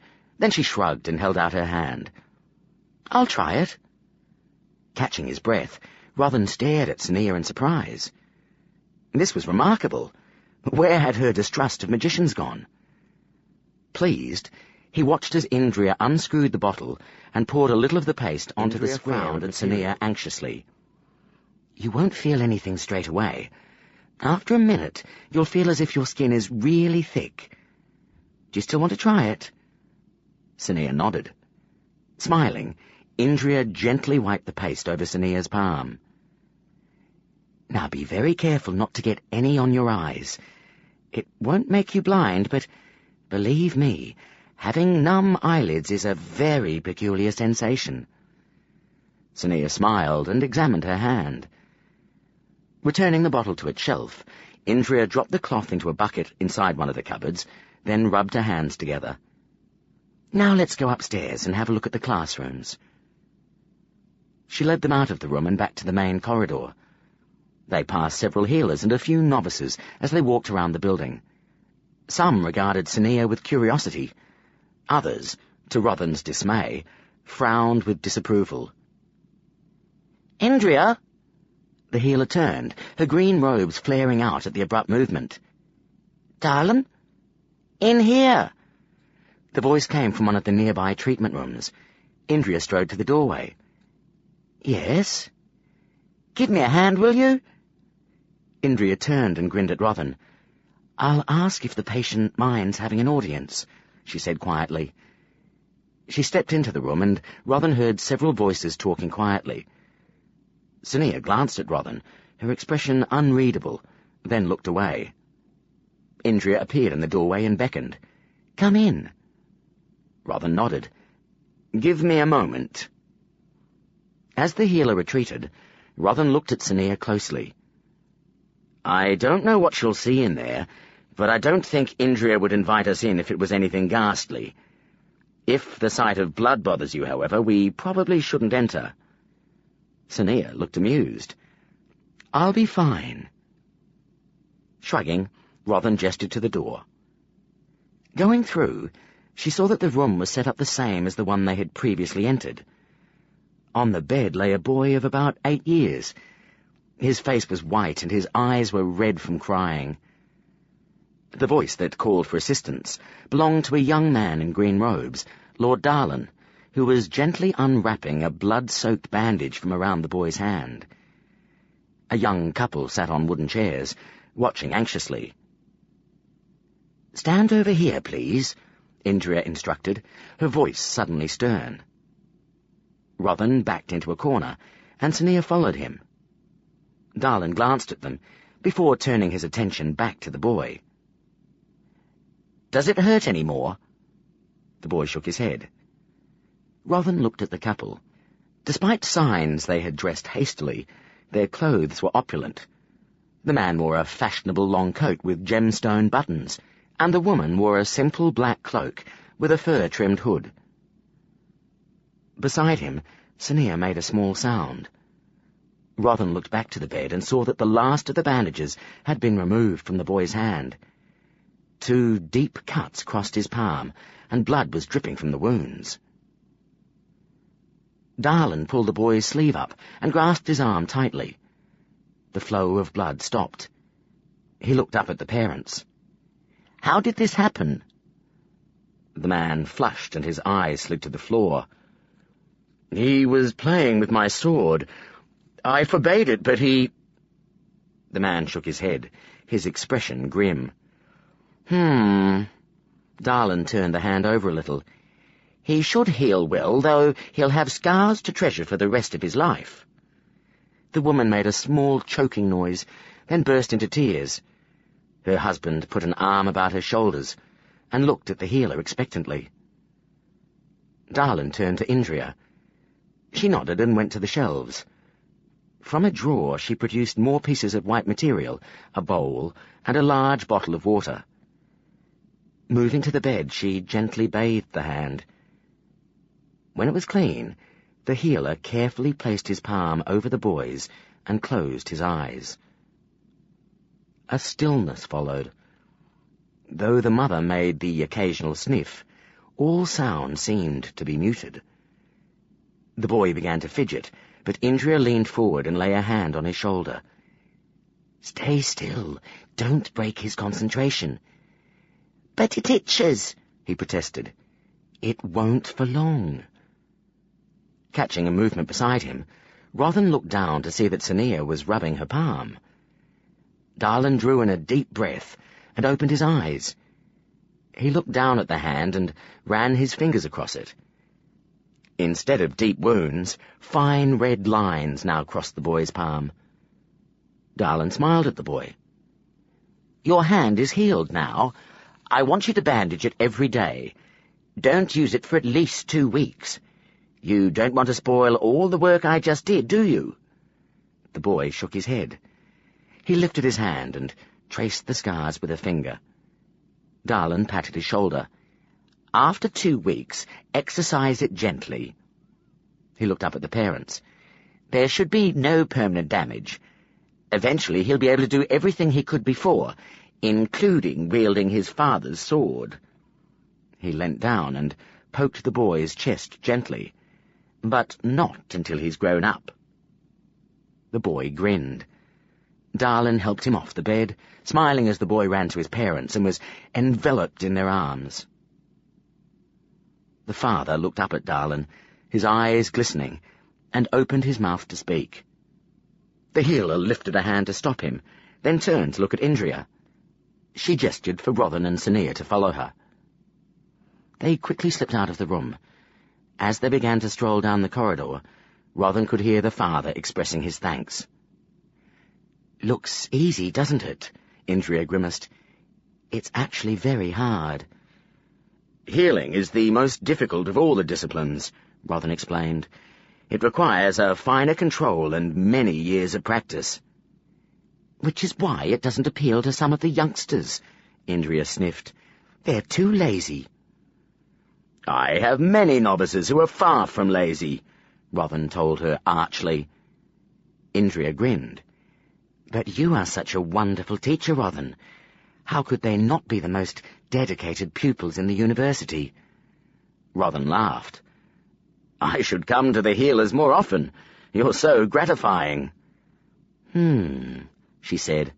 "We don't usually see you unless it's to grumble about indigestion or the burns you get from your silly experiments." "Don't say that." Rothan put a finger to his lips. "I am taking Sania on a tour of the alchemy rooms next." Indria gave Sania a sympathetic look. "Good luck. Try not to fall asleep." Rothan straightened and pointed to the stairs. "Get on with the tour, you insolent girl," he commanded. "Only a year since graduation, and already you think you can give cheek to your elders." "Yes, my lord." Grinning, she gave a mocking bow, then started down the corridor. Sliding aside one of Rothan's window screens, Sania looked through the glass at the swirling snow. She rubbed her palm absently. Though feeling had returned hours ago, the memory of numbness was still strong. She had expected Rothan to show her the healers at work, and that she would have to resist the desire to be able to do it herself. Despite her determination to remain unaffected, seeing a child healed before her eyes had stirred up unwanted feelings. Though she had known she had the ability to do such things, only at that moment had she understood what she could be capable of, which had been Rothan's intention, of course. Sighing, she tapped on the edge of the window screen. As she had expected, he was trying to tempt her into staying by showing her all the wonderful things she could do with her magic. But surely he hadn't expected her to be impressed by the previous day's warrior demonstration. Watching novices throw magic at each other was not going to tempt her to stay. Perhaps he had only intended to show her that the fights were harmless. Guided by strict rules, they were more like games than real battles. When she considered that, it was no longer difficult to see why they had reacted as they had when she had attacked them in the North Square. They were too used to inner shields and tallying hits. It must have come as quite a shock to see what magic did to an undefended person. She sighed again. A tour of the alchemy rooms would probably come next. Against her will, she felt a twinge of curiosity. Of all the disciplines, alchemy was the one she understood least. She frowned at a knock on the main door. Tanya had bid them good night hours ago, and Rothan had not been gone long. Her heart skipped as a name raced through her mind. Fergan. He would want an answer, and she hadn't decided yet. She reluctantly crossed the room, hoping the visitor was someone else. "Who is it?" "Fergan. Let me in, Sinea." Taking a deep breath, she grasped the handle. At once the door swung inward. The red-robed magician slipped gracefully into the room and closed the door behind him. "How can you open it?" she asked, frowning at the handle. "I thought it was locked." Fergan smiled. "It was, but it will open when the door handle is turned by someone inside at the same time as someone outside." "Is it meant to?" Fergan nodded. "It's a precaution. Rothan might not be around to open the door in an emergency. Someone else can, if, for instance, you started a fire." She grimaced. "Hopefully that will never be a problem again." She gestured to the chairs. "Have a seat, Fergan." He glided to the chairs and sat down. As she took the seat opposite, he leaned forward eagerly. "So, are your control lessons going well?" "Yes, I think." Tell me what you did today." She smiled ruefully. "I had to lift a box off the floor. That wasn't easy." Fergan drew in a sharp breath, his eyes widening, and Sinea felt her heart skip in response. "What he is teaching you is not a control exercise. He is showing you how to use your magic. If he's doing that, you must already have control." Sinea felt a thrill of excitement and hope. "He said he was testing my control." Fergan shook his head gravely. "All magic is a test of control. He wouldn't be teaching you to lift objects unless your control was sufficiently established. You're ready, Sinea." Leaning back in her chair, Sinea felt a smile pulling at the corners of her mouth. "At last," she thought, "I can go home."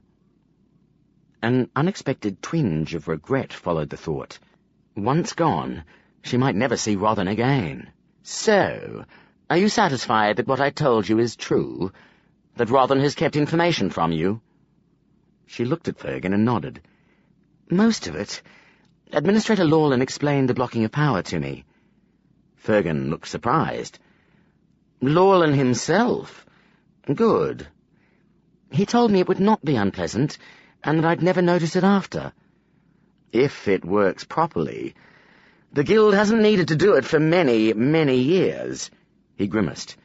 "The last time they did, they messed it up a little. Oh, but you should not worry about that. Accept my help, and you won't have to take the risk."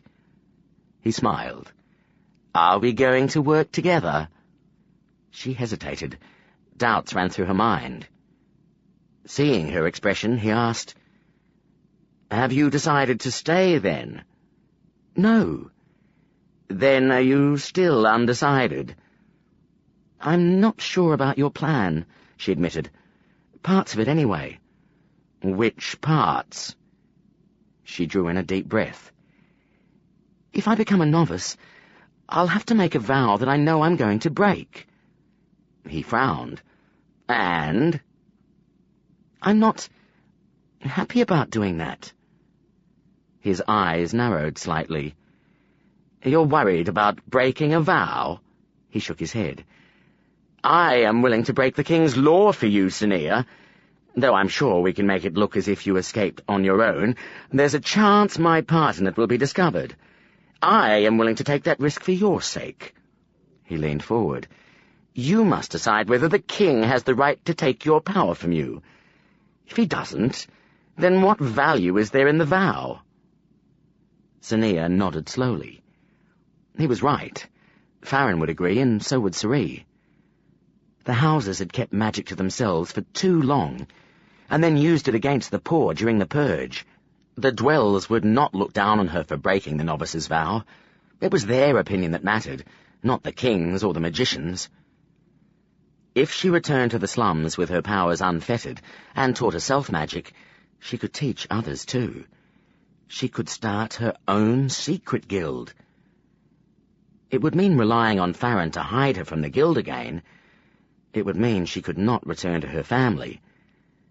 It would mean she might eventually use her powers to help and heal people, which might make the risks worth taking.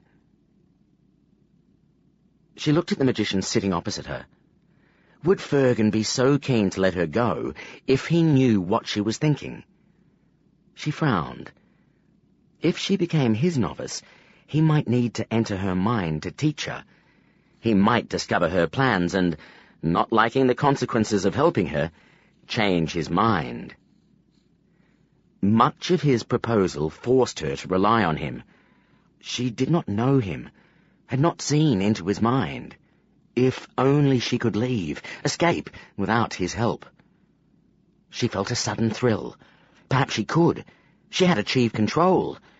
Rothan didn't know that she knew. He would have to admit it eventually, and once he did, he would be wary of her attempting to escape. But not now. Now was the perfect time to try. What if she did not get the opportunity, or failed? Then she would accept Fergan's offer. For now, however, she had to delay him. Looking at Fergan, she sighed and shook her head. I don't know. Even if your plan does work, I'll still have the guild hunting for me. They won't be able to find you, he assured her. I will teach you how to hide your powers. They'll find no clue to your location and eventually give up. You're not the only one who got tired of the hunt last time, Sania. They won't search forever. There are some things you don't know, she told him. If I return to the slums with magic, the thieves will want me to work for them. I don't want to be their tool. He smiled. You'll have magic, Sania. They can't make you do anything you don't want to. She looked away and shook her head. I have family, Fergan. The thieves might not be able to hurt me, but they can hurt others. She rubbed her face, then looked at him apologetically. I need more time to think. His smile vanished. How long? She shrugged. A few weeks, maybe. I don't have that long, he told her, his expression darkening. You don't have that long. Sania frowned. Why not? Rising abruptly, he took something from within his robe and dropped it onto the table before her. She sucked in a breath as she recognized the dagger. So many times she had watched the blade being carefully and lovingly sharpened. She could remember the day, many years before, when the rough picture of a familiar rodent had been etched into the blade. You recognize it, I see. Fergan stood over her now, his eyes glittering. I have the owner of this knife locked in a dark little room that nobody here knows of. His lips stretched into a nasty smile. Just as well they don't, since they might get a bit worried if they saw how big some of these rodents can grow. Dropping into a crouch, he placed his hands on the arms of a chair. Sania shrank back, appalled by his malicious stare. Do what I tell you, and I will release your friend. Give me any trouble, and I will leave him there forever. His eyes narrowed. Do you understand me? Unable to speak, Sonia could only nod. Listen carefully, he said. I'm going to tell you what you need to do. First, you're going to tell Rothan that you've decided to stay. When you do, he'll announce that you've achieved control, so he can get you into the guild before you change your mind again. There'll be a meet in a week, and a hearing to decide who will be your guardian will be held afterwards. At this hearing, you're going to tell everyone that, during the purge, I saw you before Rothan did. You'll tell them that I looked at you after the stone flashed through the barrier, and before it struck. When you tell them this, the higher magicians will have no choice but to grant me your guardianship. You'll enter the guild, but I assure you it won't be for long. Once you have performed a little task for me, you'll be sent back where you belong. You'll get what you want, and so will I. You have nothing to lose from helping me, but—" He picked up the dagger and ran a finger along the blade. "You'll lose that little friend of yours if you don't." He held her gaze as he slipped the dagger back into his robes. "Don't allow Rothan to find out about this. Nobody knows where the little Serene is but me, and if I can't bring him food, he's going to get very, very hungry." Rising, he glided to the door and opened it a crack. Looking back at her, he sneered. Sonia's heart lurched as she suddenly remembered where she had seen him before. He was the magician she had knocked out during the purge. "I expect to hear Rothan proclaiming his success tomorrow. I'll see you after." He slipped through the door and pulled it close behind him. Sonia listened to his faint footsteps hurrying away, then pressed her hands over her eyes. "Magicians!" she hissed a curse. "I will never, ever trust them again." Then she thought of Rothan, and her anger faded. Even though he had deceived her into believing she hadn't achieved control yet, she was sure Rothan's intentions were good. He'd probably been delaying things to give her time to decide if she really wanted to leave. If that were true, he had done nothing that she would not have done herself, had she been in his place, and she was certain that he would help her if she asked. But she couldn't ask him. A smothering helplessness rushed over her. If she didn't do what Fergan told her, Cerie would die. Curling up in the chair, she wrapped her arms about herself. "Oh, Cerie," she thought, "where are you? Didn't I tell you to make sure you didn't get caught?" She sighed. Why was Fergan doing this? She thought of the first time she had seen his sneer and shivered. Revenge. Simple, petty revenge for the humiliation of being knocked unconscious by a rebellious dwell. It must infuriate him that, instead of punishment, she was being invited into the guild. But why bother when she didn't want to stay? She considered his words.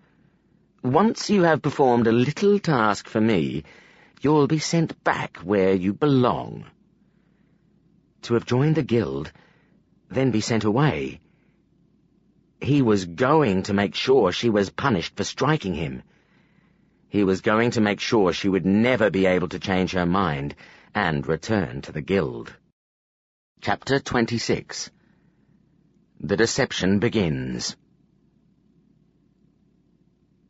In the air between the two palms, one large and aged, the other slim and calloused, two specks of coloured light danced like tiny insects. The light spun around each other, dipped and circled in a complex game. The blue light suddenly darted toward the yellow. The yellow turned into a ring of light, and, as the blue spark shot through it, Rothan laughed. "Enough!" he exclaimed. The shadows around them ceased dancing as the two specks blinked out. Looking around at the dim room, Rothan was surprised to see how late it was. Flexing his will, he created a globe of light and sent the screen sliding over the windows. "You're learning fast," he told her. Your control over your power is growing." "I mastered control days ago," she replied. "You didn't tell me." Surprised, Rothan turned to regard her. She met his gaze steadily. There had been no hint of doubt in her voice. Somehow she had worked it out for herself. Leaning back in his chair, he considered the situation. If he denied it, she would only grow more resentful when she learned the truth. It would be better to explain his reasons for delaying, which meant he had run out of time. He had no reason to keep her here any longer. In a day or two she would be gone. He could ask Lawland to delay the blocking, but he knew, as he considered her now, that he would not be able to change her mind in a few short days. He nodded. "A few sessions ago I thought you'd reached a point where I'd normally consider a novice's control was adequate.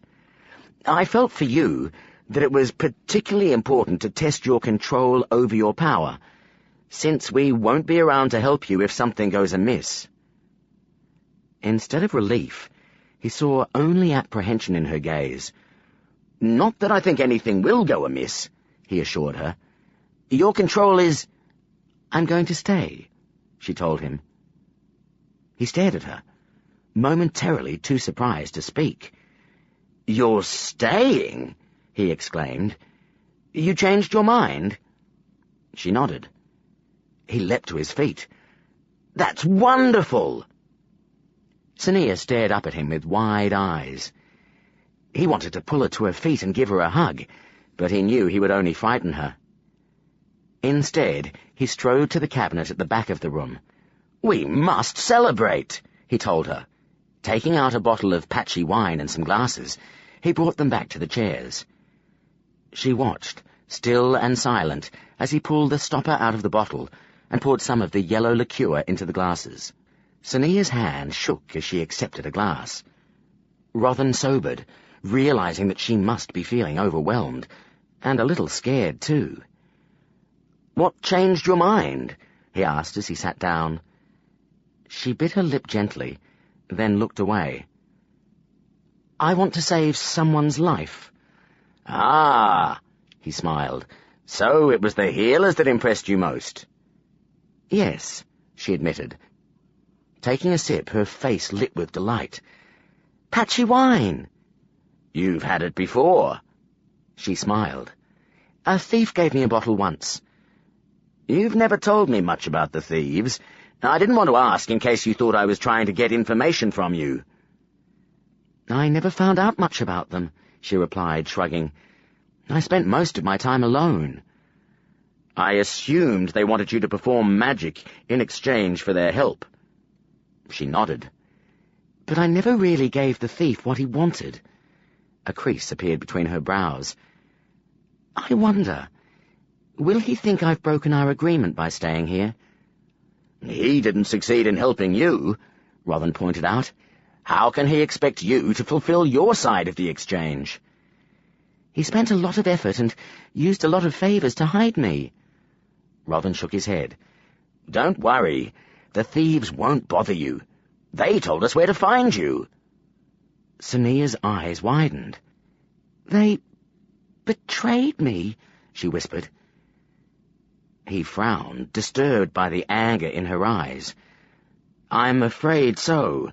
I don't think they wanted to, but it was clear that your powers were growing dangerous." She looked down at her glass and brooded in silence for some time. "What happens now?" she asked suddenly. Rothan hesitated as he realized he would have to explain the guardianship claims to her. The thought of being placed in the care of a magician that she did not know or trust might be enough to change her mind again, but he had to warn her of the possibility. "There are several matters that must be resolved before you are sworn in as a novice," he told her. "You need to have good reading and writing skills, and be taught basic calculations. You'll also need to understand the rules and customs of the guild. Before then, your guardianship must be decided." "Guardianship?" She leaned back in her chair. "You said only very gifted novices had guardians." Rothan nodded. "From the beginning, I knew that you would need the support of a guardian. As the only novice not from the houses, you may find things a little difficult at times. Having a magician prepared to be your guardian might help to counter that, so I placed a claim on you. But I am not the only magician who wants the honor. There is another, a younger magician named Fergan. When 2 magicians claim a novice's guardianship, the guild must hold a hearing to decide which claim will be granted. The guild rules say that if more than one magician wishes to claim a novice's guardianship, the one who first recognized the novice's magical potential is granted the honor, so it is usually a simple decision. He grimaced. But not this time. We didn't discover your magic by the usual tests. Some magicians believe that I, being the first to see you, recognized your powers first. Others say that Fergan, being the one your rock struck, was the first since he experienced the effects of your powers. Rothan chuckled. Apparently the guild has been arguing about it for months. He paused to take another sip of wine. The hearing will be held after the next meet, which will occur in a week's time. Afterwards you will continue your lessons with either me or Fergan. Sania frowned. So the novice doesn't get to choose their guardian? He shook his head. No. Then I better meet this Fergan, she said slowly. Find out what he's like. Rothan regarded her closely, surprised at her calm acceptance of the situation. He should be pleased, he told himself, but he could not help feeling a little disappointed. It would have been more gratifying if she had protested at the idea of being removed from his guidance and company. I can arrange for you to meet him if you wish, he replied. He will want to meet you. So may others. Before then, I should teach you some of the rules and customs of the guild. She looked up, her eyes brightening with interest. Relieved to see her curiosity return, Rothan smiled. For a start, there is the custom of bowing. Her expression changed to dismay. Rothan chuckled sympathetically. Yes, bowing. All non-magicians, apart from royalty, of course, are expected to bow to magicians. Sania grimaced. Why? A gesture of respect. Rothan shrugged. Silly as it may seem, some of us get quite offended if we are not bowed to. Her eyes narrowed. Do you? Not usually, he told her, but there are times when neglecting to bow is obviously intended to be rude. She considered him warily. Do you expect me to bow to you from now on? Yes and no. I don't expect it in private, but you should bow when we are outside these rooms, even if just to accustom yourself to the habit. You should also use the honorific. Magicians are referred to as Lord or Lady, except in the cases of the directors, administrators, and the High Lord, for whom you must use their title. Rothan smiled at Sania's expression. I didn't think you'd like it. You may have grown up in the lowest class in society, but you have the pride of a king. He leaned forward. One day everyone will be bowing to you, Sania. That will be even harder for you to accept. She frowned, then picked up her glass and drained it. Now, Rothan continued, there are the rules of the guild to cover as well. Here. He reached forward and poured her another glass of wine. Let's see if these are any easier to stomach. Rothan left just after dinner, no doubt to spread the news. As Tanya began to clear the table, Sania moved to a window. She paused to look at the screen covering it, and realized for the first time that the complex pattern printed on it was actually made up of tiny guild symbols. Her aunt had owned an old, mould-spotted pair of screens. They'd been the wrong shape for the window of their room in the stayhouse, but her aunt had leaned them up against the glass anyway. When the sun shone through the paper, it had been easy to ignore their flaws. Instead of the usual pang of homesickness at the memory, she felt a vague longing. Looking around at the luxurious furnishings, the books, and the polished furniture, she sighed. She would miss the comforts and the food, But she was resigned to that. Leaving Rothan would not be so easy, however. She liked his company, his conversations, their lessons, and talking mind to mind. I was going to leave anyway, she reminded herself for the 100th time. I just hadn't thought about how much I'd gained here. Knowing that she would be forced from the guild had made her realize what she was losing. Pretending that she wanted to stay was going to be far too easy. Just as well Fergan doesn't know, she mused. It would make his revenge so much sweeter. Fergan was risking much to pay her back for humiliating him. He must be very angry, or very sure he could get away with it. Either way, he was prepared to put a lot of effort into having her barred from the guild. "Lady," turning, Sonia found Tanya standing behind her. The servant smiled. "I just wanted to tell you that I'm glad you've decided to stay," she said. "It would be a poor shame if you didn't." Sonia felt her cheeks grow hot. "Thank you, Tanya." The woman folded her hands together. "You look like you're all full of doubts. You're doing the right thing. The guild never take in poorer folk. It'll do them good to see you doing everything they can, and just as well as they." A sliver of cold ran down Sonia's back. This wasn't just about revenge. The guild didn't have to invite her to join them. They could have blocked her power and sent her back to the slums. Yet they hadn't. For the first time in centuries, the magicians had considered teaching someone from outside the houses. Fergan's words echoed in her mind. "Once you have performed a little task for me, you'll be sent back where you belong." Back where she belonged? She had heard the contempt in his voice, but hadn't understood the significance. Fergan didn't just want to make sure she didn't enter the guild. He wanted to make sure no Dwell was ever given the chance again. Whatever task Fergan had planned for her would prove that Dwells were untrustworthy. The guild would never consider inviting another Dwell into their ranks. She gripped the windowsill, her heart beating fast with anger. They are opening their doors to me, a Dwell, but I'm going to walk out as if that means nothing. A familiar feeling of helplessness crawled over her. She couldn't stay. Cerie's life depended on her leaving. "Lady?" Sonia blinked at Tanya. The servant laid a hand lightly on her arm.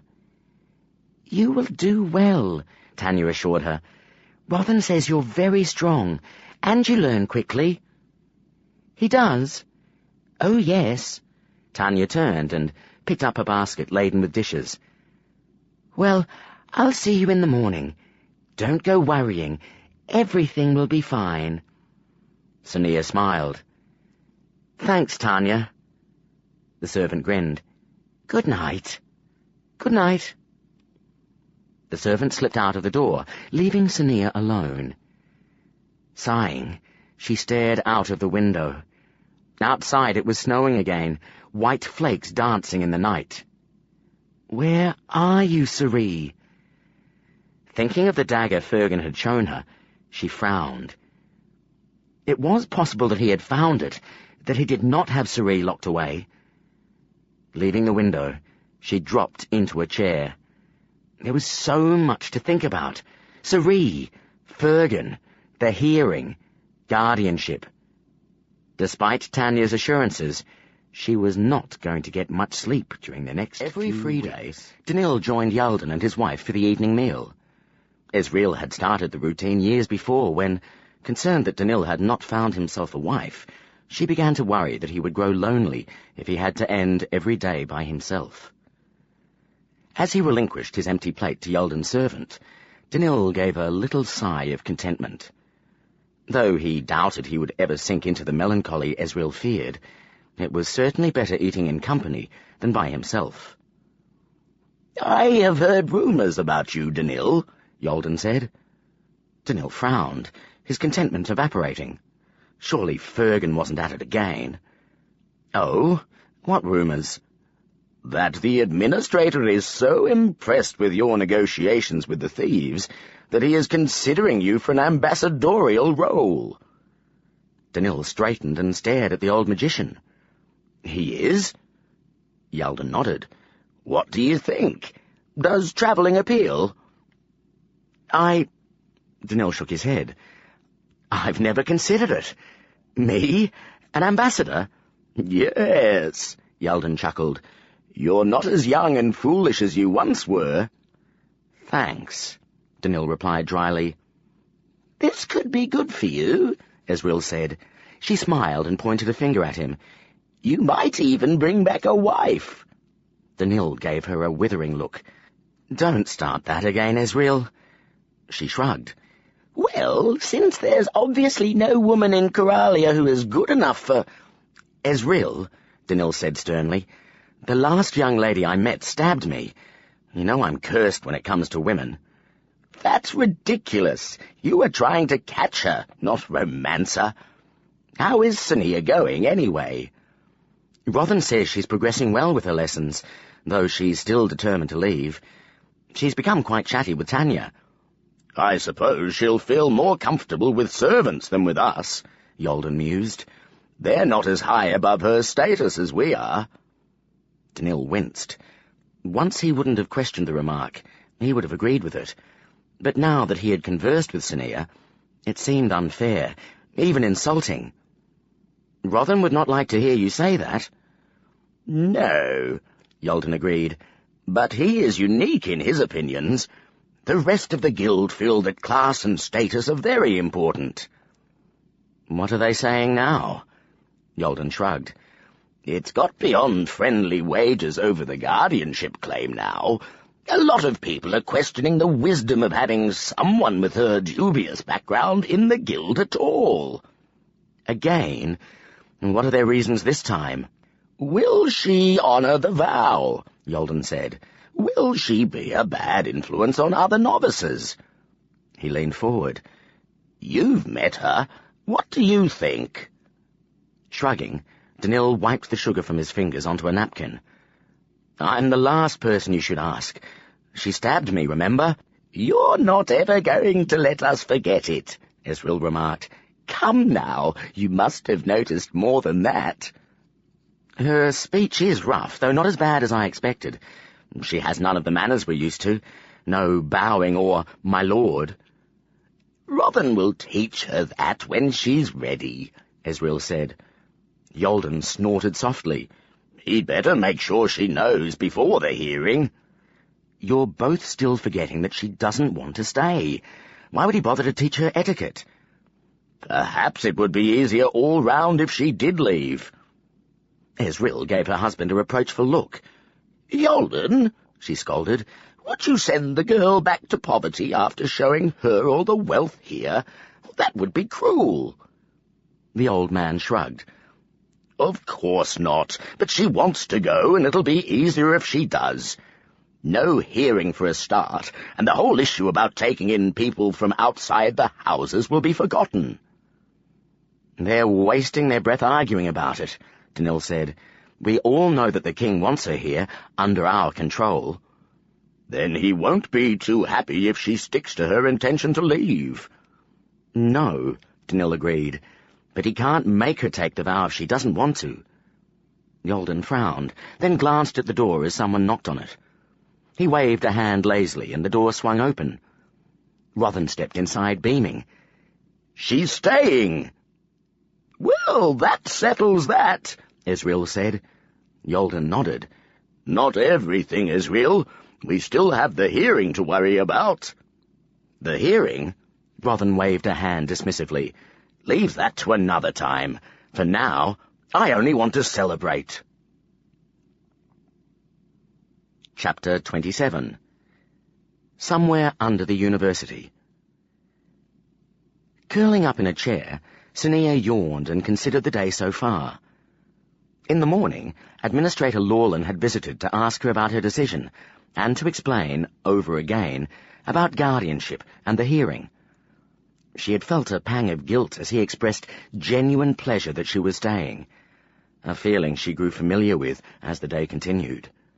Other visitors had come. Danil, then the stern and intimidating head of healers, and an old couple who were friends of Rothan's. Each time someone had knocked at the door, she had tensed, expecting Fergan, but the warrior had not appeared.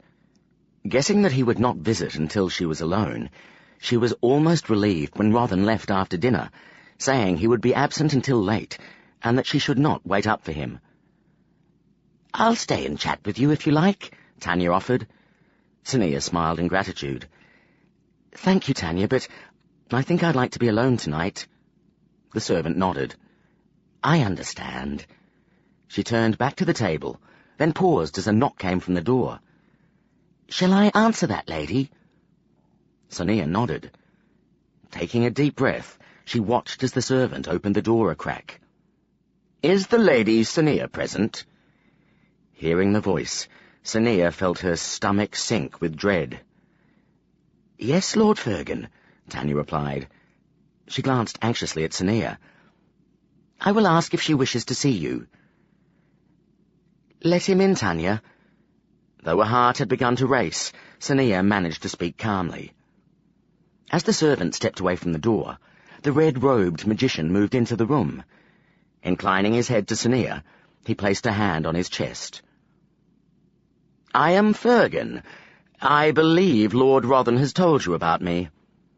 His eyes shifted to Tanya, then back again. Sania nodded.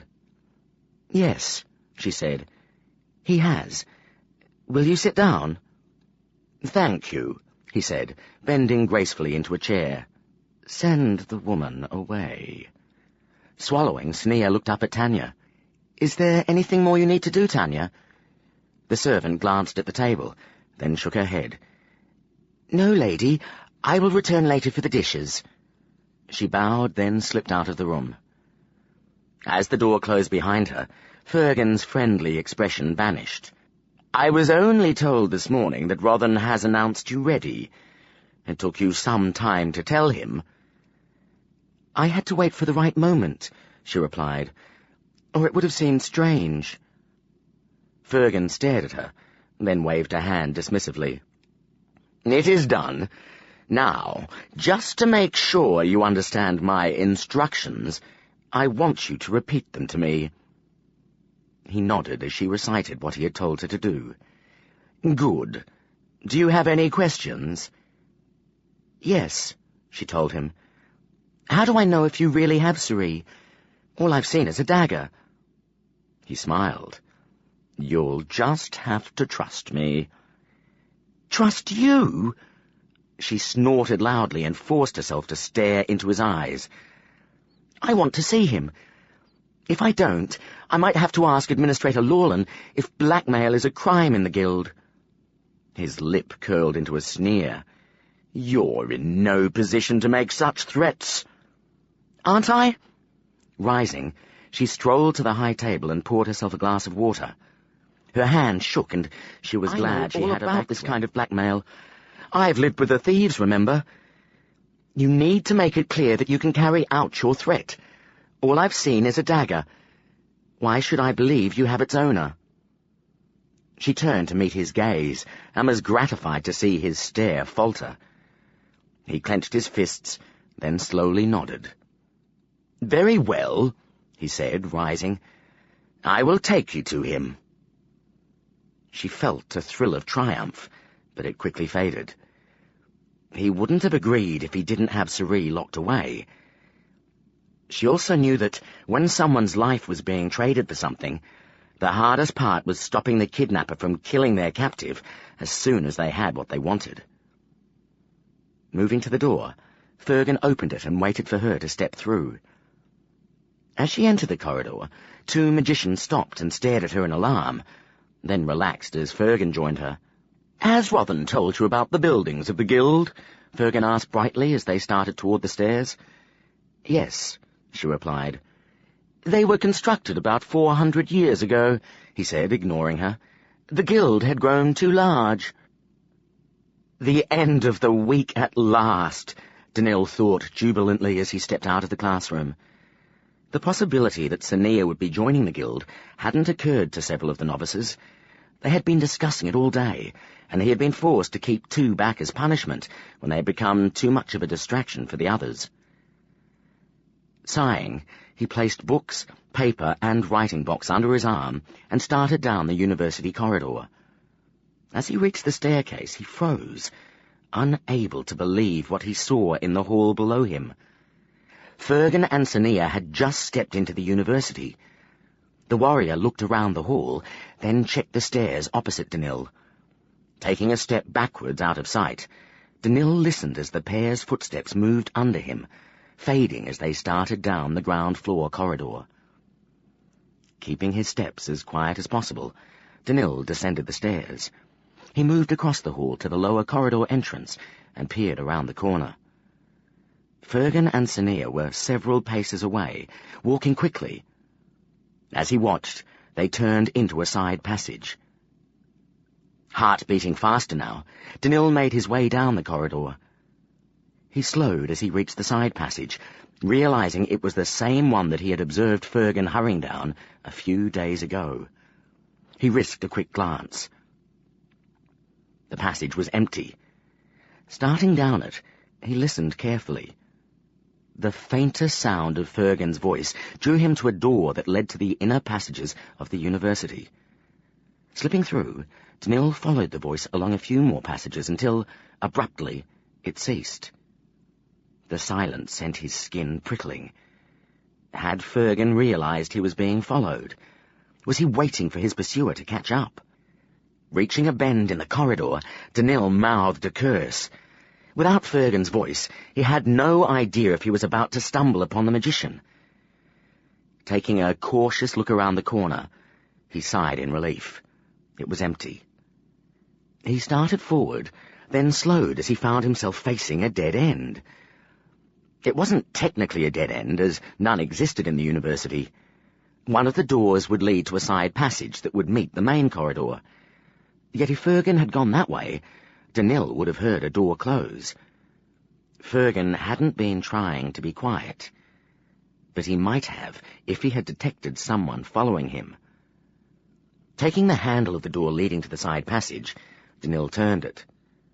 The hinge creaked dramatically as the door opened, as if it wanted to reassure Danil that he would have heard Fergan opening it. Moving through, Danil found the side passage empty. Exploring further, he saw that the main corridor was also empty. Puzzled, Danil retraced his steps and tried other doors, but found no sign of Sania or Fergan. Shaking his head, he made his way back out of the university, his head buzzing with questions. Why had Fergan taken Sania out of Rothan's rooms? Why had he led her into the deserted inner passages of the university? How could they have disappeared? Rothan? Danil? Where are you? In the night room. Danil scowled. So Fergan had waited until Rothan was absent before approaching Sania. Typical. Stay there. I'm coming to meet you. Pulling the blanket closer around his shoulders, Sorcery listened to the chattering of his teeth. The temperature of the room had dropped slowly over several days, and was now cold enough to freeze the moisture on the walls. Somewhere above, winter was tightening its grip on the city. The magician now brought a candle with each meal, but it only lasted a few hours. When darkness came again, Sorcery slept or paced the room to keep his blood warm, counting the steps so that he did not bump into the walls. He hugged the water bottle to his chest to prevent it freezing. A soft sound caught his attention, and he stopped, sure that he had heard footsteps behind his own. Only silence followed. Sighing, he returned to his pacing. In his mind, he had rehearsed countless conversations with his captor. After his unsuccessful attempt at killing the magician, Sorcery had spent many hours considering his situation. Breaking out of the cell was impossible, and he was no threat at all to his captor. His fate was entirely in the magician's hands. Though it brought a sour taste to his mouth, He knew his only chance of escape lay in gaining the magician's goodwill. It seemed an impossible task. The magician was not inclined to talk, and obviously regarded Sorry with disdain. For Sonia's sake, Sorry thought, I have to try. Sonia. Sorry shook his head and sighed. It was possible she had been forced to tell him that she needed the guild to teach her to control her powers, but he doubted it. She hadn't been tense or frightened, only resigned. He had seen how her powers had reacted to her emotions, how dangerous they had become. It was not hard to believe that her magic would have eventually killed her. Which meant that taking Sonia to the thieves had been the worst decision he could have made. By putting her in a situation where she was forced to use magic every day, her powers had been encouraged to grow, perhaps speeding her toward losing control of them much sooner. She would have reached that point eventually, no matter what he had done. Sooner or later the guild would have found her, or she would have died. Grimacing in the dark, Sorry thought of the letter the magicians had sent her, claiming they did not intend to harm Sonia and offering her a place among them. Sonia hadn't believed them. Neither had Farron. But Sorry had an old acquaintance among the guild servants. The man might have been able to confirm the truth, but Sorry hadn't asked. I didn't want to know. I wanted us to be together, Sonia and I working for the thieves, or just together. She was not one for the thieves, or for him. She had magic. Whether she liked it or not, she belonged with magicians. He felt a twinge of jealousy then, but he pushed it away. In the dark, he had begun to question his hate for the guild. He could not help thinking that if the magicians had gone to so much trouble to save her, and many of the slum-dwellers, from her powers, they could not be as indifferent as the dwellers thought. And what better future could he imagine for Sonia? She could have wealth, knowledge, and power. How could he deny her that? He couldn't. He had no claim on her. The knowledge brought an ache like bruising after a blow to the chest. Though his heart had leapt the moment she had appeared in his life again, she had never expressed anything more than the fondness of friendship. Hearing a faint noise, he stilled. In the distance, he could hear the faint but growing slap of shoes against stone. As the footsteps drew closer, he moved back to allow room for the magician to enter. From the quick pace, it sounded as if Fergus was in a hurry. The footsteps did not slow as they reached the door, but continued past. Sorry took a step forward. Was it his captor, merely walking past on the way to another destination? Or was it someone else? He rushed to the door and raised a fist to hammer on it, then froze, seized by doubts. If he was right, and Fergus was using him to blackmail Sonia, would he endanger Sonia by escaping and ruining Fergus's plans? If Fergus had told Sonia too much, he might kill her to hide his crime. Sorry had heard many stories of kidnapping and blackmail gone wrong, and he shivered as he remembered the unpleasant endings of some of those tales. The footsteps had faded beyond hearing now. Sorry rested his head against the door and cursed. It was too late. The stranger was gone. Sighing, he resolved to keep trying to befriend Fergus, even if only to learn the magician's plans. Once more, conversations ran through Sorry's mind. When footsteps reached his ears again, he almost believed he had imagined them. But as they grew louder, he knew they were real. His heart began to race as he realized he was hearing two sets of footsteps. The owners stopped outside the door, and Sorry heard Fergus's voice, muffled by the door. "Stop! We're here!" The lock clicked, and the door swung open. A globe of light hung over Fergus's head, dazzling Sorry's eyes. Despite the brightness, Sorry recognized the silhouette of the other visitor. His heart leapt. "Sonia! Sorry!" Sonia reached up to her face and pulled a blindfold away. She blinked at him, then smiled and stepped into the cell. "Are you all right? You're not sick or hurt?" Her eyes roved over him, looking for signs of injury. He shook his head. "No. You?" "I'm well." She glanced at Fergan, who was watching them with interest. "Fergan hasn't hurt you?" Sorry managed a wry smile. "Only when I asked for it." Her brows rose. Turning, she regarded Fergan with narrowed eyes. "Give me some time to talk to him alone." Fergan hesitated, then shrugged. "Very well. A few minutes, no more." He gestured and the door swung shut, leaving them in complete darkness. Cerise sighed. "Well, we're trapped together." "He won't leave me here. He needs me." "What for?" "It's complicated. He wants me to agree to join the guild, so he can have me break a law and get kicked out.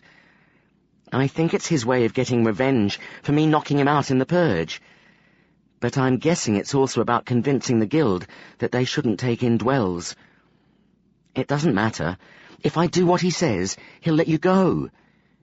Do you think he will?" Cerise shook his head, though he knew she couldn't see him. "I don't know. He hasn't been nasty. Thieves would have been worse." He hesitated. "I don't think he knows what he's doing. Tell someone." "No," she replied. "If I tell someone, Fergan will refuse to reveal where you are. You'll starve." "Someone else must know about these passages." "They might take days to find you, Cerise. We walked a long way to get here. You could even be outside the guild." "It didn't seem far to..." "It doesn't matter, Cerise. I wasn't going to stay, so there's no sense in risking your life." "You weren't going to join the guild?" "No." His heartbeat quickened. "Why not?" "Lots of reasons. Everyone hates magicians for a start.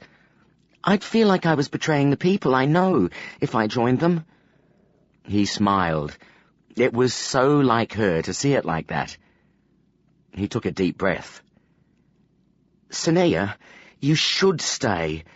You need to learn how to use your magic." "But everyone will hate me." "No, they won't.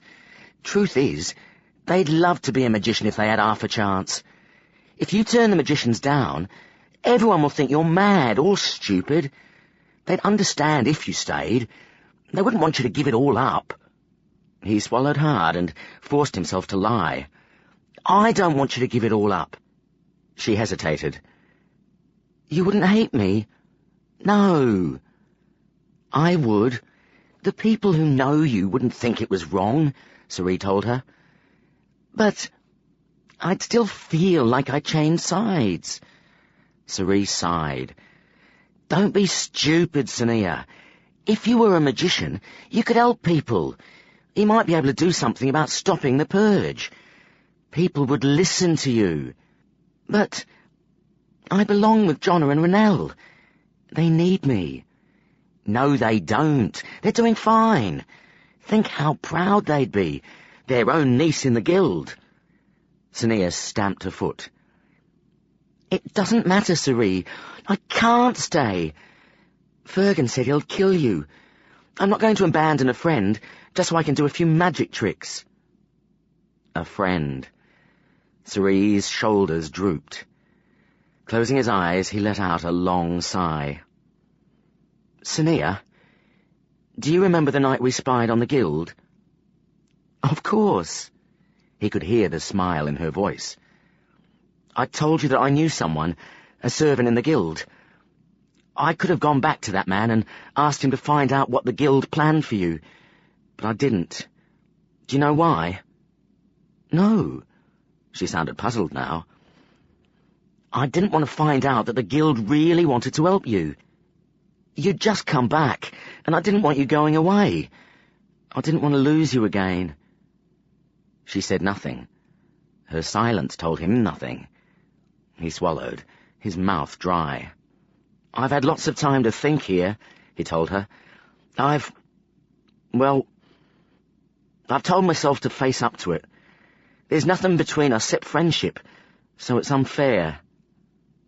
A soft gasp escaped her. "Oh, Sorcery," she breathed. "You never said anything." He felt his face burning and was grateful for the dark. Holding his breath, he waited for her to speak, hoping she would say something to show she felt the same, or, perhaps, that she would touch him. The silence stretched on until he could stand it no longer. "Well, it doesn't matter," he told her. "What matters is that you don't belong in the slums. Not since you found your magic. Now you might not fit in real well here either, but you have got to give it a go." "No," she told him firmly. "I've got to get you out of here. I don't know how long Fergan intends to use you to blackmail me, but he can't keep you down here forever. I'm going to make him bring messages from you so I know you're alive. If he doesn't, I'll stop cooperating. Remember the story about Huron the carpenter?" "Of course." "We'll do what he did. I don't know how long it will take before he frees you, but She stopped as the door clicked open. The magician's light fell upon her face, and Sorcery felt his heart twist. "You've been in here long enough," Fergan snapped. Sonia turned back to Sorcery, gave him a quick hug, and stepped away. He swallowed. Somehow the brief encounter hurt more than her earlier silence. "Stay warm," she told him. Backing away, she stepped past Fergan into the passage. As the door closed, Sorcery hurried forward and pressed his ear to the wood. "Do what I tell you, and you'll see him again," Fergan said. "Otherwise—" I know," Sonia replied. "But just you remember what thieves do to those who break their promises." "You tell him," Sorcery thought, smiling grimly. It was clear from the moment Danil entered the night room that he was worried about something. Extracting himself from a circle of questioning magicians, Rothan walked across the room to greet his friend. "What's wrong?" "I can't tell you here," Danil said, his eyes flickering about. "Outside, then," Rothan suggested. They walked out into the falling snow. White flakes fluttered all around them, hissing as they met Rothan's shield. Danil moved to the fountain and stopped. "Guess who I saw in the university just now?" "Who?" "Fergan and Sonia." "Sonia?" Rothan felt a twinge of anxiety, but pushed it away. "He has the right to talk to her now, Danil." "Talk to her, yes, but take her from your rooms?" Rothan shrugged. "There is no rule against it." "Aren't you concerned?" "Yes, but it will do no good to protest, Danil. It's better that Fergan is seen to overstep his welcome than I protest at his every move.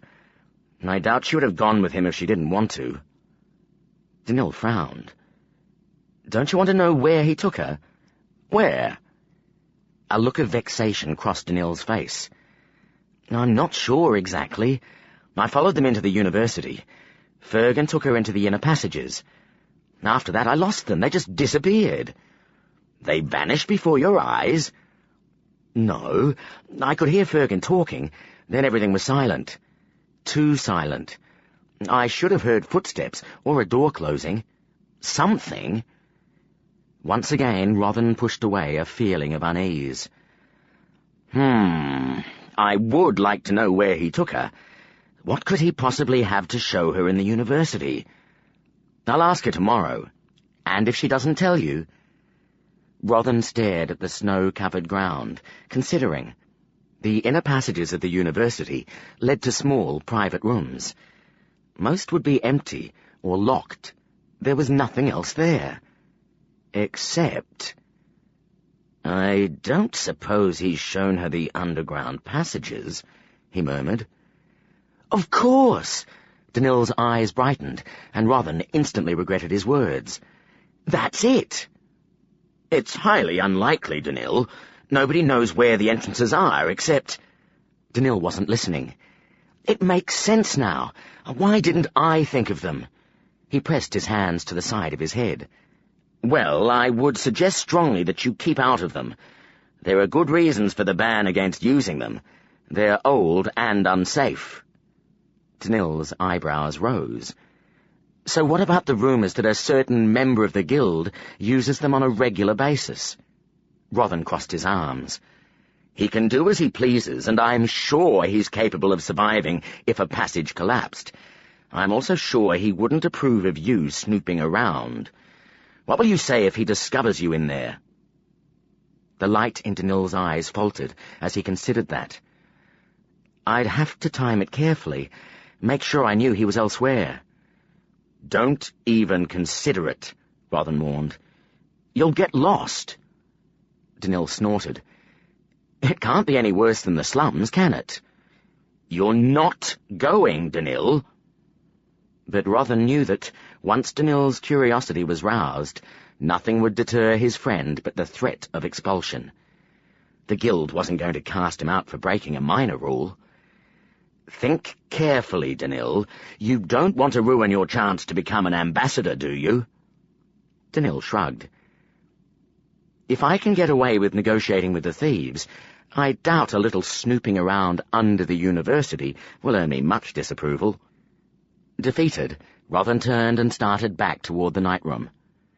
That may be so, but sometimes it matters whose disapproval you earn. Chapter 28. The hearing begins. Don't worry, Sonia, Tanya whispered as they reached the front of the university.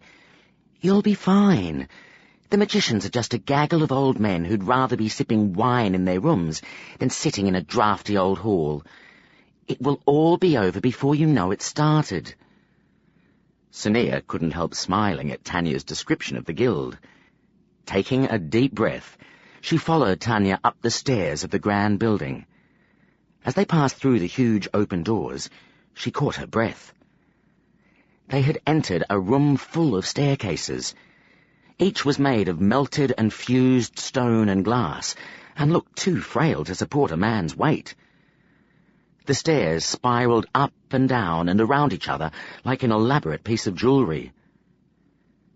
The other side of the university isn't like this, she exclaimed.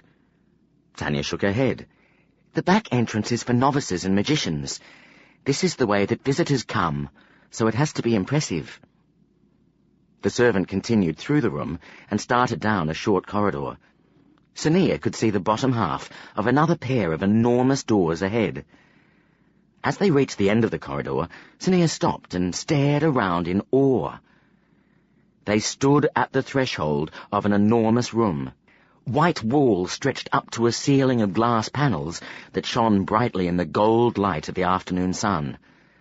At the level of the third floor, a web of balconies crisscrossed the room, so delicate that they seemed to float in the air. Before her stood a building within a building. The rough grey walls made a dramatic contrast to the airy white of the hall. A row of slim windows were spaced, like soldiers, along its length. "This is the Great Hall," Tanya said, indicating the room. "That," she pointed to the building, "is the Guild Hall. It's over 7 centuries old." "That's the Guild Hall?" Sonia shook her head in disbelief. "I thought they'd replaced it." "No," Tanya smiled. "It was well made and has historical value, so it would have been a shame to tear it down. They took the inside walls out and made it into a hall." Impressed, Sonia followed the servant around the building. Several more openings led out of the great hall. Tanya pointed to a pair of doors in the side of the guild hall. "That's where you'll go in. They're having their meet now. Their hearing will start when it's finished." Sonia's stomach began to flutter again. 100 magicians sat inside, waiting to decide her fate, and she was about to stand before them all, and deceive them. She felt a sickening wave of apprehension. What if, despite her cooperation, Fergan did not win the claim? Would he still let Suri go? Suri. She shook her head as she remembered his halting admission in the dark cell. "I didn't want to find out that the guild really wanted to help you. You'd just come back, and I didn't want you going away. I didn't want to lose you again." He loved her. Surprise had left her speechless at first, but when she thought back to the times she had noticed him watching her, how he would sometimes grow hesitant when talking to her, and how Farron had occasionally behaved as if Sorcery was more than just a faithful friend, it all made sense. Did she feel the same way? She had asked herself the question countless times since their meeting, but she could not answer with certainty. She didn't feel like she was in love, but perhaps the fear that gripped her when she considered the danger he was in meant she was. Or would she feel that concern for anyone she loved, whether as a friend or more than a friend? If she loved him, wouldn't her heart have leapt with joy at his admission? Wouldn't she feel gratified that he had tried to rescue her, rather than guilty that his regard for her had led to his capture? Surely, if she did love him, she wouldn't have to ask herself these questions. Pushing the thought aside, she drew in a deep breath and let it out slowly. Tanya patted her shoulder. "Hopefully it won't be long, but you never know." A firm click echoed through the hall. Then the doors Tanya had pointed to swung open. A magician stepped out of the building, then another. As more appeared, Sonia began to wonder why so many were leaving. Had the hearing been cancelled? "Only the ones who are interested in watching the hearing will stay," Tanya told her. While some of the magicians left the great hall, others gathered into small groups. A few looked at her, their eyes bright with curiosity. Unsettled, Sonia avoided their gaze. "Sonia," she started, then looked toward the guild hall. "Rothan?" "It was a short meet, over quickly. You'll be called in soon." Looking toward the guild hall doors, Sonia saw a dark figure emerge. Her heart skipped as she recognized him. The assassin! She stared at him, sure that this was the man she had seen the night she had spied on the guild. He wore the same grim, brooding expression she remembered. His black robe snapped around him as he strode across the room. A few magicians turned and nodded to him, offering the same wary respect she had seen Farron give an assassin of the thieves. He inclined his head in reply, but did not stop. Though she knew she would draw his attention if she kept staring, she could not take her eyes from him. His gaze flickered to hers, lingered a moment, then shifted away. She jumped as a hand touched her shoulder. "There's Lord Ozen." Tanya was pointing toward the Guildhall doors. "The administrator's assistant." A young magician stood there, watching her. As she met his eyes, he beckoned. "Go on," Tanya whispered, patting Sonia on the shoulder again. "You'll be fine." Sonia took a deep breath and forced herself to walk across the hall to the door. When she reached the young magician, he inclined his head politely. "Greetings, Sonia," he said. "Welcome to the Guildhall." "Thank you, Lord Osen." She quickly sketched an awkward bow. Smiling, he gestured for her to follow him into the Guildhall. The scent of wood and polish filled her senses as she stepped inside. The hall seemed larger than it had appeared on the outside, the walls rising up to a dark ceiling high above. Several magic globe lights hovered under the rafters, filling the room with a golden glow. Rows of tiered wooden seats extended down the length of the building on each side. Sonia felt her mouth go dry as she saw the robed men and women watching her. Swallowing, she looked away. Osen stopped and indicated that she should stay where she was, then climbed a steep arrangement of tiered seats to her right. These, she knew, were for the higher magicians. Rothan had drawn a diagram of the seating arrangement so she could memorize the magicians' names and titles. Looking up, she saw that the topmost row was empty. Rothan had assured her that the king rarely attended guild ceremonies. His chair at the centre was larger than all others, and the royal inkal had been stitched onto the cushioned back. A single chair stood below it. Sania felt a vague disappointment as she saw that it was empty. She had hoped to catch a glimpse of the High Lord. Administrator Lawland sat at the centre of the middle row. The seats on either side of him were empty. He was talking to Osen and a long-faced man in the seat below him, who wore a black sash over his red robes. This, Sania recalled, was Lord Balkan, the head of warriors. To Balkan's left sat the stern Lady Venara, the head of healers, who had visited Rothan after he had announced that Sania would be staying. To his right was an old man with an angular face and a large nose, Lord Siren, the head of alchemists. Both were watching Lawland intently. In the lowest row of seats were the principals, the magicians who controlled and organized lessons in the university. Only 2 seats were occupied. Sania frowned as she struggled to remember why, then looked up at Lord Balkan. The warrior held both positions, she recalled. Osen straightened and descended to the floor again. The higher magicians turned to regard the hall. Rising, Administrator Lawland lifted his chin and surveyed the magicians in the hall. "The hearing to decide the guardian of Sania will now begin," he intoned. "Would Lord Rothan and Lord Fergan, as claimants to that role, please approach the front?" Hearing the scrape of booted feet, Sania looked up at the rows of magicians. A familiar figure was making his way down to the floor. As Rothan stopped a few steps from Osen, he looked at her and smiled. She felt an unexpected pang of fondness and started to smile in return. But then she remembered what she was about to do, and she looked down at the floor. He was going to be so disappointed in her. Another set of footsteps filled the hall. Looking up, she saw that Fergan had stopped a few paces from Rothan. He, too, smiled at her. She quelled a shudder and looked at the administrator instead. "Both Lord Rothan and Lord Fergan have claimed guardianship of Sania," Lawland told the audience. "Both believe they were the first magician to recognize her potential. We must now decide which claim shall be honored. I leave the proceedings of this hearing to my assistant, Lord Osen." The young man who had led her into the room stepped forward.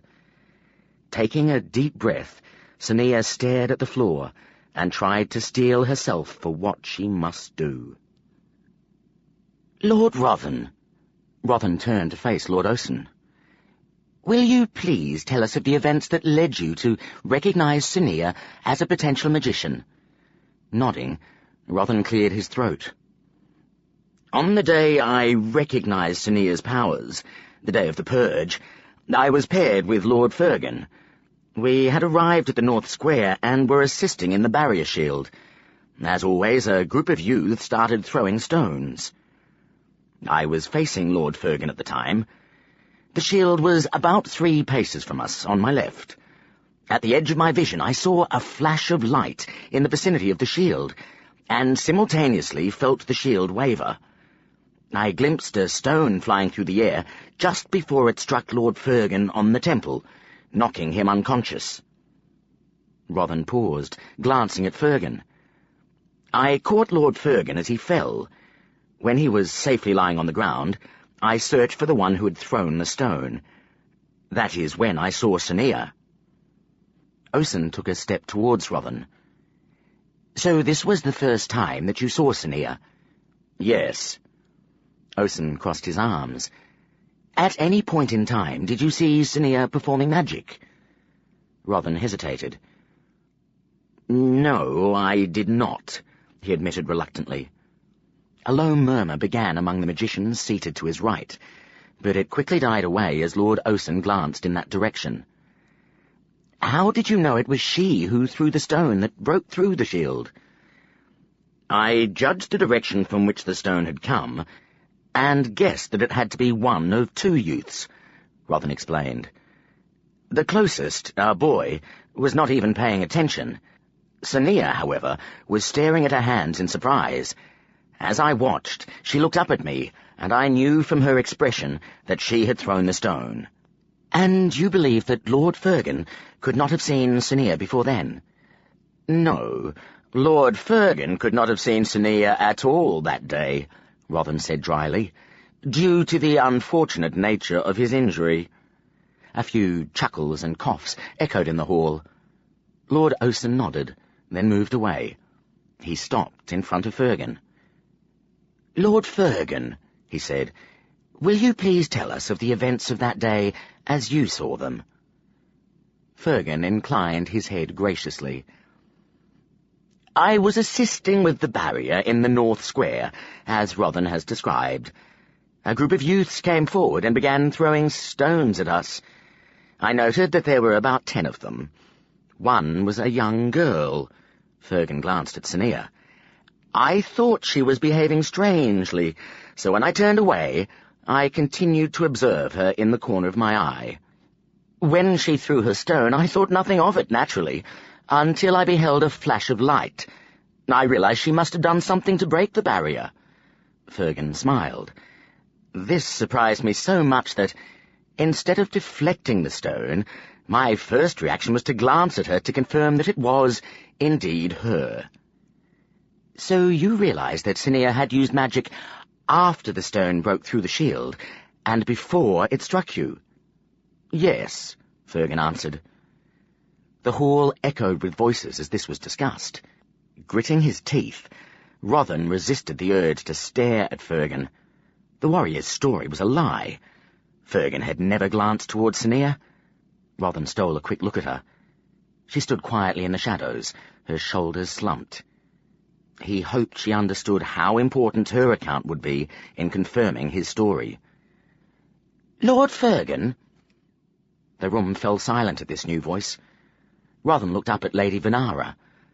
The healer was regarding Fergan with her famous, unblinking stare. "If you were looking at Sania, how is it that the stone struck your right temple? That would indicate to me that you were looking at Rothan at the time." Fergan nodded. "It all happened very quickly, lady," he said. "I saw the flash and glanced at Sania. It was only a fleeting look, and I recall wanting to ask if my companion had seen what this girl had done." "You did not even attempt to dodge?" Lord Balkan asked, his tone disbelieving. Fergan smiled ruefully. "I am not accustomed to having stones thrown at me. I believe surprise overrode the instinct to duck." Lord Balkan looked at the magicians beside him and received slight shrugs. Watching them closely, Osen nodded as no more questions came. He turned to regard Rothan. "Lord Rothan, did you see Fergan glance at Sania between the time the stone broke through the barrier and when it struck him?" "No," Rothan replied, struggling to keep anger from his voice. "He was talking to me. The stone cut him off in the middle of a sentence." Osen's brows rose. He looked at the higher magicians, then looked up at the audience. "Does anyone have an account that contradicts or adds to what we have heard?" Silence answered him. Nodding slowly, Osen turned to regard Sania. "I call on Sania as witness to this event." Moving from the shadows at the side of the hall, Sania walked forward to stand a few paces from Fergan. She glanced up at the higher magicians, then bowed quickly. Rothan felt a pang of sympathy for her. A few weeks before she had been terrified of him, and now she faced a hall of magicians, all watching her intently. Osen gave her a quick smile of encouragement. "Sania," he said, "please tell us your version of the events we are discussing." She swallowed and set her gaze on the floor. "I was with the other youths. They were throwing stones. I didn't usually do that. I usually stayed with my aunt." She glanced up and blushed, then continued on in a rush. "I guess I got dragged into things. I didn't start throwing stones straight away. I watched the others and the magicians. I remember I was angry, so when I did go to throw a stone, I pushed all that anger at the stone. Later, I realized I had done something, but at the time everything was so confusing. She stopped and seemed to collect herself. When I threw the stone, it went through the barrier. Lord Fergan looked at me, then the stone hit him and Lord Rothan caught him. The rest of the magicians were looking everywhere. Then I saw Lord Rothan looking at me. After that, I ran. A cold rush of disbelief struck Rothan. He stared at Sonia, but her eyes remained fixed on the floor. Glancing at Fergan, he saw that a sly smile curled the man's lips. As the warrior realized he was being watched, the smile vanished. Helpless, Rothan could only clench his fists as the rest of the guild voiced their approval. The half-seen vision of the guild hall wavered as anger, disbelief, and hurt flowed over Danil's mind. He stopped, alarmed. "What's wrong, Rothan?" "She lied. She supported Fergan's lie." "Careful," Danil cautioned. "You'll be heard." "I don't care. I know he's lying." Perhaps that's how she saw it. "No. Fergan never looked at her. I was talking to him, remember?" Danil sighed and shook his head. Rothan had finally seen Fergan's true character. He should have been happy, but how could he be? Fergan had won again. Or had he? "Have you found anything yet?" "No, but I'm still looking." "We need more time. With Sonia supporting Fergan, they'll probably make a decision in the next few minutes." "Delay them." "How?"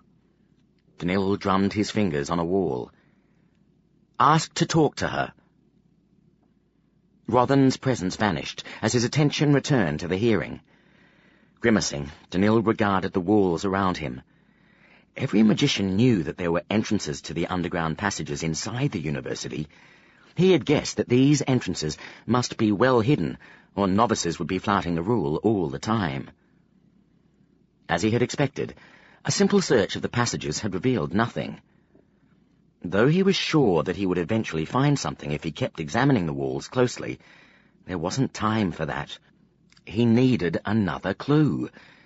Footprints, perhaps. The underground passages were probably dusty. Fergan must have left some evidence. Eyes on the floor, Danil started along the corridor again. Turning a corner, he collided with a short, plump figure. The woman gave a little yelp of surprise, then stepped back, a hand pressed to her heart. "Forgive me, my lord," she bowed, the water in the bucket she carried sloshing. "You were walking so quietly, I didn't hear you coming." He looked at the bucket, then smothered a groan. Evidence of Fergan's passing would be regularly cleaned away by the servants. The woman moved past him and continued down the corridor. Watching her, it occurred to him that she probably knew more about the inner passages of the university than any magician. "Wait!" Danil called. She stopped. "Yes, my lord?" Danil walked toward her. "Do you always clean this part of the university?" She nodded. "Have you needed to clean up any unusual messes? Muddy footprints, for example?" The servant's lips thinned. "Someone dropped food on the floor. The novices aren't supposed to bring food in here." "Food, eh? Where was it dropped?" The servant gave him an odd look, then led him to a painting further down the corridor. "It was on the painting too," she said, pointing, "like they'd been handling it." "I see." Danil narrowed his eyes at the painting. It was of a view of a beach, with tiny spiral shells carved into the frame. "Thank you," he said. "You may go." Shrugging, she bowed quickly and hurried away. Danil examined the painting carefully, then lifted it off the wall. Behind it was the usual wooden panelling of the inner passages. Running his hand over it, he extended his senses beyond, and drew in a breath as he detected metal shapes. Following their contours, he found a section of the panel that gave beneath his probing fingers. A soft, sliding noise followed, and a section of the wall moved aside. Darkness and cold air confronted him. Flushed with triumph and excitement, he replaced the painting, created a globe light, and stepped through. A steep stairway descended to his left. Finding a lever on the inside of the door, Danil pressed it, and the door closed. He smiled to himself and started down the stairs. The passage was narrow, and he had to stoop to avoid brushing his head on the ceiling. A few farron webs clung to the corners. As he reached the first side passage, he reached into a pocket and drew out a jar of coloured paste. Unstoppering it, he wiped a little of the contents onto the wall beside him. The paste would slowly change from white to a clear, hard coating over the next few hours, giving him a marker that would soon be unnoticeable. Even if he was exploring in a few hours, he could still find his way out by looking for the clear coating. He looked down and laughed aloud. Footprints stood out clearly in a thick layer of dust. Dropping into a crouch, Danil identified the familiar imprint of a magician's boots. From the number of tracks, it was clear that someone had scuffed this passage many times. Rising, he followed the footprints for several hundred paces. Reaching another side passage, he was dismayed to find the prints led down both the main passage and the new one. He dropped to his haunches again and examined them closely. There were only 4 sets of prints in the side passage, 2 of magician's boots, 2 of smaller shoes. The prints in the main passage were fresher and numerous.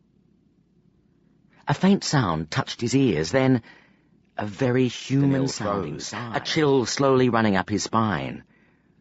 The dark beyond the reach of his globe light seemed thick and full of unpleasant possibilities, and he suddenly felt sure that something was watching him. Ridiculous, he told himself. There's nothing there. Taking a deep breath, he stood and forced himself to look only at the tracks. Moving forward, he followed them for another 100 paces, finding more side passages with older tracks.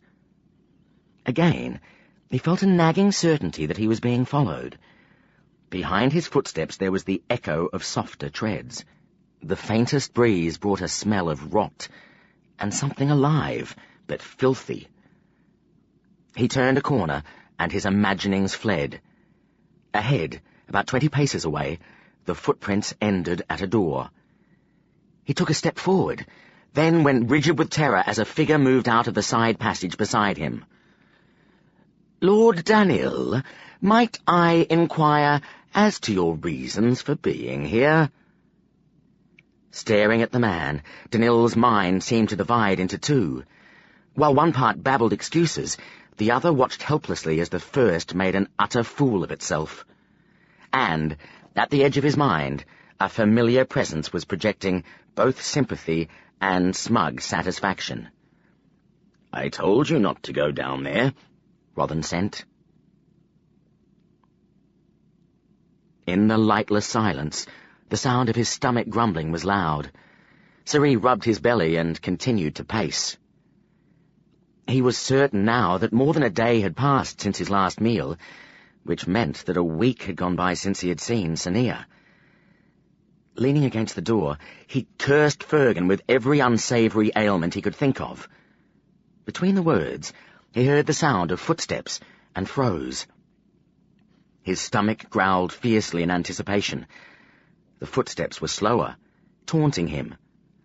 They drew closer, then stopped. The faint sound of voices reached him.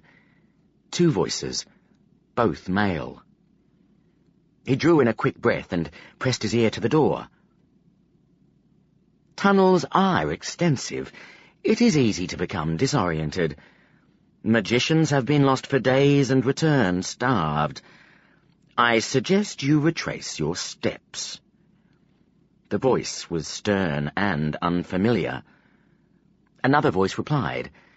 Suri caught only a few words, but he understood enough to know that the other magician was apologizing. The voice was also unfamiliar, but he could easily imagine Fergan's voice becoming faint and high if he was babbling so. The stern magician clearly did not approve of Fergan's presence in the passages. He was unlikely to approve of Fergan keeping prisoners down here either. All Suri had to do was call out, or hammer on the door, and Fergan's trap would be unsprung. He raised his fist, then paused as the voices stopped. Hasty footsteps led away, then another set approached. Biting his lip, Sorcery backed away from the door. Which magician was it? Fergan, or the stern stranger? The lock clicked. Sorcery shied back against the far wall. As the door opened, light filled the room, and he closed his eyes against the glare. "Who are you?" boomed an unfamiliar voice. "What are you doing down here?" Opening his eyes, Sorcery's relief changed to astonishment as he recognized the man standing in the doorway. Chapter 29. To Dwell Among Magicians. "She said he was doing it so that no one will ever think dwells could be magicians," Sorcery finished. The magician narrowed his eyes. "That does sound like Fergan." As the dark gaze shifted to Sorcery again, a small frown creased the magician's brow. "The hearing is taking place now. I can reveal Fergan's crimes, but only if I have proof that he is the man you speak of." Sorcery sighed and looked around the room. "I've got nothing except the things he gave me, but he has my knife and tools. If you found them, would that be enough?" The man shook his head slowly. "No. What I need is in your memories. Will you allow me to read your mind?" Sorcery stared at the magician. Read his mind? He had secrets, things his father had told him, things Farron had told him, things even Farron would have been surprised to know. What if the magician saw them? But if I don't let him read my mind, I can't save Sania. He couldn't let a few musty secrets keep him from saving her, and the magician might not see them anyway. Swallowing his fear, Sorcery looked up at the magician. "Sure, do it." The magician regarded Sorcery soberly. "It will not harm or hurt.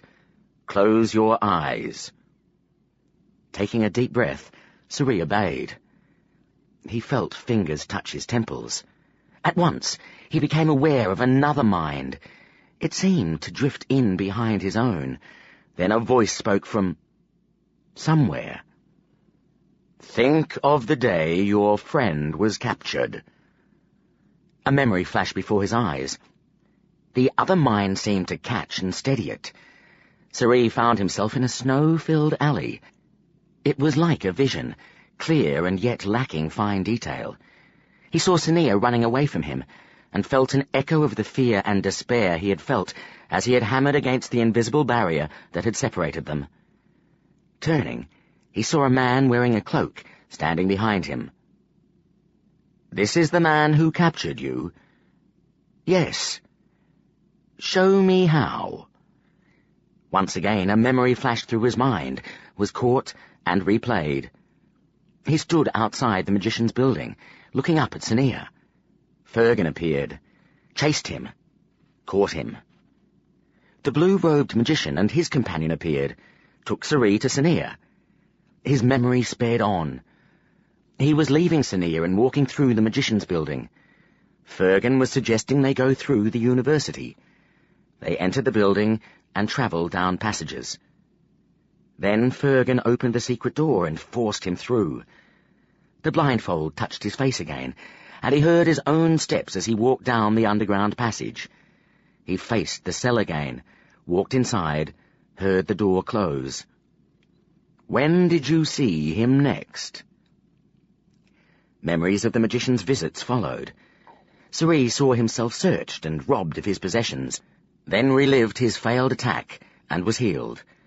He saw Sania enter the room and heard their conversation over again. After that, the other mind brushed over his, then seemed to fade away. Sorcery felt the magician's fingers lift from his temples. He opened his eyes. The magician was nodding. "That is more than enough," he said. "Come with me. We must hurry if we wish to attend the hearing." He turned on his heel and strode out of the room.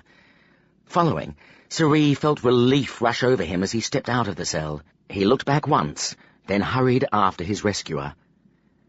The man strode quickly down the passage, forcing Sorcery into a jog to keep up. The passage met another, then several more. None looked familiar. They reached a short flight of stairs. The magician climbed these, then bent to stare at the wall. Seeing a small dot of light around the magician's eye, Sorcery guessed that there was a spy hole. "Thanks for helping me," he offered. "There's probably nothing a petty thief could offer in return, but if you need anything, just ask." The magician straightened and turned to regard him soberly. "Do you know who I am?" Sorcery felt his face warm. "Of course. There's nothing the likes of you would ever need from me. Seemed right to offer, though." The ghost of a smile touched the magician's lips. "Do you truly mean what you said?" Suddenly uneasy, Sorcery shifted from foot to foot. He said reluctantly. The man's smile became a little more pronounced. "I'm not going to force you to make a bargain with me. No matter what you say, Fergan's actions must be revealed and punished. Your friend will be free to go, if that is what she wants." He paused, his eyes narrowing slightly. "But I might contact you sometime in the future. I will not ask for anything beyond your abilities, or that will compromise your place with the thieves. It will be up to you to decide if what I ask is acceptable." He lifted an eyebrow. "Is that reasonable?" Sorcery looked down. What the man was proposing was more than reasonable. He found himself nodding. "It is." The magician extended his hand. Taking it, Sorcery felt a strong grip. He looked into the man's eyes and was pleased to see that the dark stare was steady. "Agreed," Sorcery said. "Agreed," the magician repeated. He then turned back to the wall. After checking the spy hole again, he grasped a lever and pulled. A panel slid sideways. The magician stepped through, his light following. Sorcery hurried after and found himself in a large room. A desk stood at one end with chairs arranged before it. "Where am I?" "In the university," the man replied, sliding the panel back into place. "Follow me." The magician strode across the room and opened a door. Following the man through, Sorcery found himself in a wide corridor. Two green-robed magicians stopped to stare at him, then looked up at his guide. They blinked in surprise, then inclined their heads respectfully. Ignoring them, the magician strode to the end of the corridor, Sorcery following close behind. As they passed through a doorway, Sorcery looked up and gasped. They had entered a room filled with fantastic spiraling staircases. To one side, the doors of the university stood wide open, revealing snow-covered ground and a view of the inner city. Sorcery turned full circle, then realized that the magician was already several paces down the corridor. "Harin's never going to believe me," he muttered as he hurried after him. "That's not what happened," Rothan told her. Sonia looked away. "I know what I saw," she answered. "Do you want me to lie?" The words left a bitter taste in her mouth. She swallowed and tried to look puzzled by his question. Rothan stared at her, then shook his head. "No, I would not. If it was discovered that you had lied today, many would question if you should be allowed to join the guild." "That's why I had to do it." Rothan sighed. "Then that is truly how you remember it." "I said that, didn't I?" Sonia sent him a pleading look. "Don't make it any harder than it already is, Rothan." His expression softened. "All right. Perhaps I missed something that day. It is a shame, but it can't be helped." He shook his head. "I will miss our lessons, Sonia. If there's—" "Lord Rothan?" They turned to see Osen walking toward them. Rothan sighed, then walked back to his place. As Fergan started toward her, She smothered a groan. When Rothan had asked for time to speak with her, Fergan had promptly asked for the same. What did he plan to say? All she wanted now was for their hearing to be finished and over with. Fergan gave her a sickly smile as he reached her side. "Everything going as planned?" he asked. "Yes," she nodded. "Good," he crooned. "Very good. Your story was convincing, if a little badly spoken. Still, it had a charming honesty." "I'm glad you liked it," she said dryly. He looked up at the higher magicians. "I doubt if they will want to discuss this any longer. They will make their decision soon. After that, I will arrange a room for you in the novices' quarter. You should smile, Sania. We want people to believe you are filled with delight at the prospect of being my novice." Sighing, she forced the corners of her mouth upward into what she hoped the distant magicians would take as a smile. "I've had enough of this," she said between her teeth. "Let's go back and get it over with." His brows rose. "Oh, no. I want my full 10 minutes." Pressing her lips together, Sania resolved to avoid saying another word. When he spoke to her again, she ignored him. Seeing the flicker of annoyance in his eyes, she found it much easier to smile. "Lord Fergan." She turned to see Lord Osen beckoning. Letting out a sigh of relief, she followed Fergan back to the front of the hall. The room still hummed with voices. Osen lifted his hands. "Quiet, please." Faces turned back to the front, and the hall settled into an expectant silence. In the corner of her eye, Sania could see Rothan staring at her. She felt another pang of guilt. "From the accounts given today, we can clearly see that Lord Fergan was the first to recognize Sania's abilities," Lord Osen said. "Does anybody contest this conclusion?" "I do." The voice was deep and strangely familiar, and it echoed from somewhere behind her. Scraping and the rustle of robes filled the hall as all shifted in their seats. Sania turned around and saw that one of the huge doors was standing slightly open. 2 figures were striding down the aisle toward her. As she recognized the shorter one, she gave a cry of joy. "Sari!" She took a step forward, then froze as she saw Sari's companion. Whispered questions drifted to her ears from either side. As the black-robed magician neared, he gave her an appraising look. Disturbed by his gaze, Sania turned her attention to Sari.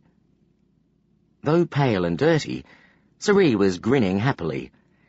"He found me and let me out," he told her. "Everything's going to be fine." Sania looked questioningly at the black-robed magician. His lips curled into a half-smile, but he said nothing. Moving past her, he gave Osen a nod, then started up the stairs between the higher magicians. No one protested as he settled into the seat above the administrator. "For what reason do you contend this conclusion, High Lord?" Osen asked.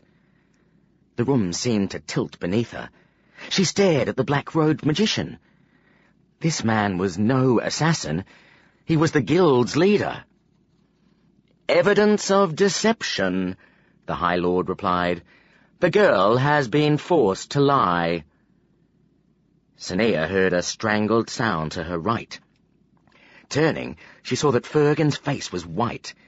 She felt a flare of triumph and anger and, forgetting the black-robed magician, jabbed her finger at Fergan. "He made me lie," she accused. "He said he would kill Sari if I didn't do what he said." From all around came gasps and hisses of surprise. Sania felt Sari grip her arm tightly. She turned to look at Rothan, and as he met her eyes, she knew he understood everything. "An accusation has been made," Lady Venara observed. The hall quietened. Rothan opened his mouth to speak, then frowned and shook his head. "Sania, do you know the law regarding accusations?" Lord Osen asked.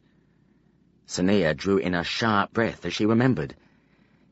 "Yes," she replied, her voice shaking. "A truth read?" Osen nodded, then turned to face the higher magicians. "Who will perform the truth read?" Silence followed. The higher magicians exchanged glances, then looked up at Lawlin. The administrator nodded and rose from his chair. "I will perform the truth read." Sorry pulled on her arm. "What's he going to do?" he whispered. "He's going to read my mind," she told him. "Oh," he said, relaxing. "That's all." Amused, she turned to regard him. "It's not as easy as you'd think, Sorry." He shrugged. "It seemed easy enough." "Sonia." She looked up to see that Lawlin had reached her side. "See Rothan over there, Sorry?" She pointed to Rothan. "He's a good man. Go stand beside him." Sorry nodded, then squeezed her arm and moved away. As he reached Rothan's side, she turned to face Lawlin. The administrator's expression was sober. "You have experienced a sharing of minds while learning control," he said.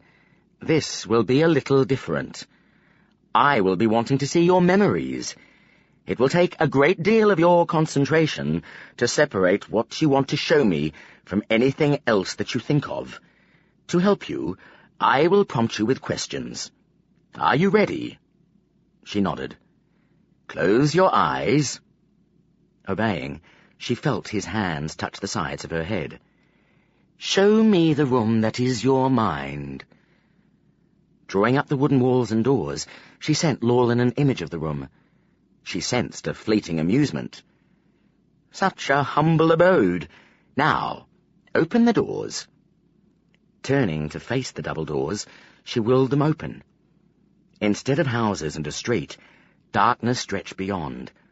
A blue-robed figure stood within it. "Hello, Sonia." The image of Lawlin smiled. He strode across the darkness and stopped at the doors. Extending a hand, he nodded to her. "Bring me in." She reached out and took his hand.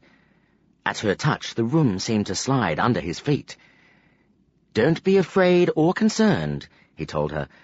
"I will look at your memories, then I will be gone." He moved over to a wall. "Show me Fergan." Focusing on the wall, she created a painting. Within it, she placed an image of Fergan's face. "Good. Now show me what he did to make you lie for him." It took no force of her will to animate the image of Fergan.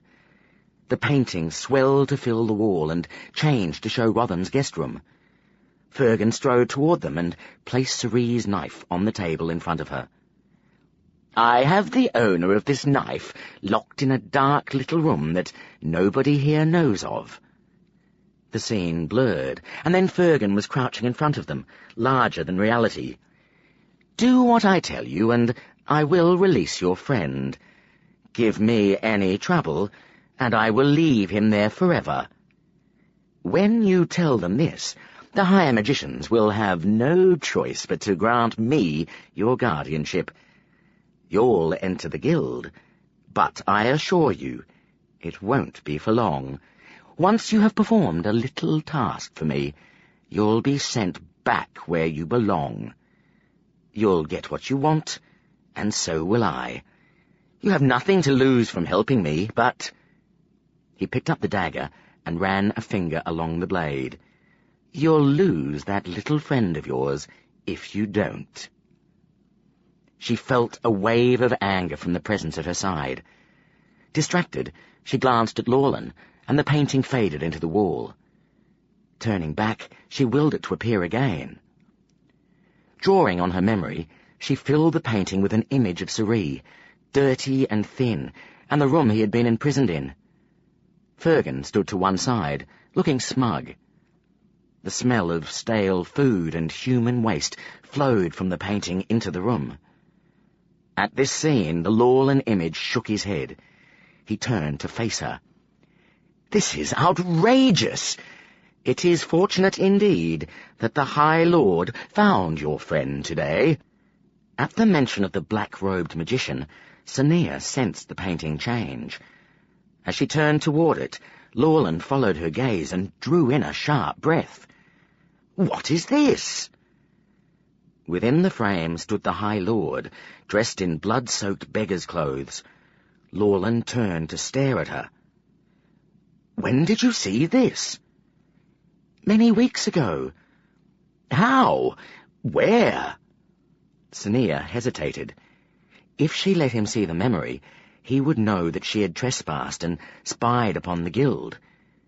He had not entered her mind to see that, and she was sure he could not complain if she pushed him out.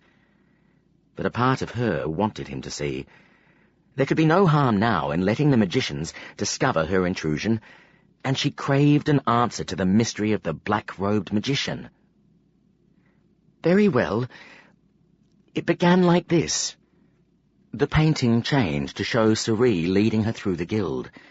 She felt Lorland's surprise, then a growing amusement as the image jumped from scene to scene. She was spying through windows one moment, running through the forest the next, and looking at the book Sorcery had stolen. She sensed amusement from Lorland. Who would have guessed that that was where Jerrick's stolen books went? But what of Akaran? Sania hesitated, reluctant to uncover that memory. "Please, Sania, he is our leader and my friend. I must know. Was he hurt?" Drawing up the memory of a forest, Sania projected it into the painting. Once again she moved through the trees to the grey house. The servant appeared, and she dropped down between the bushes and the wall. The tinkle that had attracted her to the grill rang in her imaginary room. The High Lord stood in the painting again, this time wearing a black cloak. The servant arrived, and she sensed recognition from Lorland. "Tarkan." "It is done," the High Lord said, then removed his cloak to reveal the blood-stained clothes. He looked down at himself in disgust. "Did you bring my robes?" At the servant's mumbled answer, the High Lord pulled off the beggar's shirt. Beneath it was the leather belt strapped to his waist, and the dagger pouch. He scrubbed himself down, then moved out of sight, and returned wearing black robes. Reaching for the pouch, he removed the glittering dagger and began to wipe it on a towel. At this she sensed surprise and puzzlement from Lorland. The High Lord looked up at the servant. "The fight has weakened me," he said. "I need your strength." Dropping to one knee, the servant offered his arm. The High Lord ran the blade over the man's skin, then placed a hand over the wound. Sania felt an echo of the strange fluttering within her head. "No!" A wave of horror swept over her. Startled by the force of Lorland's emotions, Sania's concentration snapped. The painting went black, then disappeared completely. "It can't be! Not Akaran!" "What is it? I don't understand. What did he do?" Lorland seemed to gather his emotions to himself.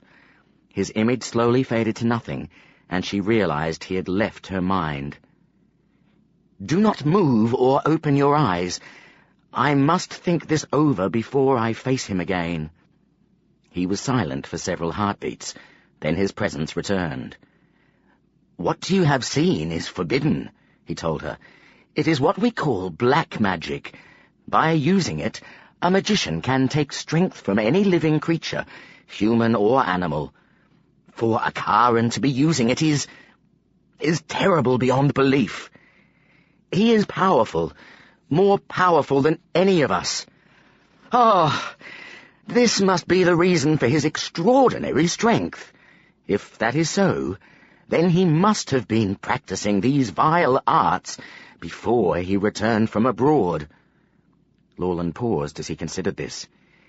"He has broken his vow. He should be stripped of his rank and expelled.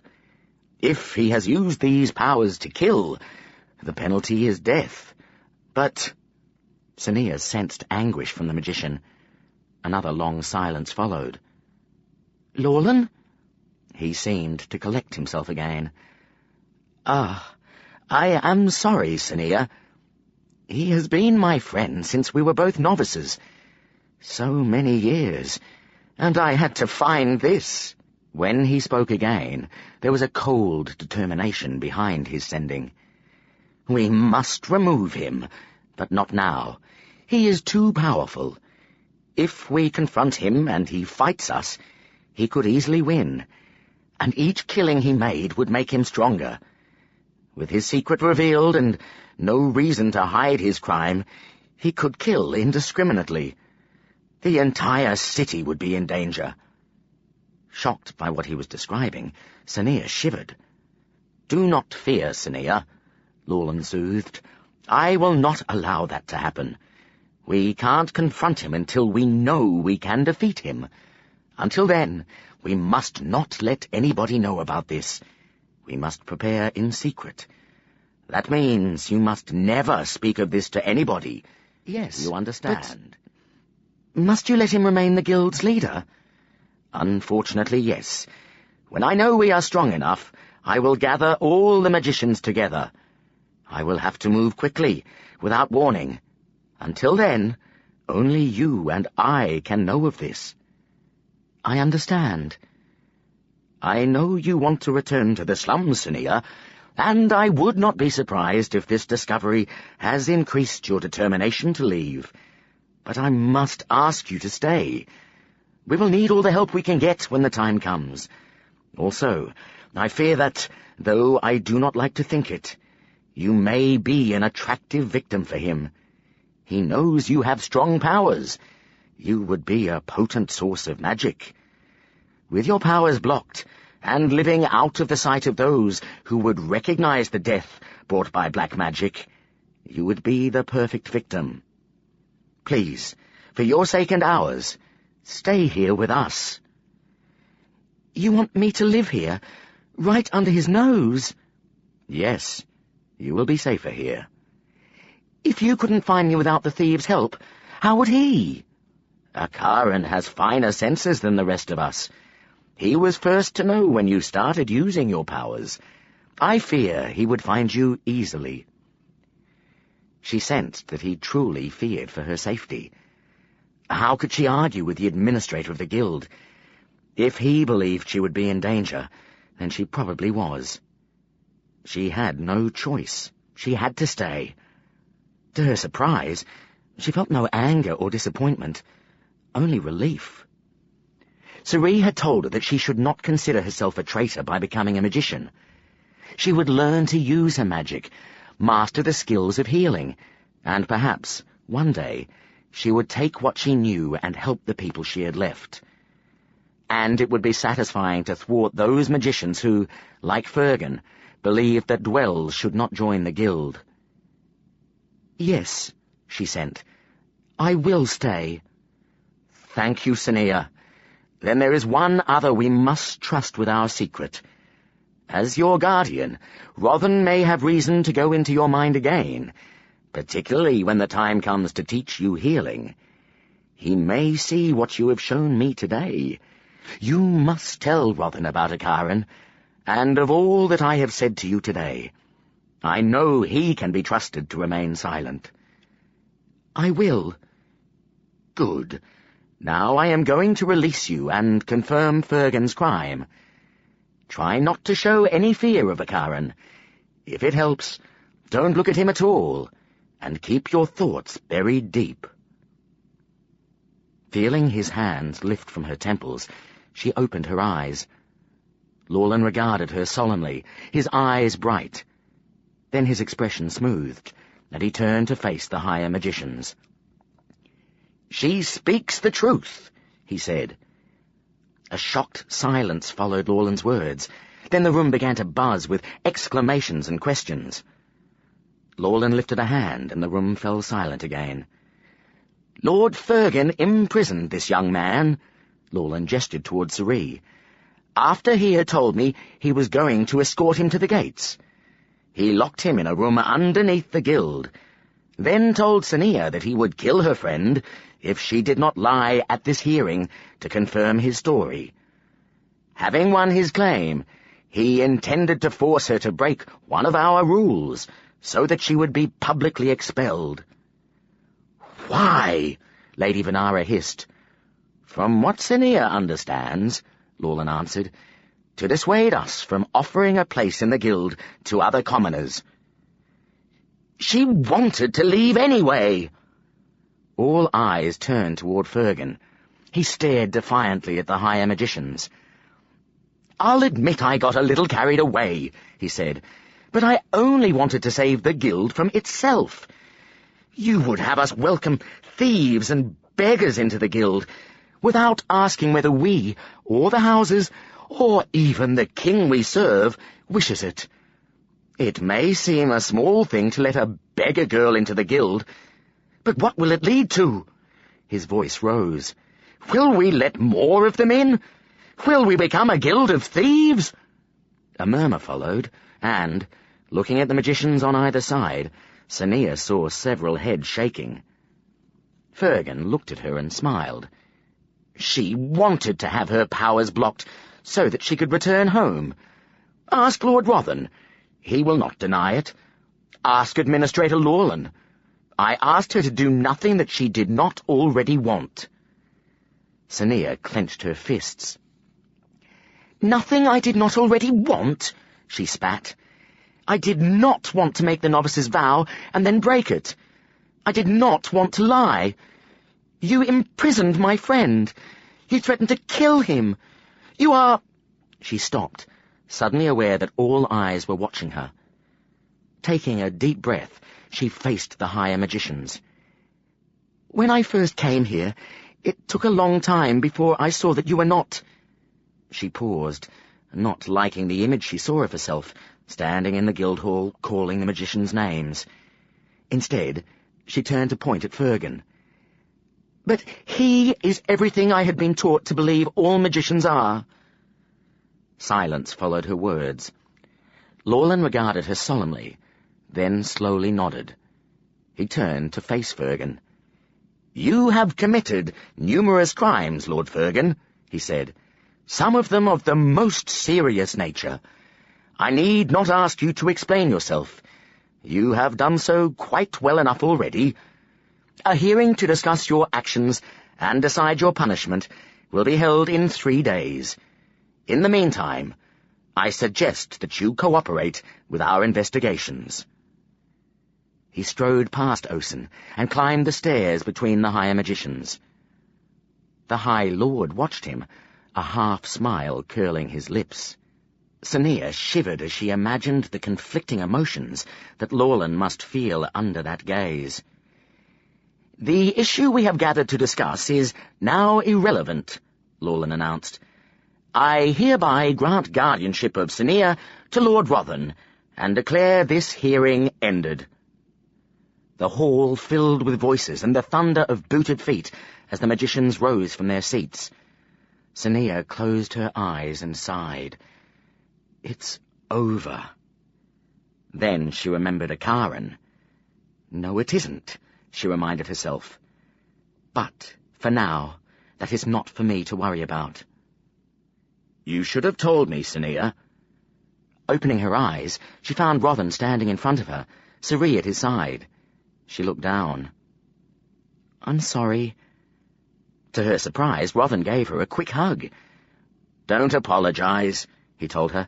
"You had a friend to protect." He turned to regard Suri. "I apologize on behalf of the guild for your treatment."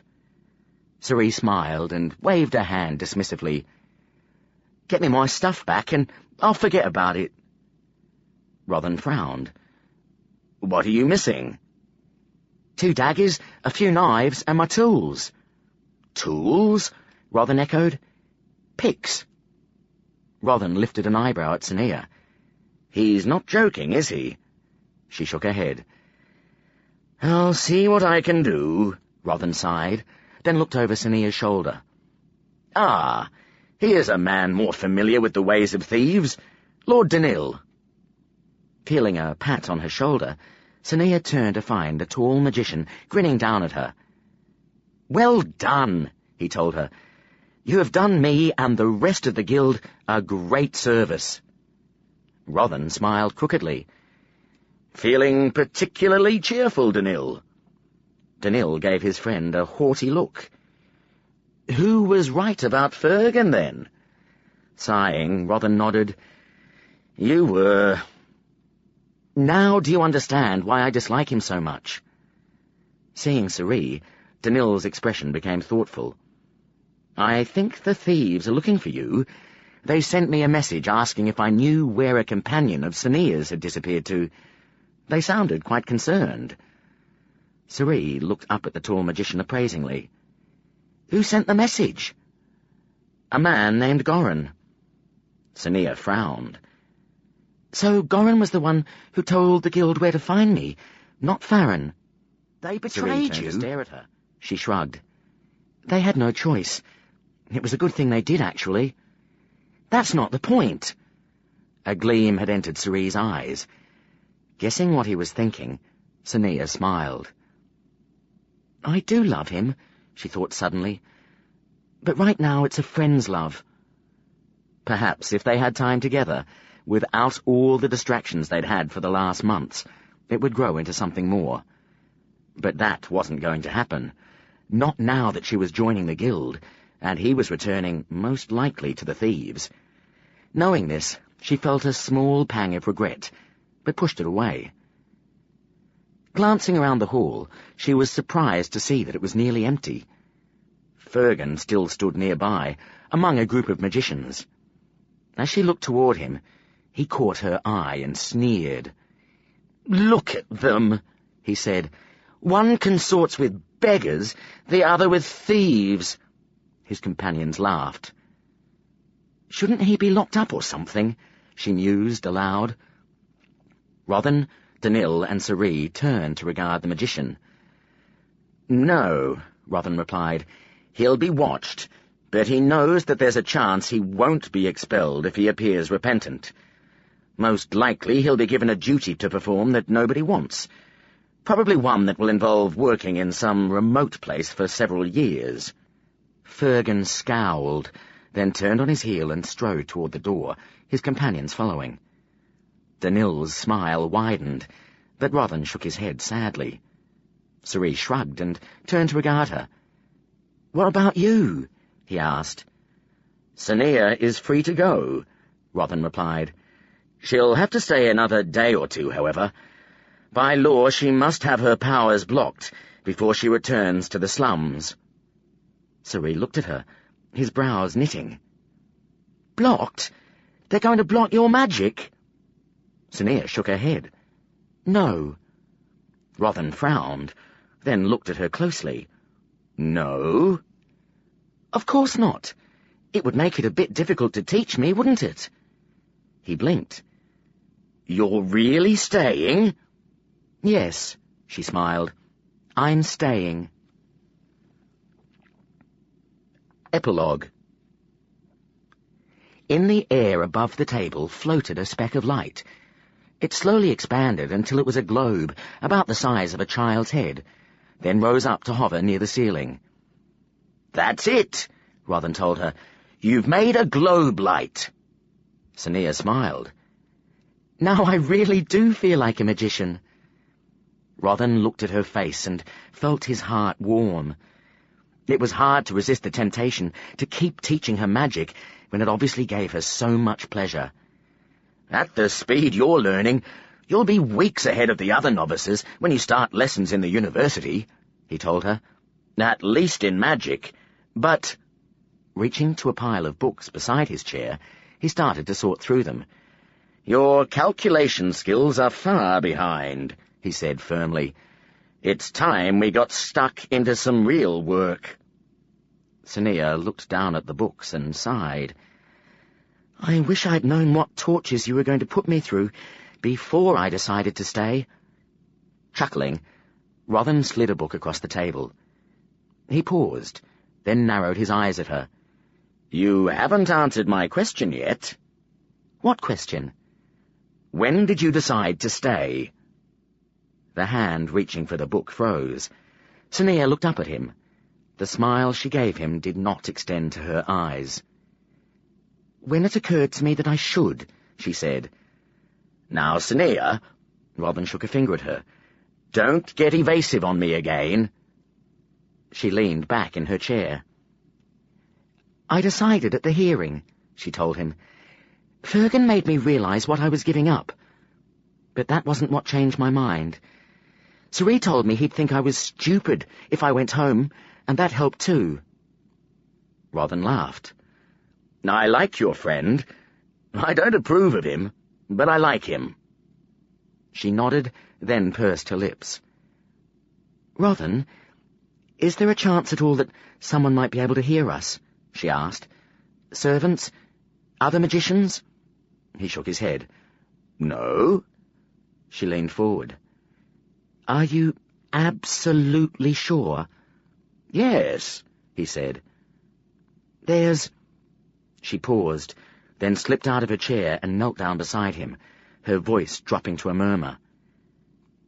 "There's something Lorland said I had to tell you."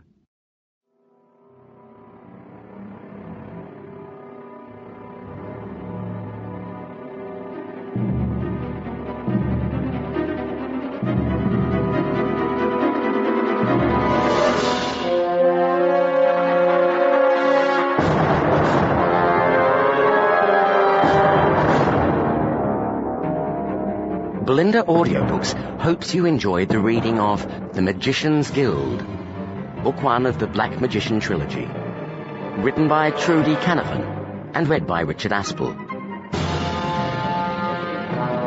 Lord Denill's Guide to Slum Slang.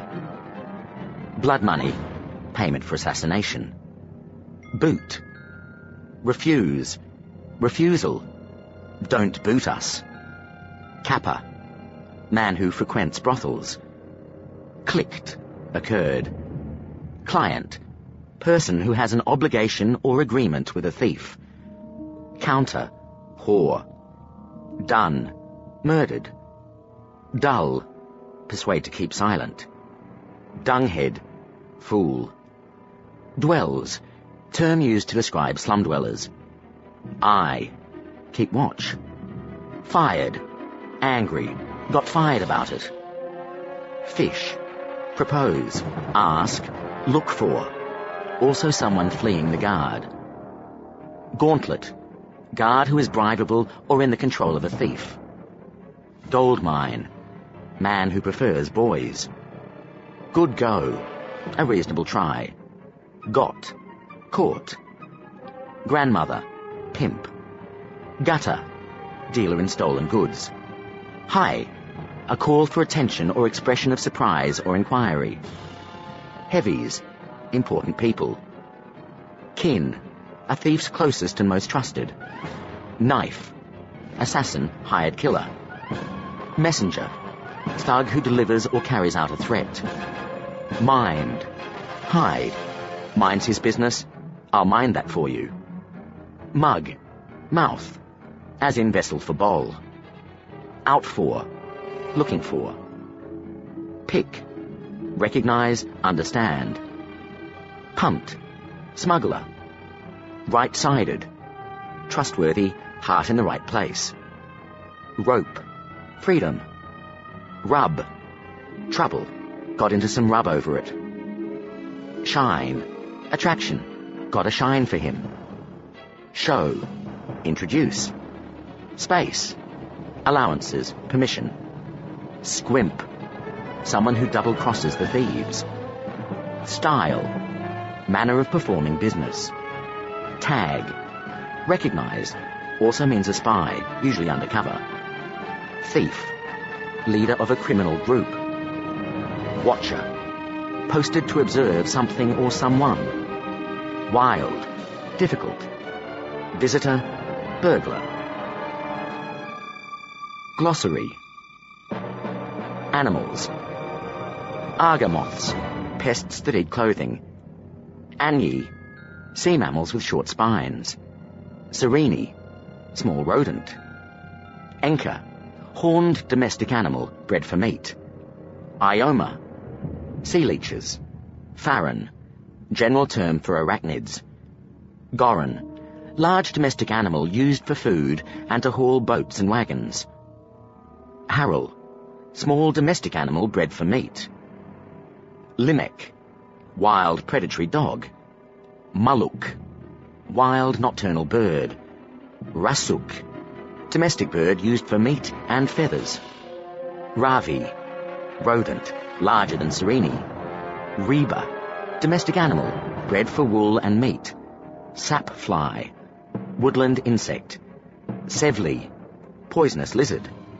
Squimp, squirrel-like creature that steals food. Zil, small intelligent mammal, sometimes kept as a pet. Plants and food. Anivope vines, plant sensitive to mental projection. Bol, also means river scum, strong liquor made from tugors. Brazi, green leafy vegetable with small buds. Chibol sauce, rich meat sauce made from bol. Krots, large purple beans. Karam, smooth nutty spice. Karen, coarse grain with robust flavour. Dal, long fruit with tart orange seedy flesh. Gangan, flowering bush from Lan. Ica, stimulating drug reputed to have aphrodisiac properties. Geras, long yellow beans. Crepa, foul-smelling medicinal herb. Marin, red citrus fruit. Monyo, bulb. Mick, mind-affecting drug. Nalar, pungent root. Pachi, crisp sweet fruit. Papilla, pepper-like spice. Piors, small bell-shaped fruit. Raka and Suka, stimulating drink made from roasted beans, originally from Sichaka. Suni, bitter drink.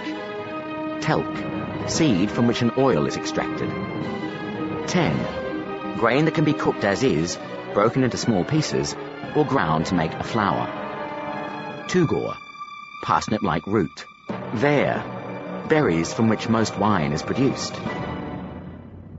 Clothing and weaponry. Inkal, square symbol not unlike a family shield, sewn onto sleeve or cuff.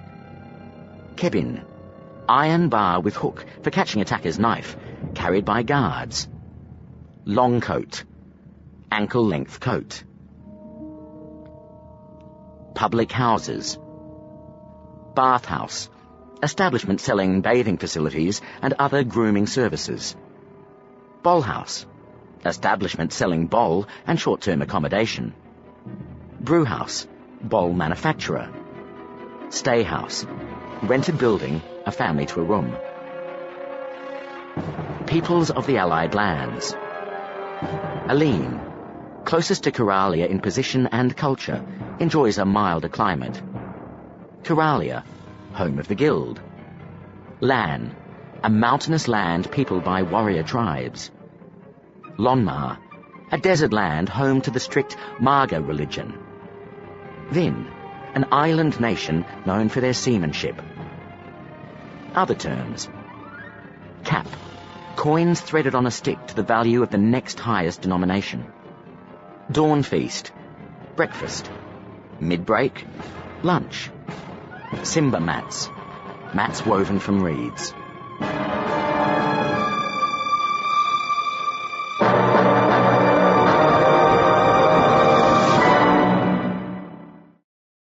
Audible hopes you have enjoyed this program.